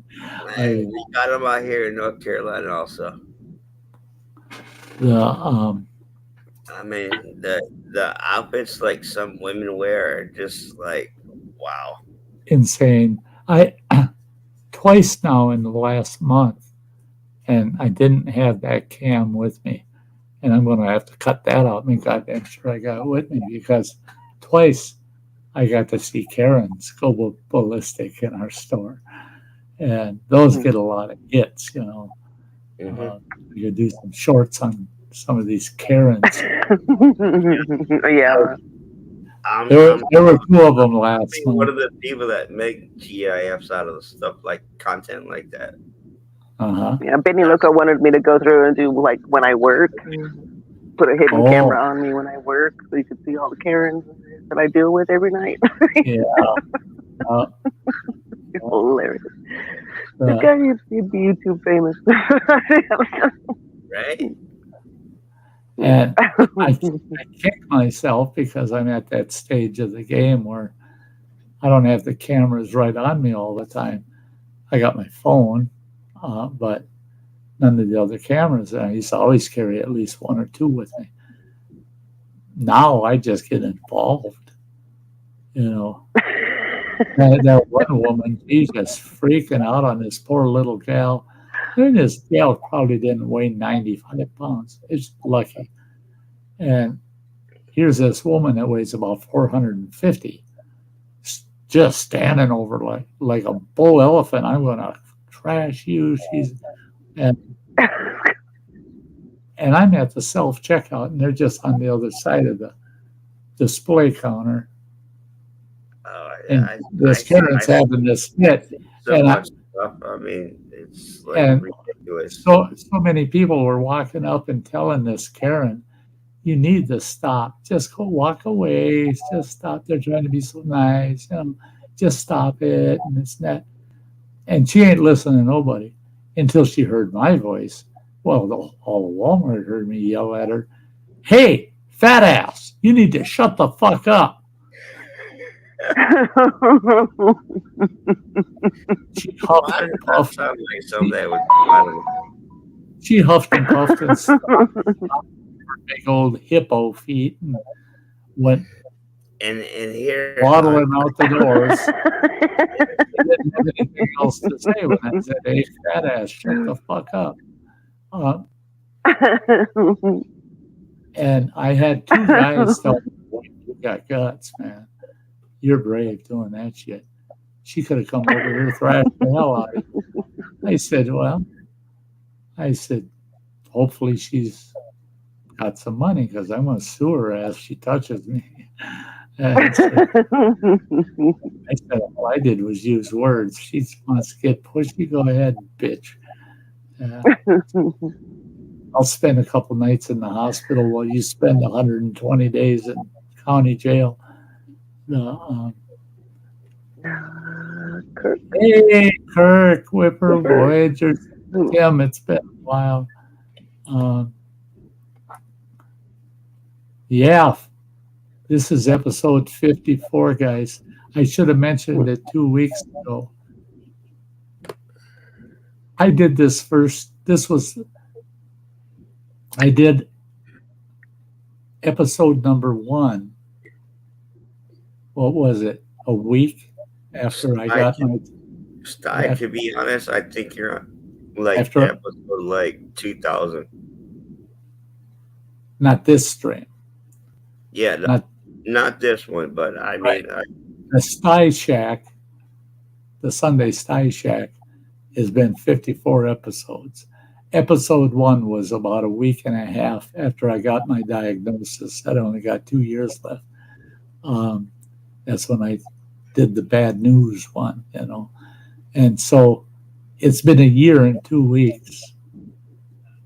And I was in badass shape, man. I went back and watched that video, and I could remember how sick I was. Oh, my God. I didn't think I was going to fucking survive. But I knew that if I got on here and hung out with all you guys, that'd be the quickest way for me to recover. And thank you guys. If you're glad I came back on a year and 2 weeks ago. I'm glad you're here. Thank Samantha and Gemma. Because they're the Samantha Lee, Gemma. They're the two that got me back on here. Oh my God. Spicy. Oh. Native. Oh my Lord. Super chat. Native. Not a super chat, just a thing. No, it's her monthly. You're allowed 41. One. Give me a shout out. I didn't mind like the other day. I can't do it right now. It won't let me. But 40 months, my God. Yeah. I think when I did mine, I was like, I don't know, 19 or 20 months, something like that. Yeah. You're up there. Yeah, I got some of the best. I've had people ripping on me the last few months that I'm not promoting the memberships like I should, and I told them I'll see how winter how it goes coming in. I don't worry about it for me. Don't worry about it here. Don't worry about it for me. I mean, if I have a personal good outlook for the winter, I'll do more than one stream a week because I'm going to be homebound other than snow blowing. I ain't going nowhere. I got this. This is all I need here. I'll show you. Look at this, guys.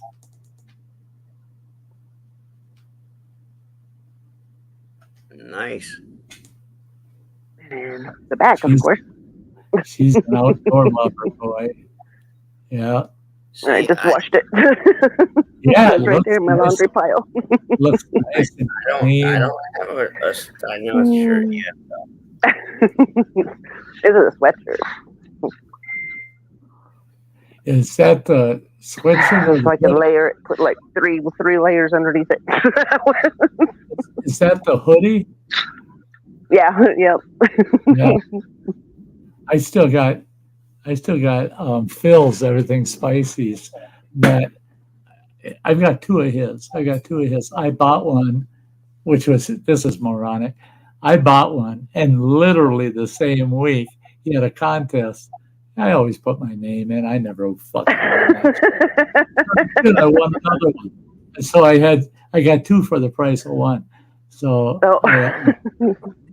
yeah, I got two of Everything Spices, but one is I have starting to wear out because I wore it. So I have channel stickers from Spicy.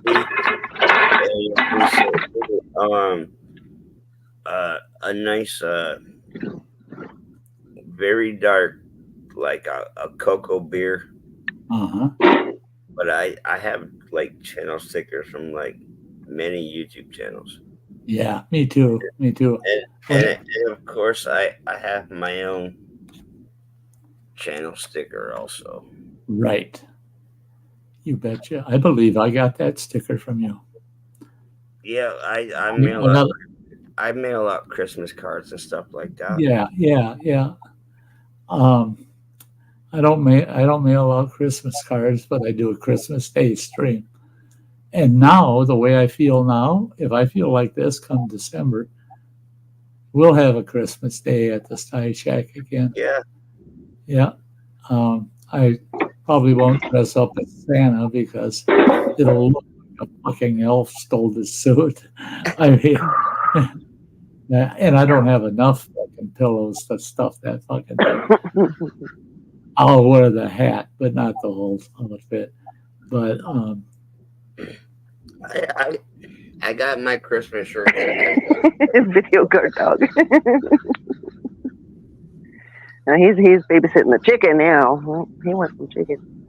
That's it. And I sure like the way you raise those chickens. Goddamn city people. Goddamn city people. Oh yeah, here we go. I heard a gal saying to her friend, there's two gals. Oh yeah, dinner's on. The gal saying, look at this. They've got baby back ribs here, and right next to them they got cooked baby back ribs that all you got to do is heat up. Ooh. Where are they getting the cooked? Oh, I did that the other day. Oh my gosh, cooked ones? She said, where are they getting the cooked ones? From the same fucking place they're getting the raw ones, you dope. I mean, getting it off of some hog belly. What the fuck's wrong with you? I hope so. Hey, Rebecca Felter. All right, there's what I got going right there. Cheers, Miss Rebecca. Oh boy. Oh, nummy. Dr. Smith misses having chickens. I enjoyed raising chickens. Yeah, but we raised chickens when I grew up too. Ex-wife and I had about a 3-year stint of farming, and I had an awesome chicken house. Man, that hen house was huge, and I had ordered 12 laying hens. The ex-wife comes home with 50. Come on, back up. Come on. She was supposed to just go pick up my fucking order. Oh, you'll get up there. Oh no, she says, look at this big boy. And I went down to the feed mill and I told them, I said, my ex-wife or my wife comes in here again and she wants to buy an animal. Put her in a goddamn corral with the meanest fucking bull you can find. One of those? She ain't buying them. I can't remember the last time I cooked ribs, but here's some chicken leg quarters. Yeah, good leg quarters are awesome too. Oh man, I love the leg quarters. I'm still scroll. Oh, I bought some of those too. I'm a boob man. I just love my chicken breasts. But Chicken tits. I Yep. love That's what breast Ms. also. Gumby calls them. Chicken tits. That's Chicken. it. Ms. Gumby, when Ms. Gumby first said that, I cracked up. I said, chicken tits. I love chicken tits. I tried it for years. I go down to the feed mill when they got chickens available to buy, the chicks, and I go in there and I'd say, hey, I want 20 of those 3-breasted chickens.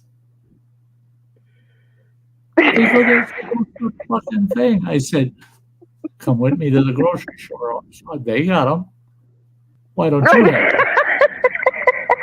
Oh my God. And they said, no, you don't get it. When they butcher them, they put an extra breast in. I said, no, it doesn't say that. It doesn't say a chicken with an extra breast. It's a 3-breasted chicken. I want to raise some of those.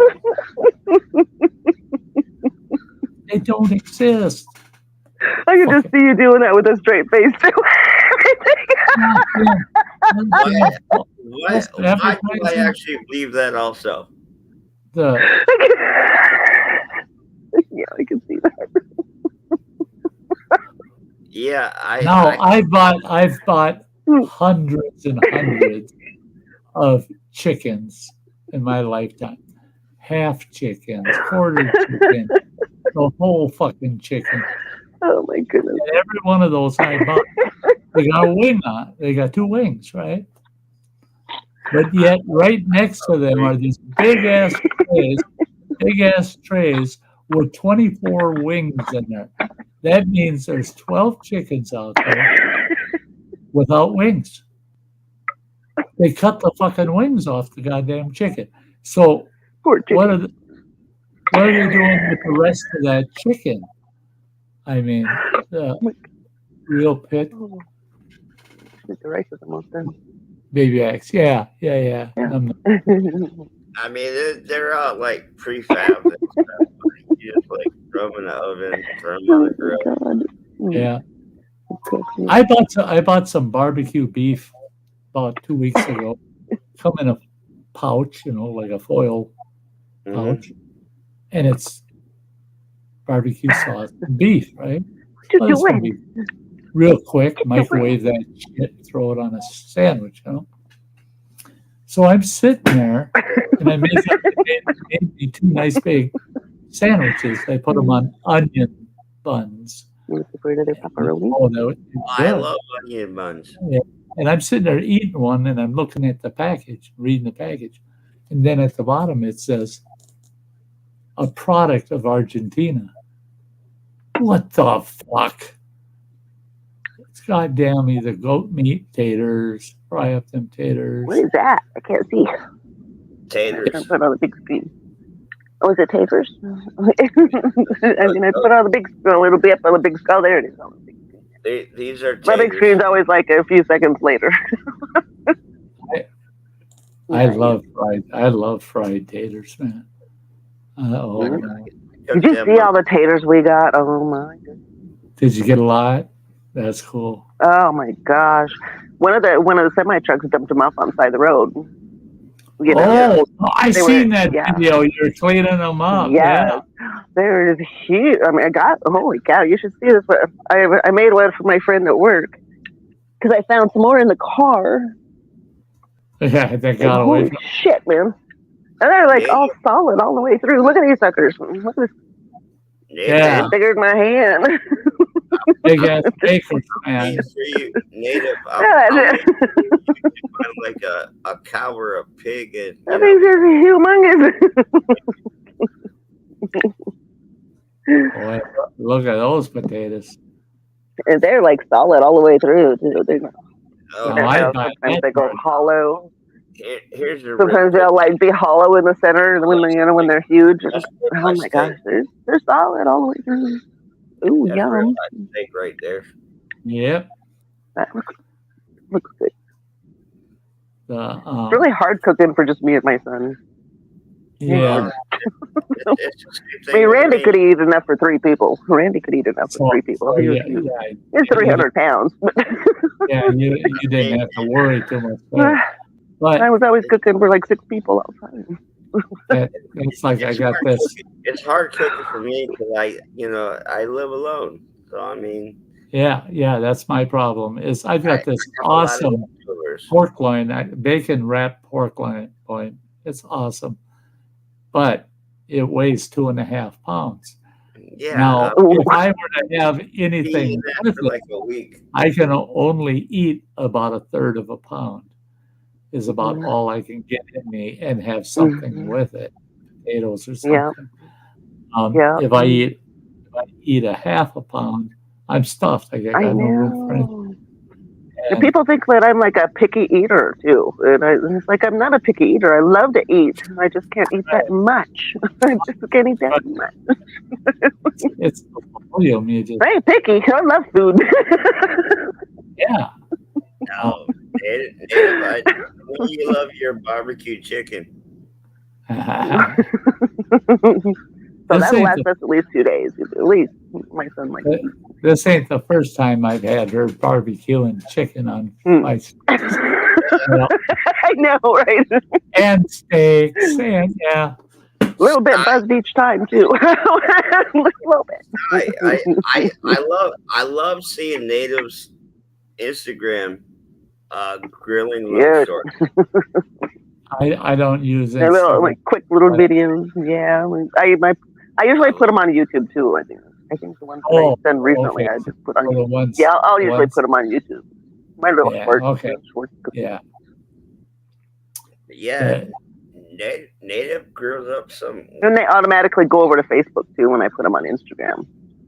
Oh, yeah, they do. I got the same thing. Yeah, they'll automatically go over to Facebook. Right. I got mine set up the same way. I don't share any of my stream stuff or videos over on Facebook. I shared your stuff on Facebook. I shared you already today. That's all right. But I don't. I used to run a dual stream. Whenever I did a stream, it was always Facebook. Yeah, I remember that. I remember that. I'm going to go back to that when I'm going to restart my one show, Sty Times. I'm going to restart that this winter. And that'll be cool. There's a lot of people. It wasn't a lot. It was a few of the people that said, "Yeah, but you don't bring anybody up on panel." I said, "But I let you guys have your way over in the chat. You do it, So fuck off. Fuck off. Sty Times is about me. It's my position on different issues. And story time with Sty. I like Sty Times. Sty stories, everybody just they hound me and hound me. But I tell you what, you do Sty stories for almost 6 years and tell me you want to keep doing it and doing it and doing it. It gets to the point where, what the hell? Yeah, there's times you just want, you up there, and then there's times when you want a whole panel. Yeah, and there's times I'll do both. I'll do. That's why this Sty Shack Sunday. There's times when it's just panels. Yeah. We love panels. Mondays is usually panels. Yeah, it's the Sty Shack Sunday. Right from the beginning, I said this is going to be a panel panel show, because that's what it's for. We're coming hanging out at the Sty Shack on Sunday. So let's. When I'm out in the woods, I like just YouTube because I can Zoom. StreamYard doesn't Zoom for me, so I can YouTube out in the woods. Well, sometimes when I'm up on panels, I get burnt out because I can go through 5, 6, 8 panels a day, and I'm like, that's a lot of YouTube time for me, and just jumping up on somebody's panel, and I need to get some rest and some sleep. I've had to tell it.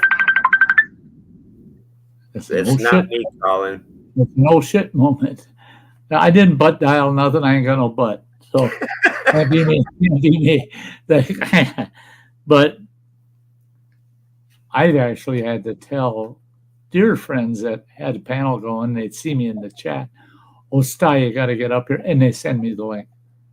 and then I got to message them back because I don't want to say it out loud. Just tell them I'm panel burnt out, man. I go through the same thing occasionally. Yeah, I want to be a person out in the chat watching, and if people push me too much, then I just lurk. I watch it and say nothing. You know? I mean, there's panels in chat that I get into, and I frequent a lot of panels. I mean, not panels, but chat, and I'll just hang out in the chat. Yep. And lurk and be in the shadows. Yep. But you need to do that once in a while. That's why I like my dad bushcrafter channel. I go to these bushcrafting channels, and I might make one or two comments in the chat so people know I'm there. Right.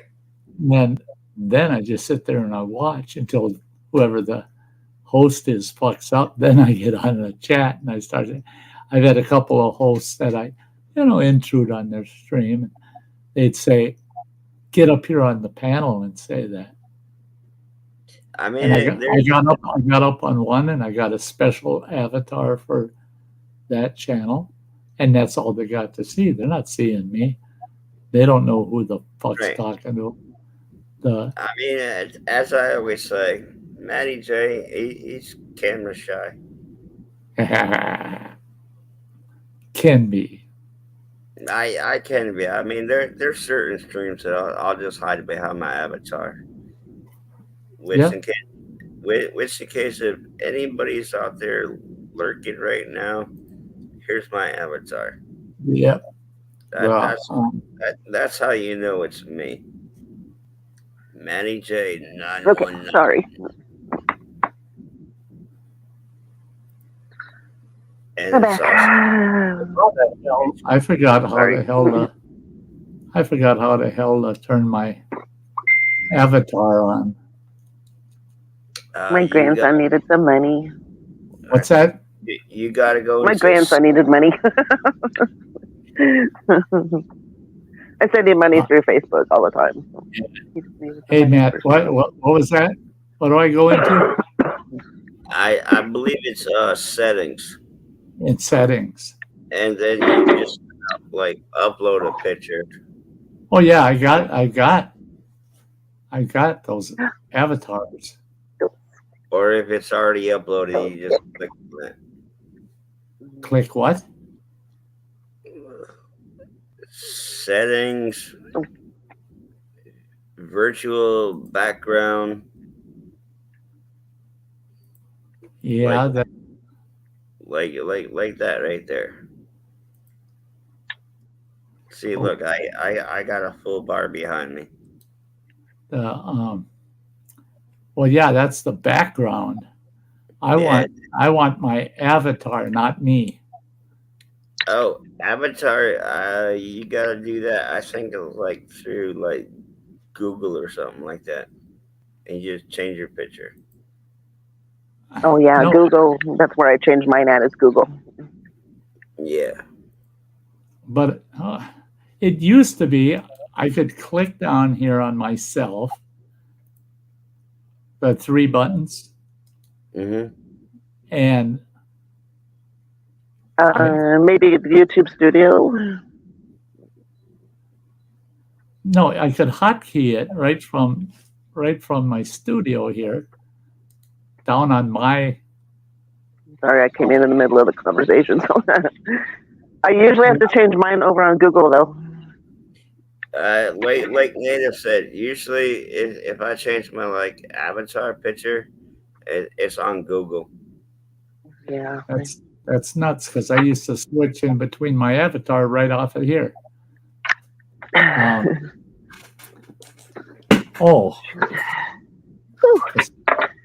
Is this it? There it is. Marima. There it is. I got it figured out. All you do is turn your camera off, and your avatar will show up. Yeah, my avatar picture. You turn your camera off? That's kind of cool. Yeah, down at the bottom. Do it from there? You got mute, stop cam settings. Yeah. You just hit stop cam and Oh, okay, yeah. your avatar pops up. You can do that on the StreamYard side, but avatar that shows up actually comes from you load them over in Google, but you don't manage it on your screen from Google. You can't manage anything on the screen outside of the stream. My Marine Mom, that JD is about empty, but I have a bottle of 100 proof right here. Yeah. Don't ever accuse him of being empty. I mean, you ain't seen it in the bottle. I know where it is. Never empty. Come on, man. Yeah, y'all know. I accused him of using somebody else's pictures. For all of his alcohol, yeah. Quit stealing people's pictures and putting them up on Instagram. Come on. Ooh, me? I don't steal. Yeah, that's what I said on Instagram. You didn't see that I said that on Instagram? You just liked it. You didn't read it. You just liked it. I haven't been to Instagram yet today, but this is my Labor Day weekend. And that was like yesterday, I think, when I put that up. Was it? After you put that picture of all them bottles, those 2 bottles up there, and I said, quit taking other people's pictures and put them up on Instagram. I remember that one. Yeah. He's loading them on his phone. And then showing it off. That's quit trying to act like you drink that much. You just want people to go, oh my God, you really drink that much? Oh my God. No. A month ago, that's what I went through. Yeah. Well, that's like that. Was it 2 Christmases ago or 3 Christmases ago on the Christmas stream? I was drinking them goddamn fire. What were they called? Fireballs. Chelsea said she remembers when I was on your stream, like actually this past couple of years, but she remembers when I was on your stream on Christmas because she was here one Christmas. Said, hey, that's the guy that we were. That's the guy. My daughter Chelsea. Oh, Chelsea. She was here visiting. She was here visiting over Christmas. She's like, I remember you were watching him on Christmas. It's like all day. I was like, yeah. It was in my ear all day. I was out visiting family and everything, but I mean, I still had my headphones in. I was still listening all day. Still had my phone in my pocket. Marine Mom, sometimes that's why I do not get out of bed for like a week. Dr. Smith, no vodka for the fat man. I have not touched the vodka yet. Not yet. It ain't happened yet. He's stealing all them pictures from everybody else, you guys. I'm still working. He went out to the trash and found some old bottles, brought them in, and said, hey, I drank all these. Yeah. I had a big party last night. It really looked like I drank a lot. Wow. Yeah. Found all these bottles in the neighbor's garbage can. Yeah, I got in trouble in school. That was back when I played football in school. I had 4 water bottles in my locker, and I got out of class, and I go run into my locker, and there's the coach, the principal, and the school security guard, and they're opening my locker. I'm like, oh, shit. Yep. Everything went well till that stupid security guy with the school took one of those bottles and he sniffed the straw. And he got brave and he just stuck the straw in his mouth and took a swig and he just, ooh, wow. And yeah, they confiscated it all. And I got kicked out for another 3-day suspension. I'll never forget when they expelled me from school. That was one of my happiest days, man. I had my 63 Thunderbird out in the parking lot, and I did a brake stand right out front of the school.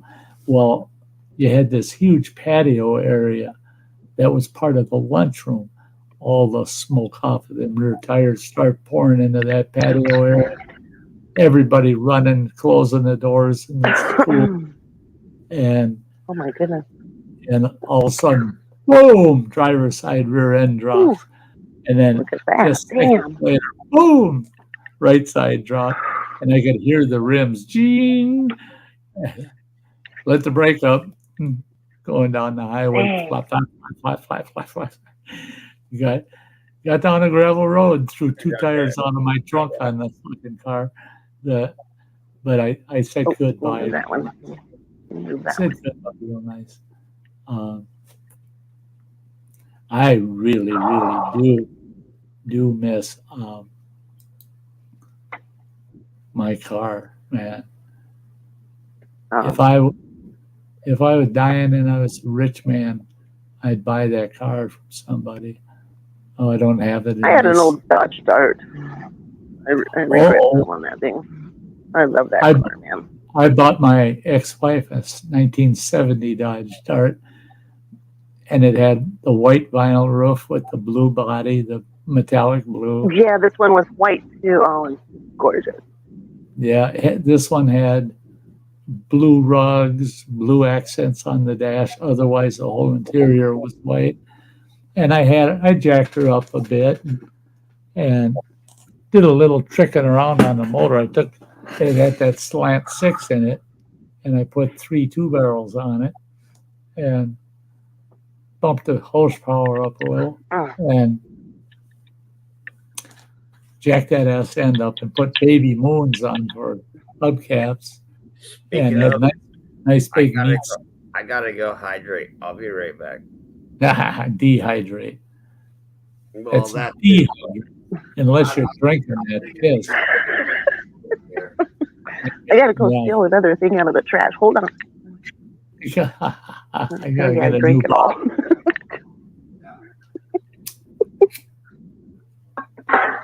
No, I don't know. I think it's supposed to be impressive or something. I'm not sure, but I gotta go take a piss in the neighbor's garbage can.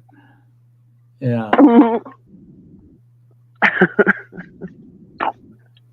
Dang, I left the lid off the dang things for like a couple of minutes and it just started burning. But I like them like that, but I don't make them like that for my son. I like everything charred. I like everything burnt. I like it like that. They gotta be. Some of them have to be like that. Yeah.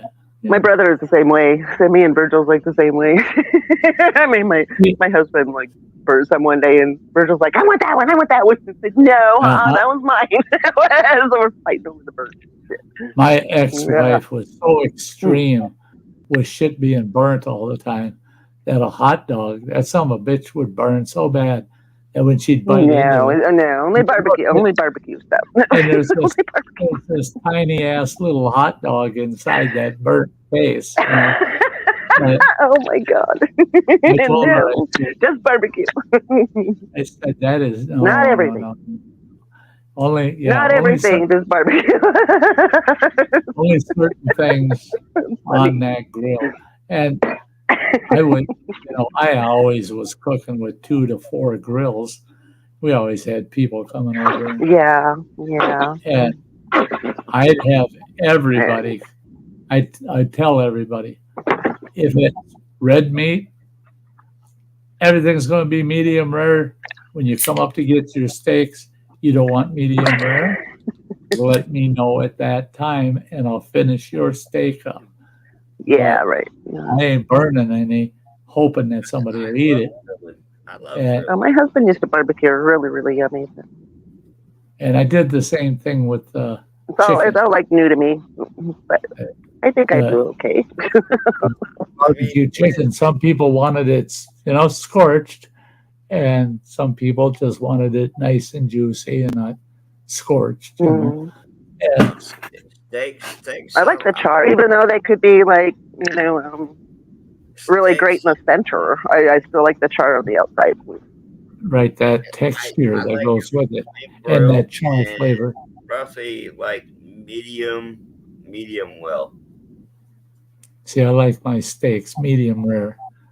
Well, my grandma, when I used to like grill hot dogs, she wanted hers like burnt, toasted, burnt.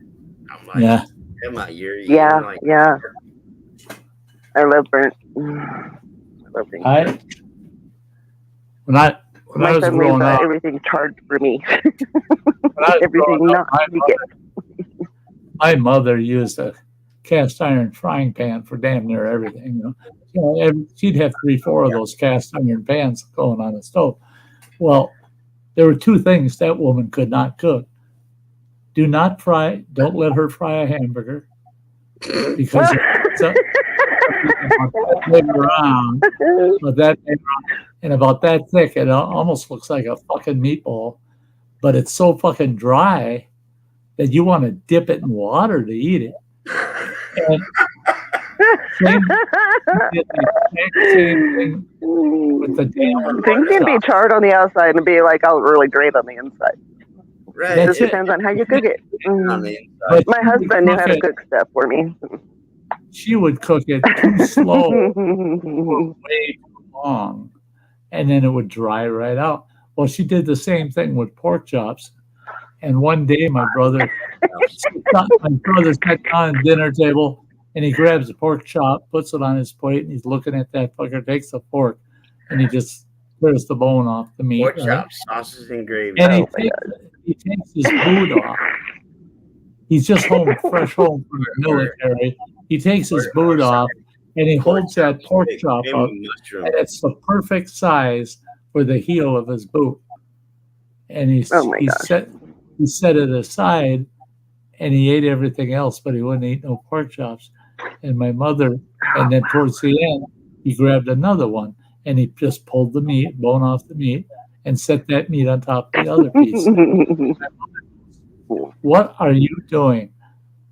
Eat those pork chops. He goes, oh, hell no, Mom. I'm going to put those on the heels of my boots, man. Those pork chops are tough. They're better than government-made boots. Yeah, I'm putting those on the heels. Perfectly charged. Some of them are perfectly charged. Some of them are not. And that's it. Some are like perfect for my son. You can make something that's got a lot of char to it, but the meat itself is still juicy. It's juicy and it can still be juicy on the inside. Yes. And a lot of people like their meat that way. Kind of like, no matter how old you get, it still could be juicy on the inside. I'm not going to comment on that one. No, I was going to say, I already talked about them old gals at that building. I tell you what. Oh my goodness. Yeah. Some of them old gals, you could cross a desert on a horse with no name in that fucking canyon. Yeah, I'm telling you. Try it out. You just don't know. Yeah. Yeah. Hey guys, we're gonna go for about 8 more minutes. I'm shutting it down. That'll be a 5-hour. It'll be a 5-hour stream. Wow. Sty, thanks like for that having long. me. Appreciate it, buddy. Right. Oh yeah, we used to. Excuse me, baby. We used to take a butt and put it in our big slow cooker. Get a nice big butt and put it in there. Yeah. And run that bitch for 10 to 15 hours. And then we made up our own version of au jus. Yeah. Pour it over the whole damn thing, and then we'd pull it, break it all up, get the bone out. And then we'd let it simmer for another 3 to 4 hours with all that au jus. And I'd serve that shit up, and people went ape shit over it on a nice Italian sub roll, And another thing that people loved was I would take Italian sausage and I'd parboil them. I wouldn't boil them all the way. Parboil them and take a knife, slit the skin on the casing, peel the casing off of them. Then I would dice those up, slice them. I would slice them all up into slices, and those got cooked in soy sauce, desired sauce, and several other things, some honey, and then they'd slow cook in that with a bunch of peppers, a lot of peppers and garlic. I mean, I'll Ooh, do yum. peppers and fresh Just garlic, but I haven't done the honey though. the, That sounds in so fact, good. 2 nights ago, I had ground round steak and mushrooms I and love mushrooms and onions, just Oh. smothered the thing. I love Oh. onion. And what I did was I threw some Swiss cheese on the burger, on the ground steak, Oh, that some sounds so good. seeds on it, then all the mushrooms and onions, then 2 more slices of Swiss over the top of it. I think you're gonna make Luckily, me dinner's ready because you're making me hungry. like But that make Native and I hungry.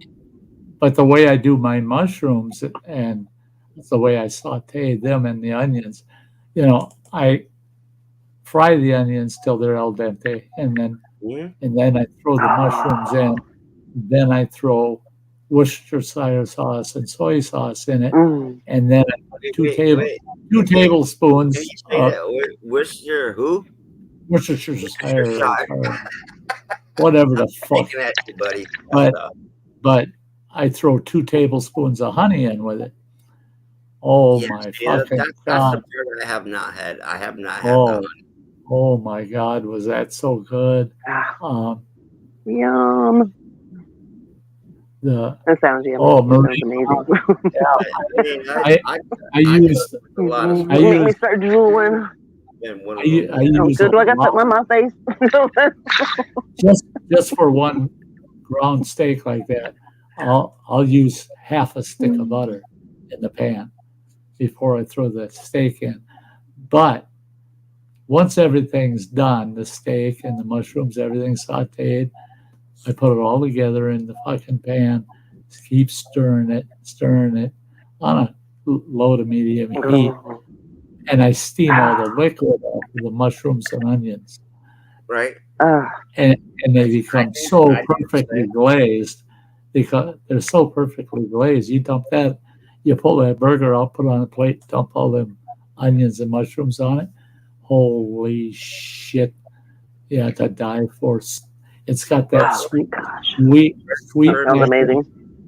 For me, I like to take like a quarter pound of hamburger, or even a frozen hamburger, burgers. Hi everybody. On my grill. Yeah. And I love onions, mushrooms, and cheese, and yeah, I like to load them up. The only thing I dog it up. If I'm doing it on a bun, hamburger bun. Big good boy. Yeah. Big good boy. I get all the shit on it. Jack Daniels. Cheers, Bandit. But I'll load it up with a shitload of Thousand Island dressing too, and ooh. Oh, I love the marinating my steaks. runny. It makes everything better. It does, right? Butter does. That's another good thing I like to do. I love real to better. my steaks in Italian dressing. Oh yeah, that's good too. Oh yeah. I take an Italian dressing, pour it on the meat, and then mix it. Right? Yeah. You make my patty. You stab the meat and make sure it's like all the way through. So it gets into that meat, and oh my god, is that so fucking good? My favorite Italian dressing mushrooms is sound amazing. Robusto. Oh yeah, I like Robusto. Oh yeah, marinated. I'm still looking for a good ranch dressing. When I was down got music in my head, so if I keep moving on, that's why. Yeah. When I was down in Texas, we were. You rocking it out, girl. I was staying down in Austin, Texas, and cheers, Gary. I want Gary that restaurant's ranch dressing. Oh my god, it was to die for. That shit was. Another thing I use a lot of is horseradish. I use a lot of horseradish. Oh yes, horseradish. Oh yes, I got a big bottle of horseradish in there. I do that also. My son don't like it, but oh my god, I love it. I mean, it's spicy, but I mean, it's not. Hey, Gary. Yeah. Depending on what I'm eating, most of what I eat, I like the cream horseradish. That's what I get in there. Chopped or ground horseradish, I use that to add to a dish to mix in. But I've never done that. I've just usually used the dip stuff. Yeah. Never cooked with it before. My horseradish is the saucy type. Yeah. That me, I have to say, 80 to 90% of my horseradish use is the sauce, not the ground, not the chop. Hot sauce. Ooh, doctor. I do that. I doctor up the ranch, add some hot sauce to it, so it's got a kick. I've done that myself. I put like some Texas Pete or some like Taco Bell sauce, and sure, on a salad. Yeah. Here's one for you. This is 2 weeks ago. Arby's kicked me out, and they said you're staying out for a month because if you come back within a month, we're going to have you trespassed, and you won't be allowed to come back here again. I said, what did I do that's so bad? I came in there and ordered 2 beef and cheddars, and I paid for it. And they said, well, yeah, but you didn't pay for all that Arby's sauce you took and all the horseradish sauce you took. They said, well, I took a couple of packets for each. And I said, look in the bag. They said, no, it's what's in your fucking pockets. What?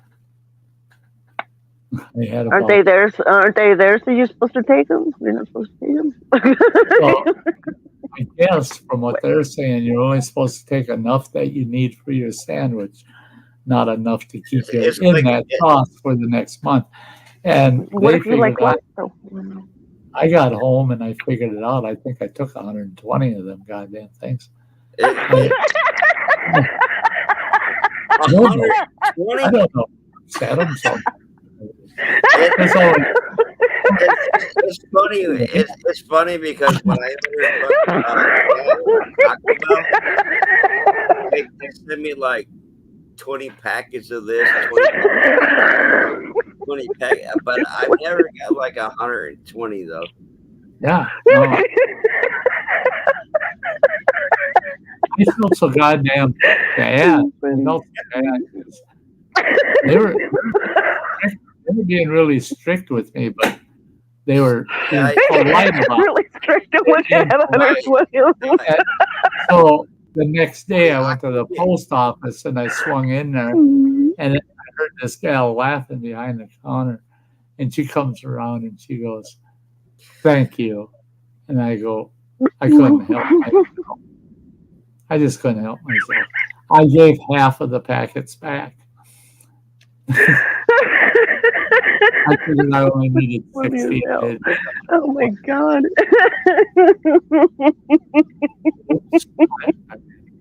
Well, and the thing is in my condition, I just do whatever the fuck I want, say what I want. So I help myself to the sauces. What the hell? It's a big deal. I hate that at fucking Burger King.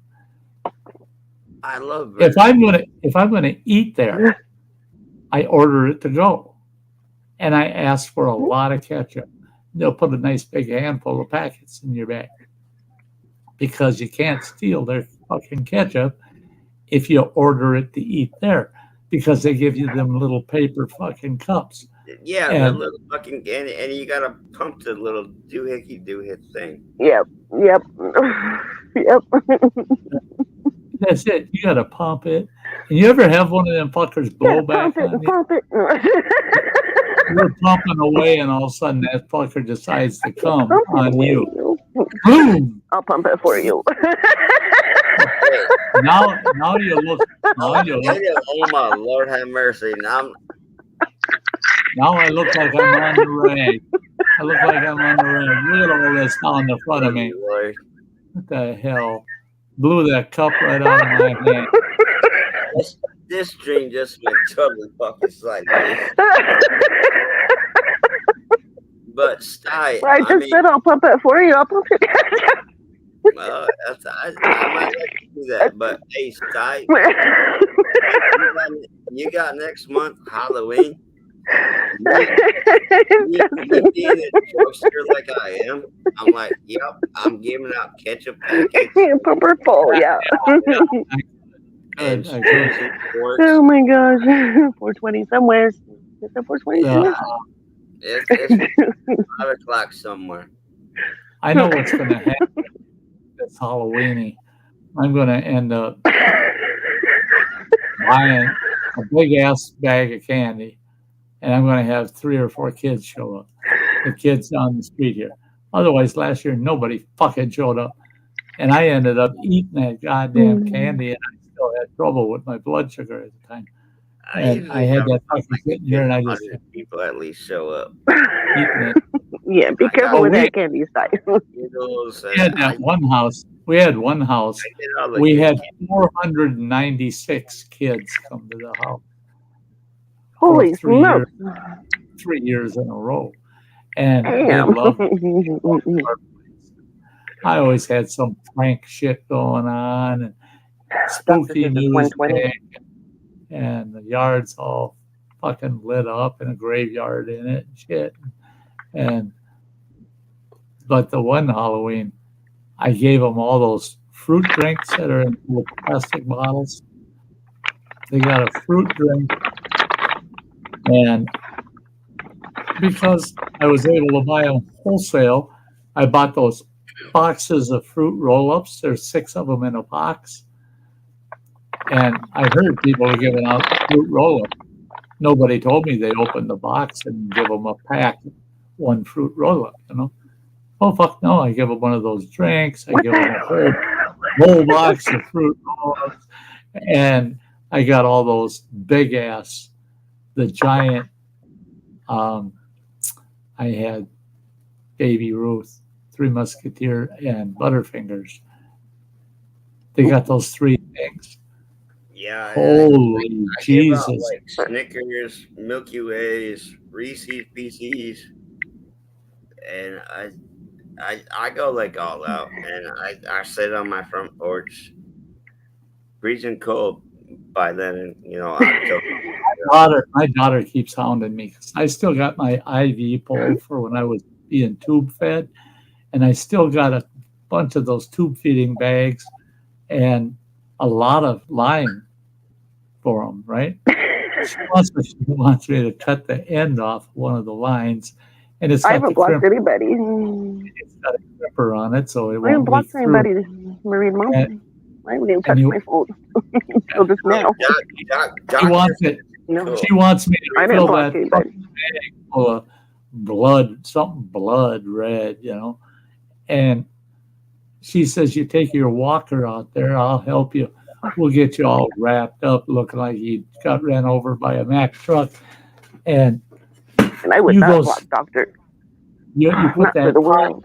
pot of coffee, right, or that pot of candy right by the front door, so they got to come up on the porch. And she said, "You sit in that walker there with that IV pole," and she said, "And then what you do is you unclip that, whatever's in there, like cranberry juice or something." She says, "And you start drinking it, let it run out down your beard and shit, and you're drinking out of that IV, and then start talking like a maniac to the kids." I told her, "You just want me to get beat up by the neighborhood kids." That just means that he used a word or something in his sentence that YouTube didn't like, or that. No, he's not blocked. He's not blocked. I don't see the hell message. Just his message would be blocked. Yeah. I wouldn't block Doctor for anything. Never. Doctor's cool. He's cool. But yeah, I don't know. Maybe this year, I don't know. I just might like grow out like some hamburgers and hot dogs and like give them out instead of candy. That's funny because there's a guy in town here. He had one of the big ass. It was big too, like you find in a movie theater popcorn maker, right? Mm-hmm. He had that out there, and he had a barbecue and just hot dogs with all the fixings there, and that's what he was giving the kids. And Yeah, and those kids would come to my place. it crossed my They mind. come to my fucking place. All of them got mustard and ketchup down their face. They're finishing up fucking hot dog, and they got their trick or treat bag up over their arm, and they're hanging onto a big bag of popcorn. And it's like, what in the fuck is the circus in town on Halloween? I mean, The guy down the block. He's trying to outdo me, that son of a bitch. I'll fix it. I had microwave popcorn. Don't let him outdo you. No. What did you do? Go down there and squirt a bunch of goddamn lighter fluid in this barbecue, You know, and then get the hell out of there and do it blows up.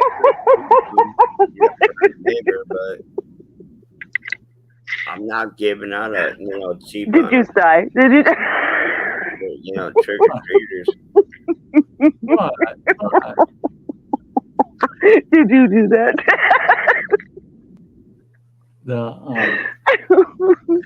Did you squirt lighter fluid all over? I've done shit like that before. Yeah, I had this one asshole.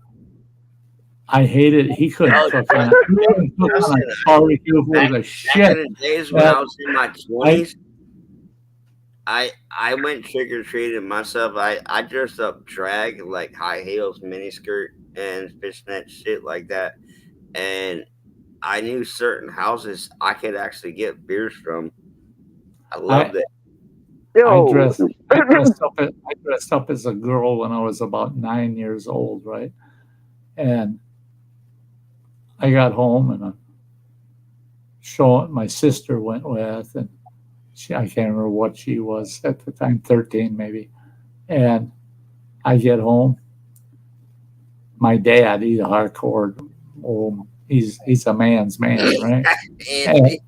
and I come walking in, and there's the chief of police sitting there at the table with his right-hand cop, And so there's two cops sitting there. Well, how'd you guys do? I put my pillowcase up on the fucking table. I had about 8 pounds of goddamn candy in it. My sister put and it's about half as full as mine.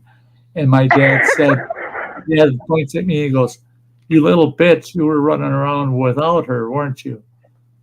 I said, "No, the two of us all went to the same house." I said, "That's because I make a better girl than she does." Oh. Who would have thought that I was doing that shit in the 1960s? But she was jealous too. She was. Why did we give him so much? And my dad, and she said, we went to the same places. And my dad goes, "Sorry, love you, but he's prettier than you are." I was prettier than my fucking sister. Oh my God. Marine Mount. Oh my God. Aerospace industry at a machine shop back in like 2002. I dressed up like drag, and people actually thought I was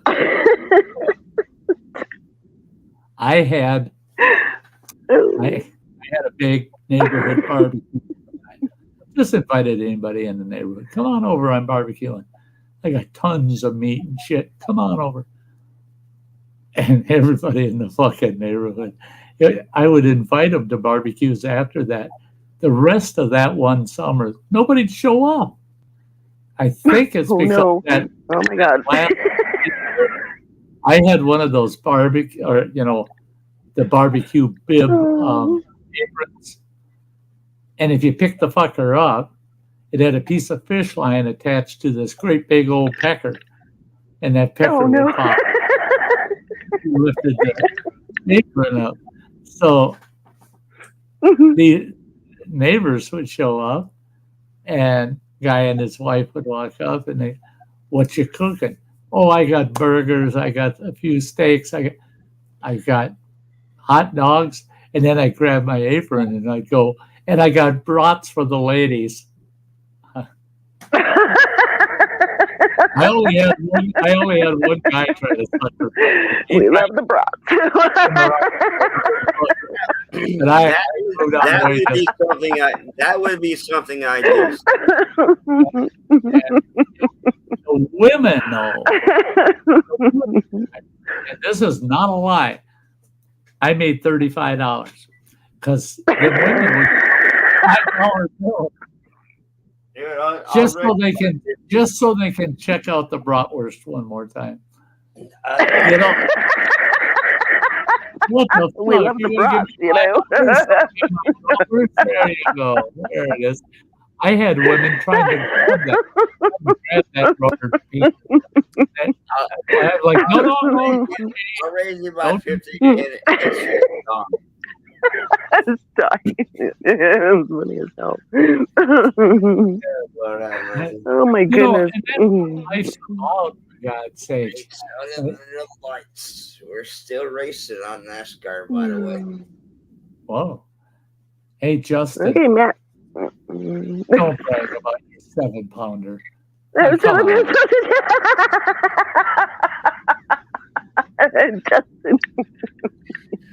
Yeah, 7-pounder. I mean, come on. You think that 7-pounder is something? I went out in the woods with a couple of guys camping. We got a campfire going. One of them guys got all smart and cocky. He goes, "Well, it feels pretty good out here with you two guys, knowing that I'm the strongest man of the bunch." And I go, "What makes you stronger than anybody else?" He goes, "Hey, think about it. I'm a logger. I go out in the goddamn woods every day. I cut trees down. I pick that whole fucking tree up and carry it in." He says, "I don't need a skidder or nothing." I said, "Well, that sounds pretty tough." The other guy goes, "That's pussy stuff." He says, "That ain't nothing." He says, "I lay brick, cinder block." He says, "I can carry 40 cinder block from the truck to the construction site back and forth all fucking day long." The other guy that cut wood, he goes, "Oh God, that's tough. I guess I gotta give in, and you probably are the strongest guy here." And that guy says, "Well, what about Sty? How tough does Sty think he is?" They shut the fuck up when they turned around and saw I was stirring the fire with my pecker. Oh my God. Hey, if you're starting a fire with your pecker, I'll give you props. Yeah, me being a guy, I would not even do that. You don't want to. I value my little pecker. Yeah.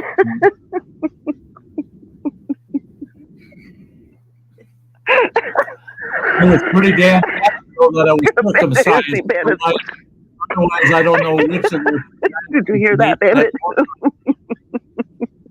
Yeah, one of those two guys was had to have eaten a pork rind at the end of Come that. save us.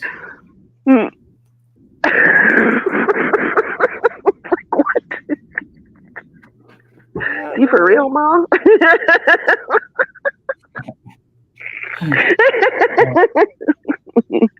For real. Mm-hmm. For real, baby. It almost sounds like Justin, trying to go. I know Justin's oh my goodness. Justin's up there. Justin's Ouch. Marie, Mom, much love. I'll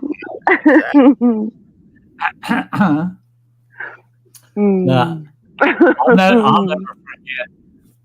That's in a guy's world. Women,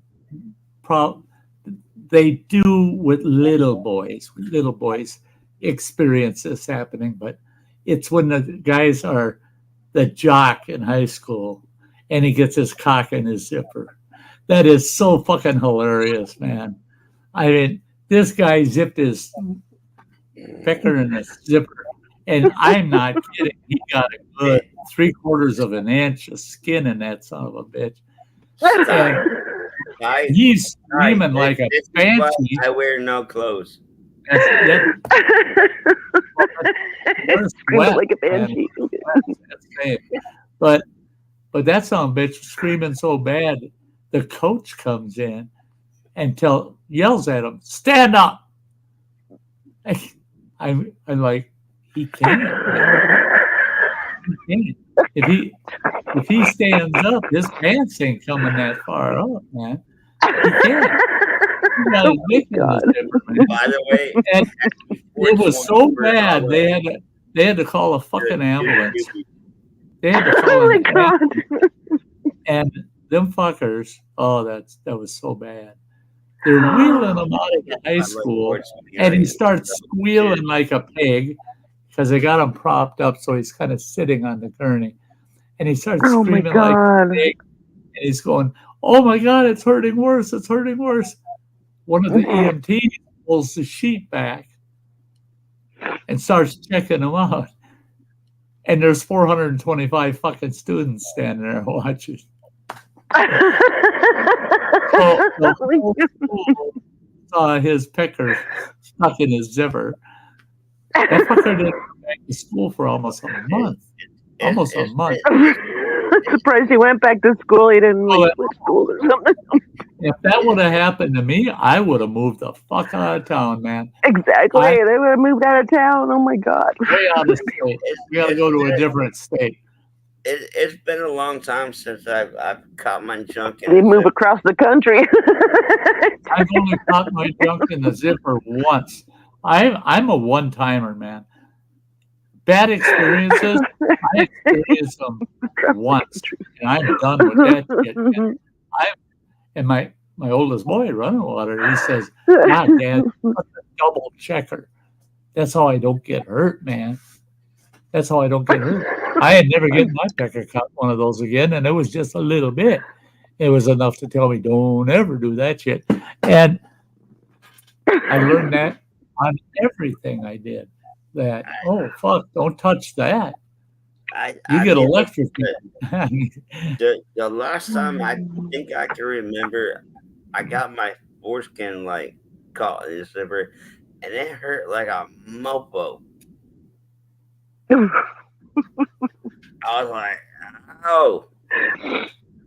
And after that, yeah. Marine. After that, I learned how to zip my pants up.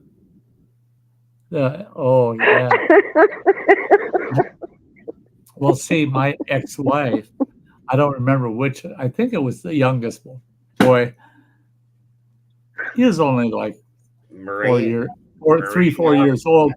And all of a sudden he's screaming like a banshee. And my ex-wife's in a panic. The kid's hurt, runs over. And she goes, "What's the matter?" The kid's got tears running down his face, and he's just jumping around like, "Oh my God." And she kept yelling at him, "What is wrong? What's the matter?" And he goes, he couldn't talk. He couldn't even talk. He just started pointing. "Looky down there, Mom." What'd she do? She turns around. She goes, "Oh my God. What are you gonna do?" "I ain't doing shit. You're the one that found it. You deal with it." Oh my God. Ain't my problem. I didn't find that shit. You didn't come up to him like that. You should have just let him have enough of it that he could zip the. Mom's supposed to fix that. Come on. He could be their mom when he's 45 years old and he's on the U.S. Senate. Exactly. Oh my God. Gotta do it. Mom! I got my pepper. Remember when you said I'm your baby no matter how old I am? Hey, Nick. The wife told me the cat needed to be chipped. I only had a 9-iron, but I still got it over the shed. Good one. I just can't. My wife's mom hasn't spoken to me since. Sty, I appreciate you making my fucking like stomach hurt and laugh. And that's you've gone like a half an hour longer than you wanted to. We're gonna shut down in 5 minutes now. Three minutes. Yeah, he said. Hey, whiskey woman, good to see ya.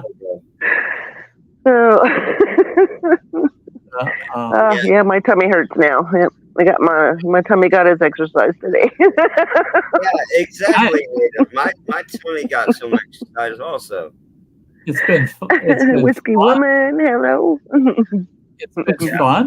I don't hurt anywhere. It's been fun. It's been a blast. I don't hurt anywhere. It might be because of those oxycodone I took. I mean, my doctor asked me last Monday. He says, "How are you dealing with your pain?" I said, "A half a dozen oxy takes care of it." Don't look on his face. You can't take 6 of those at once. I said I didn't. I took them 3 at a time. I didn't take them at once. I took them 3 at a time. I said, shit, if stuff hurts and that stops it, have a handful. What the fuck? What the heck? Yeah. I'm surprised. Better if I take all 6 at once or 3 at a time. Gave me a month supply. Gave me a month supply of oxy. When Medicare said that he couldn't prescribe any more than 2 weeks. Whiskey Woman. All I know is I got another fucking like 10 power nap. I see responses like Marine Mom between Daddy's Sty story and Native and laughing. My face hurts. That's pretty good. That's pretty good. I mean, having your face hurt because you're laughing and having a good time is a lot better than hearing a joke that makes you piss your pants or shit your pants. I mean, I try to keep them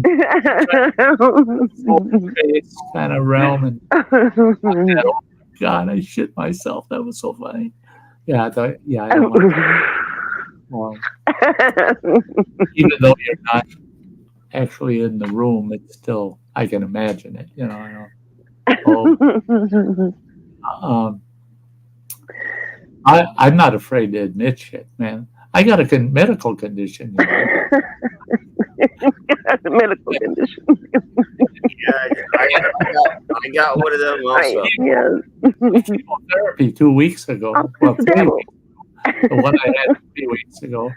I got a jelly. One of the side effects of chemo is you get the Hershey squirts for 3 days.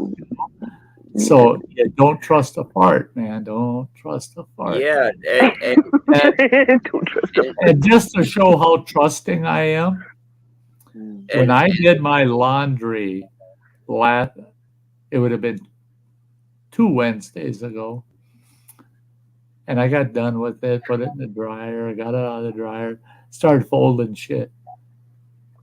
12 pairs of goddamn BVDs in there, man. And I shit myself 12 fucking times. And I know for a fact 7 of those times was because I was watching some YouTube shit that had me busting a gut laughing. I'd start laughing so goddamn hard and I feel like I got a fart and then I go, that ain't no fucking fart. Get your ass. And And I'd make it to the. I'll make it to the fucking can. Sit down on the throne, let her go, and then I look at my shorts If and I you're go, sleeping in a dream, never, "Oh no, you never go at night. Never go at night. never pee in a dream. Never pee in a dream." Bad situation. Everybody, Oh my god. Uh, Oh, cheers, whiskey woman. That's one thing I've always loved is Start losing your grippers. Doctor. Okay, that comes straight from a doctor. well, see, here's Perfectly normal. here's one of the real problems. Here's one of my medical older, conditions. you start losing your grippers. Yeah, That is true. my medical. All right, so they remove half my esophagus, top 20% of my stomach. But what did they take with those two parts? The sphincter at my stomach. So when I eat food, everything's cool until I lay down flat, and then it just pours out because there's no sphincter to keep it down in my stomach.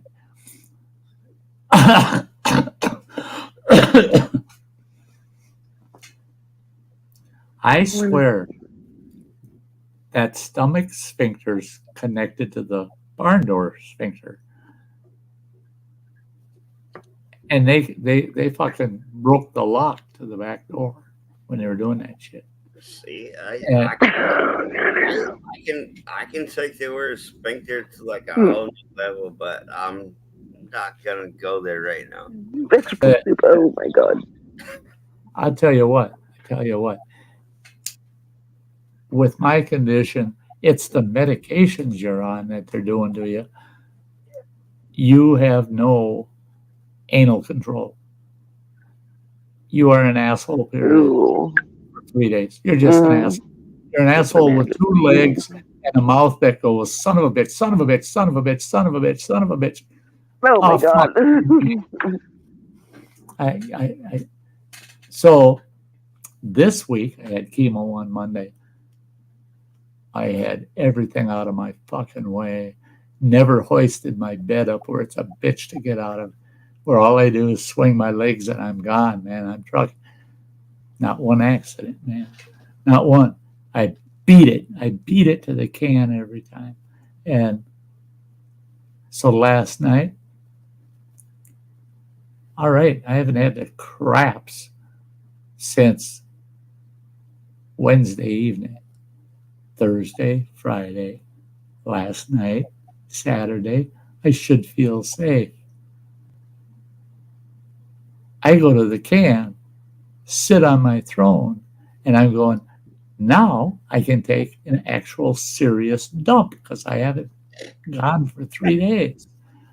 All I gotta do is go back to that little door back behind me right there. And I made a fatal mistake. I'm going to just let it go, right? It was a fucking explosion. When you have shitter water come up between your fucking legs and you can see it, right? When it flashes back up, that's bad. Oh my God. You felt it go up the crack of your ass and halfway up your back. That's a full impact, man. And the worst part was it was all fluid, and there was a pond coming down the river. Oh my God! Fucking water. It's like Nick Jones belly flopping in the bathroom. It damn near raised me right off the seat. I was in there cleaning my fucking bathroom for 2 fucking hours. How often do you go take a shit? How often do you go take a shit where it takes half a roll of ass wipe just to get yourself? Oh my God. The other roll is cleaning up the floor. hot. And, Terrible. Splashes back up at you, or you're pissing out your butthole and it splashes back up at you. It sucks. well, I don't like peeing when I sit on the toilet because I don't like my dick 6 inches in the water. You know, that's just. I have that problem also. Because that means now I got to wipe my dick. Exactly. Never done that. Want it wet, but not like that, right? And then the next thing you know, you're like jumping around because you gotta like clean up and stuff like that. Well, see, I'm gonna let you picture this and come to your own conclusion. I don't know If you lose your ass, other than the skin, right? You lose your whole fucking ass. It's gone. You ain't got no ass. You just got skin, hip bones, tailbone, right? If you get in a can and you don't grab your cheeks and get them up on the seat, and you sit down and you let her fly, what do you think those 2 lips that are hanging 3 inches are going to do? They're going to fucking sing to you. I'm telling you, they sing to you. And they start whistling. Yeah. And they're done. You swear to God, there's a face down in that crapper. And no, it's just you down there turd munching with your butt cheeks. So, I mean, oh my God. You just have to learn. You have to learn new position. You know, you get in the can, you drop your drawers, grab your cheeks, pull them around to your waistline, sit the fuck down, and let them hang. Oh my God, Sty. That is terrible. Under that ring. Because if you move it all, you just gotta like jump in the shower occasionally. Well, see, that's the problem here is the fucking showers. The showers upstairs. So no, that means I run all the way. I gotta run all the way through the fucking house with no pants on, and run up them fucking stairs to get to the. Now, by the time I take my shower, I'm gonna have to shit again. But oh my God, I'm not gonna realize it till I'm halfway down the fucking stairs. Now you gotta make a big decision. Do I go back up to that bathroom, or do I keep going down? That is why I love that bathroom right there. That's my bathroom door. All I got to do is like roll out of my bed, and I can like jump and drop. Well, see that. I asked my palliative nurse. I said, when I get bed bound, am I going to have a commode by the bed, or do I still have to go through the kitchen to the bathroom? Yeah, you should have one by the bed. And she said, "Oh, don't even worry about it. We'll provide the bedpan." I said, the way this chemo works, that fucking bedpan will be full 4 times. Right. And I guarantee you, in between each event, I can't hold it. I need room for 4 times. And if you want to put sheets on it, and 3 times a day for 3 days, have at it. I said, I'd be better off just shitting my pants. And my doctor laughed and he said, from now on, the night before you have your chemo, I want you to take, so what is it, Metamucil? Yeah, the fiber. And then in the morning, I want you to do some more. Afternoon, do some more 3 times a day for those 3 days. Doctor. I mean, Thanks, Doc. For me, I've never had a bedpan. I've never shit my pants. But as far as like, you know, having to take a whiz, I'm like, I gotta go. I've only pissed myself a couple of times in my lifetime. The one time was when I had that diabetic coma and I couldn't fucking move. I'm laying in Oh bed. yeah. Oh my God, I remember that. It I couldn't even fucking move. All I could move was my fucking eyes was scary. at that point. And I'm laying there, and I mean, yeah, you saw someone that thought they were a tough old man in tears laying in that bed. It was like, I don't give a fuck what I got. Just don't make me paralyzed, for Christ's sakes. And then all of a sudden, I calmed down, right? Dr. Smith says It started raining outside. It started to fucking rain. In 10 minutes, I'm laying in that bed, paralyzed, having to piss so fucking bad. There's Oh my no God. getting around it. wrong. So, Oh. I mean, I lay in my bed, but at times I'm like, daggone it, I really have to freaking piss. And I'm like, I'll roll out of my bed, stumble into the fucking bathroom, which is, like I said, behind me. Right there. And I'll sit I think that's like a diabetic thing, though.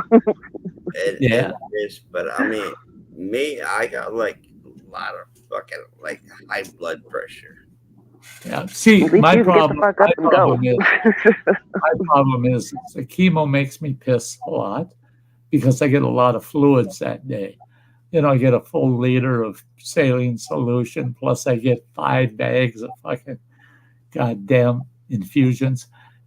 So they pump all that fluid in me, but it don't want to come out for a couple hours.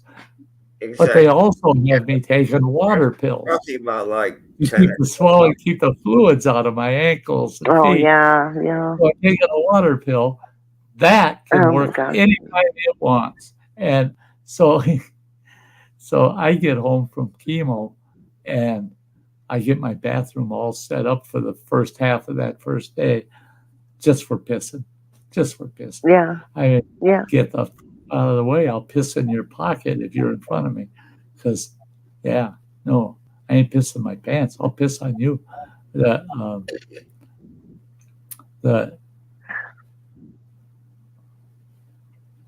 that's the thing too. Is after those 2 guys saw me stirring that fire, Justin, we went fishing. We went fishing the next day, and I caught 3 muskies because I had to pee 3 times. Yeah. Oh my God. Every time I stood at the edge of the boat and took a piss, I caught a muskie. Jesus Christ. Muskies like that. Yeah, they think that's one hell of a big minnow there. Wow. I like little northern pikes, I know you're Oh in my God. the industry, but much love, Sty. Much You betcha. love, I Native. know it's been almost another 15 minutes. I'll be in the shadows in chat. All right. Well, yeah. Okay, Matt. We're going to be Yeah. wrapping this up because I just have to. I don't want to. You better, yes, you better go eat something or something. But I want all of you to know, thank you. What a wonderful afternoon. Thanks for letting me come up, Sty. Oh, yes, sweetheart. Dance with a lady. I'll pick her. Love you too, girl. Much love, Native. Much love, Sty. Y'all You rock. betcha. Oh, so do you, pal. It's great. Everybody out there shouting love out to each other. That's awesome. Love you guys. So, yeah, Justin, have a good night and week. You bet. Much love. I'm gonna go fix my ass something to eat. I got an idea I'm gonna try that involves ramen noodles, but by the time I'm done with it, you'll hardly be able to tell there's ramen in there. But I'm gonna give that a shot, see what happens. It includes chicken and teriyaki sauce. Chicken and teriyaki is always good. Yeah, so I'm interested to see how it turns out. Scum TV, maybe later tonight if I'm awake. Yeah, wanking the Speedo. Oh, that's one thing I purchased comes tomorrow. because my tailbone is so exposed because I got no ass. It hurts to even, it doesn't hurt to sit on this Comfy Life pillow I have for the studio chair, but anywhere else, it doesn't matter how soft it is. It feels like I got shot in the ass because that tailbone is right at the skin and it makes contact with anything. And my tailbone is like effed up. Yeah, and there's nothing. Matt knows, and nothing that hurts like that. It's bad. S5, S6, and S1. Sorry, L5, L4, L5, and S1. It's all my lower back. Yeah, but I ordered my pelvic bone. I ordered a pair of those damn cross-country bicycling shorts that got the ass pad and everything with them. Yeah, I'd rock them like all day long. And because I had a bicyclist that busted his tailbone on the long bar of his bike, and he told me, he says, "You get one of those and you ain't gonna feel no tailbone pain anymore." So he conned me into that. I bought, it's going to be here tomorrow, so I get to experiment tomorrow afternoon and tomorrow night wearing my new bicycling shorts with the ass pad in them. Right now, I'm wearing my back brace because my back is like pretty rocked right now. I've got, what the hell, I don't remember the name of it, but I got this wrap around, it's a belt, about 4 inches, about 4-inch thick or wide belt. Wraps all the way around your back and across the front, and it's a holster. I'm not gonna porn bomb you, but it's my back. See, that one's almost twice the size of what mine is. Mine, it's a holster for my 9mm. Carries carries 4 clips plus the 9mm, plus it has a cell phone pocket, and it conceals the weapon so well. I put that fucker on just go for a walk the other day because I don't know where I set the holster for that 9mm. I got it in a pouch right next to my bed, right? Well, I said, fuck it, I know where that big holster is. I went and got that, put that wrap on, popped the clips and the gun in it, and went out for a walk. No back pain. No back. That son of a bitch gave me enough support just above my waist and about 6 inches up all the way around. Gave me enough support. Got rid of so much of the back pain. I think my back brace probably about like 8 or 10 inches, something like that. It's a double wrap. Yeah. Yeah, that one you're wearing, that I need to get one like that. Now that the small one, the holster not even designed to provide that support, I got to get the one you're wearing, one like that. Yeah. I mean, I got mine. I think it was like to like Walmart. I can't remember. I got another one for backup, but when my back gets to aching, I take Tylenol and ibuprofen. Oh, hey, Marine Mom, I got something so much better than a donut. Oh.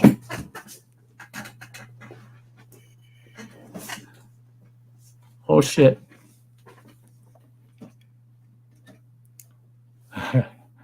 I backed my chair into the video cable. I got something that's so much better than the conventional donuts. Now, this puppy, though, the problem with this is they go on sale once in a while and you can get them for $70, but they're usually $85 to $90. It's called a Comfy Life, right? This is what I sit on when I'm streaming. Check that puppy. That's like something you like put on like in the back of your seat, or you put it on. It supports with the cutout towards the back. so that your tailbone doesn't touch any surface whatsoever, only your hip bones. And this is 5 layers of different memory foams. And it's got a nice vinyl non-slip back on it. I can throw this in my truck and drive for 4 to 6 hours. And my ass don't get tired at all.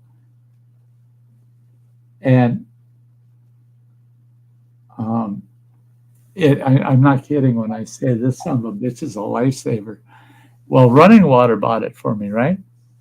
Mm-hmm. When I came home from my surgery, because he knew I was going to spend 24/7 sitting on the couch. And he knew I wanted to eventually start streaming again. Well, it worked great. And I fell in love with the damn thing. But I didn't realize how much I fell in love with this comfy life. But Running Water saw it plain as day. So he bought a second one for himself. So we got one in each recliner in the living room now. Running Water sits on a comfy life because he said, oh my God, after spending 2 months in the truck, come home and sit on that comfy life. It's like I never got in the truck. He says, my ass feels so good. I said, yeah, that's $80 worth of relief. I really hate to say it this way, Sty, but that seat almost looks like a hemorrhoid little seat, but it does look very comfortable. Yes, it is shaped like one for somebody with hemorrhoids, Right. Except the difference is, and I did compare, the difference is this cut. This cut is farther up. It's farther up on the hemorrhoid. And the donuts they recommend for hemorrhoids. Right. But I'm surprised how sturdy this damn thing is. I've had it for over a year now. And it's like brand new. And yeah, I totally agree. I told him that. Yeah, get one for his truck. Yeah. You should take the one he's got here on the recliner with him out on the road, bring it back when he's home. Because why buy another one? He's got one right here that I never use. I sit in my recliner and on my bed. That's it. Well, he keeps forgetting. That's his weakness. He forgets that he should grab that on the way out the door. I think one of these days I'm going to figure out a way to stuff it. Yeah, check out your pharmacy or something like that. Yeah, you probably or Walmart or Amazon. This you can't get at Walmart. No, in fact, I couldn't find a retailer out there, but you can get them on Amazon and eBay. Those are the only 2 places we could find them. And we ordered the second one, and I was fucking amazed. It was here in 3 days. I mean, yeah, they ship them fast, and yeah. Everybody's got to go cook. Everybody's got to go eat. Look at the pharmacy. Maybe they've got one, but it's. I'm just gonna go keep hydrated. Happy Labor Day weekend, y'all. Much love. Be safe. Be happy. Yep. You betcha. Thanks, Matt, for being here. Thank you. We had a good time today. Very good time. Yeah. Yep. Loved it. And one last shout out. Cheers. There you go. Yeah, 6-hour stream. Yeah. I think I might be able to live through an 8-hour stream on Christmas Day. I most probably will be probably there. Yeah. Anybody, and they don't have to stay for 8 hours. I do it for 8 hours so people can pop in and out, and we'll have fun. We'll have fun. Music. Well, I got the personal link, so yeah, I can hop in and out. Yeah, and we got some good music from Samantha Lee. Love Samantha Lee. Heck yeah, I got Samantha Lee. Fun Christmas stuff. So Marine Mom. Love y'all. Scum TV. Love every one of you out there. Take care of yourselves this week, Justin. and I'll see you next Sunday at 2 p.m. Central Time here at the Sty Shack. I can't guarantee I'll be all wound up and full of jokes, but I don't know. I had such a busy week this week, it couldn't just sit and have fun. So I kind of let loose today. Yeah, so, yeah, it's because I can do it with you guys. Love y'all. I gotta go. We're gonna dance out with the lady on the porch. You bet. That girl in the fur coat. I love doing the waltz with her, and the but she only lets me dance with her Sunday evenings. So we're gonna get that chance to get out on the porch and do a little shuffle with her. And we'll see you next week. See you next week, guys. Bye-bye. All right.